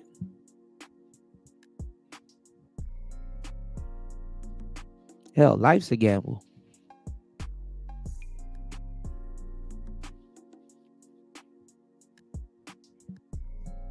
But that was today's show. I am your gracious host, DJ Kuda, right back at the helm of today's show. Got a good show coming up for you guys tomorrow. We're going to do something fun. Definitely want to open up the panel. You said, where's mom? Gambling. Oh, yeah. A lot of sisters know what they do doing gambling, though. I know a lot of sisters that'll make that bag, but I know a lot of sisters that blow that bag, too. You know. But gambling is like it's a pleasure thing, and then it's also a financial thing. You know, but the house always wins. You know what I'm saying? The house always wins, you know. That's why when Buddy was cleaning them up on the slot machine, they're like, okay, he doing something. Yeah, we're gonna give him some money, but not that much. God damn, he's not supposed to win it. You know, same thing with like blackjack and stuff like that. I didn't know a lot of you guys. I didn't know it was a thing Here go my dumb ass lying to y'all. Because I was going to do my homework on it. I was going to learn how to play blackjack. And my bad, y'all. I lied to y'all. I'm now thinking about it because I thought about it, but it's in the back of my head. Never did it. I wanted to learn how to play blackjack in Texas Hold'em because I see you guys. You guys have the little phone games, and it's like, oh shit. I know them phone games be lying their ass off. But I think if you get good at playing blackjack, which is a skill like anything else that can learn, you know. But I don't want to get into that, so I'm glad I haven't yet. But there was one thing I did see. And I didn't know people used to make money off of it. The fantasy football league. But I'm not even, you know, but then again, I can go find a way to watch the games. But I didn't know you can do sports betting. You know? Yeah, a lot of people mess with just spades, yeah. You can do sports betting. You know? I didn't know they had that on the phone, you know? I'm like, damn. And then, yeah, the fantasy football, yeah. It seems cool. You know? And then there's another thing I saw, too, which I'm looking at. It's a commodity thing where you can just trade nothing but gold, Exxon fuel, and some other stuff. Because I actually did pretty good. Actually, let me go to my trading account because I probably lost the money now because I didn't go back into it. I got a bunch of demo accounts, and I went from like 10,000 to I think I'm at 60 now. Just fucking around 54. I lost six grand, but let me close this trade. Made 1,095 on gold, and it goes off the real stock market. But everybody knows. Look, made 4,070 on oil, but it's closed. Damn, Bitcoin went back down. I'm gonna keep that trade open. And damn, I lost on the USD versus the ZAR. I don't know why I opened that. But what was I about to say? But damn, made 52.40 on gold. What was I about to say? Demo accounts are good, but you know, you shaking in your boots when it's your real money and shit like that. You shaking in your boots when it's your real money. It's like this gold better pop. This gold better go up. You know, when it comes down to commodities. But I'm gonna tell you some real shit though.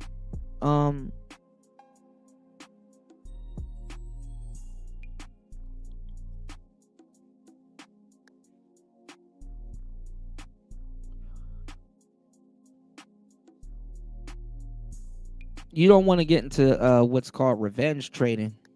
Like if you lose $10, you're like, okay, damn, I'm $10 in a hole now. So to come up, I need to make 20. You know, it's like, that's why I said gambling is like really bad.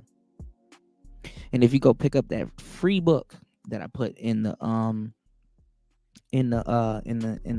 Discord, you know,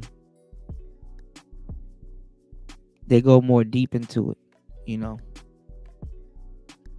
I don't even know why I do this. I be offering y'all books and shit like that. Y'all are black. Y'all don't fucking read. But to those that actually have picked up a book or two from my Discord and actually sat down and read it, I appreciate you. And let me know. You know, you can email me or you can send me a message. But I do have a book coming out, and like I said, I think I'm gonna give away the first for the first week. 10 copies are gonna be free. You know, my supporters are gonna get the book for free though, so that's Mando. You know, but I do encourage you guys to read. I mean, before I get up out of here, there's a whole bunch of nerd niggas here. Nerds actually used to read. I hate to be the old nigga and be like, back in my day. No, nerds actually read.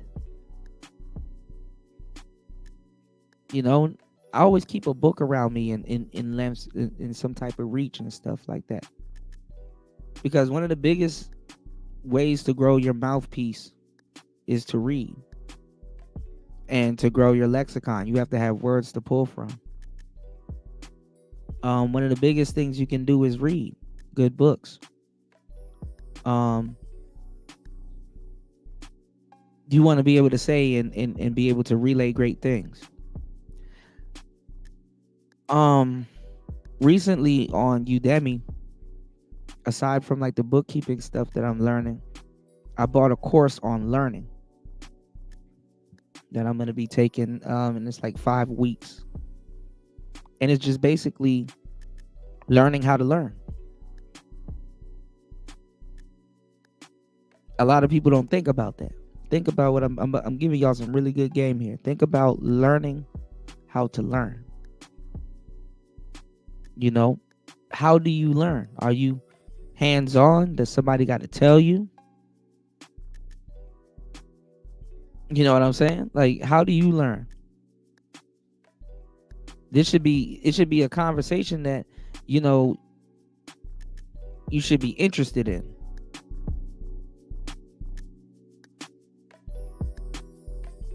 How do you know how to learn? Like, how do you learn? What are some techniques that you use to learn? Some people I see when they use the NPC, they'll turn a button or a knob. And in their brain, they're like, okay, what does that do? You know what I'm saying? Oh, it makes a whirl sound. Okay, so on this piece of tape that I put under this knob, I'm going to type a whirl sound. Now, why would somebody do that? Even though there's a technical term for it, they will do that because guess what? It makes it makes it not relevant, but your brain can understand what it will do. Because like I said, how you learn is, you know, I learned this, you know, studying neurology, is that your brain, what it does is it breaks things down into, you know, into small bits. Like it compartmentalizes things that you're learning and breaks it down into small bits and relatable. It makes it relatable. You know what I'm saying? What's going on, Vaughn? Peace to you, player. Thank you. Much respect, man. Come through, man. I appreciate you, man. But what your brain does is it, you know, it breaks things down into small increments and it makes it relatable. And what happens is, you know, so I'm just letting you know, man, have an appetite for knowledge, because there's things and experiences that you may have experienced and you know it all too well. It's just that it got to get put into perspective. And you could be the greatest at something that you've never tried. You understand what I'm saying? Like some of us here, we might be terrified of heights. I.e., you might be terrified to you know, fly an airplane. But if a pilot is teaching you and he's like, yo, man, this shit is like a go-kart. You know what I'm saying? You know, all you got to do is just kind of do this and look at this gauge like this and look at this gauge like that. And this, you know, represents this and represents that. And you're like, oh, okay, I kind of know this stuff. And it's kind of like deja vu in that moment. And it's like, oh, okay. And it's like, naturally, you'll probably know what to do with certain things. Because you know what's going to happen. I know if I do this, it's going to do that. And it's not really you having knowledge of something to a certain degree. Sometimes it's confidence.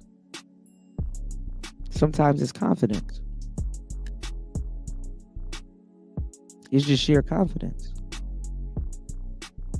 How do you gain confidence? Nobody talks to y'all about that here on YouTube. How you gain confidence is doing something over and over and over and over and over and over and over and over again. What's something that y'all have done over and over and over and over and over again? How do you think I'm confident enough to run a YouTube channel? I want somebody to do what I'm doing for long periods of time.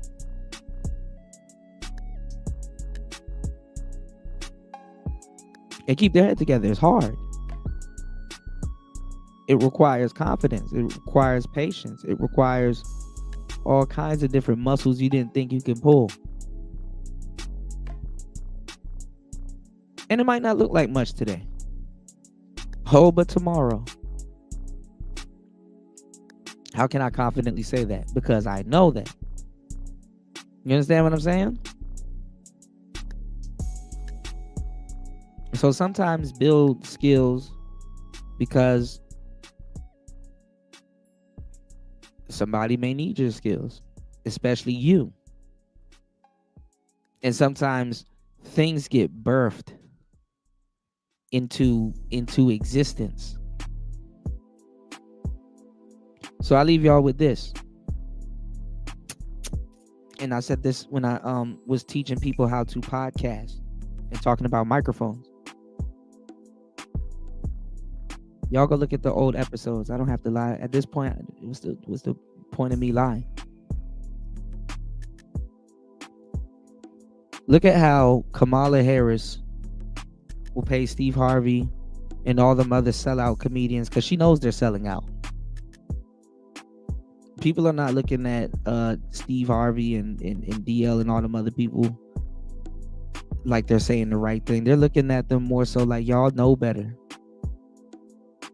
And we've seen y'all on comedy shows speak out about the same thing, but now y'all are, you know what I'm saying? Y'all are compromised old niggas.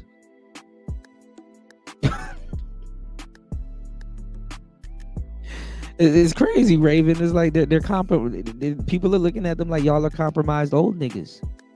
Cause she approached Kai Cenat with that bag. And Kai Cenat's supposed to be some weird black kid from New York that sits home and plays video games all day and podcasts.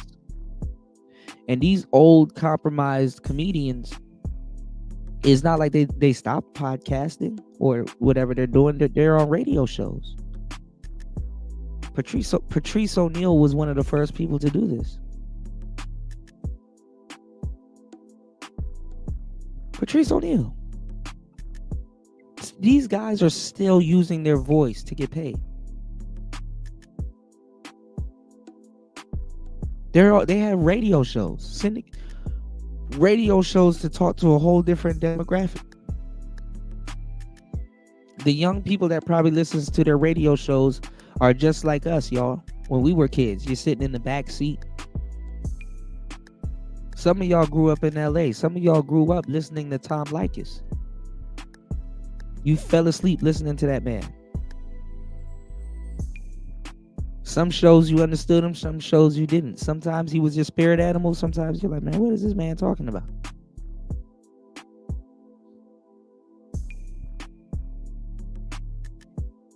But look how Kai Cenat and a Steve Harvey essentially do the same thing.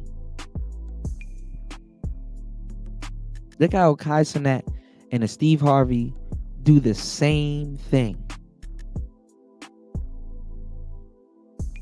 And one gets paid more.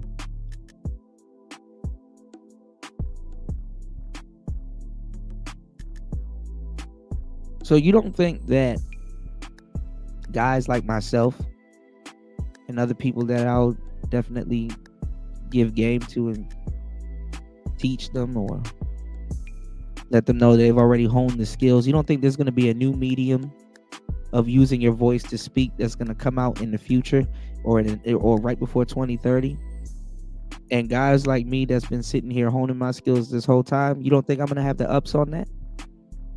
You out your fucking mind. It's player talk today, player talk tomorrow, and player talk until. Y'all have a blessed day. I am your gracious host, DJ Kuda. We out. Peace.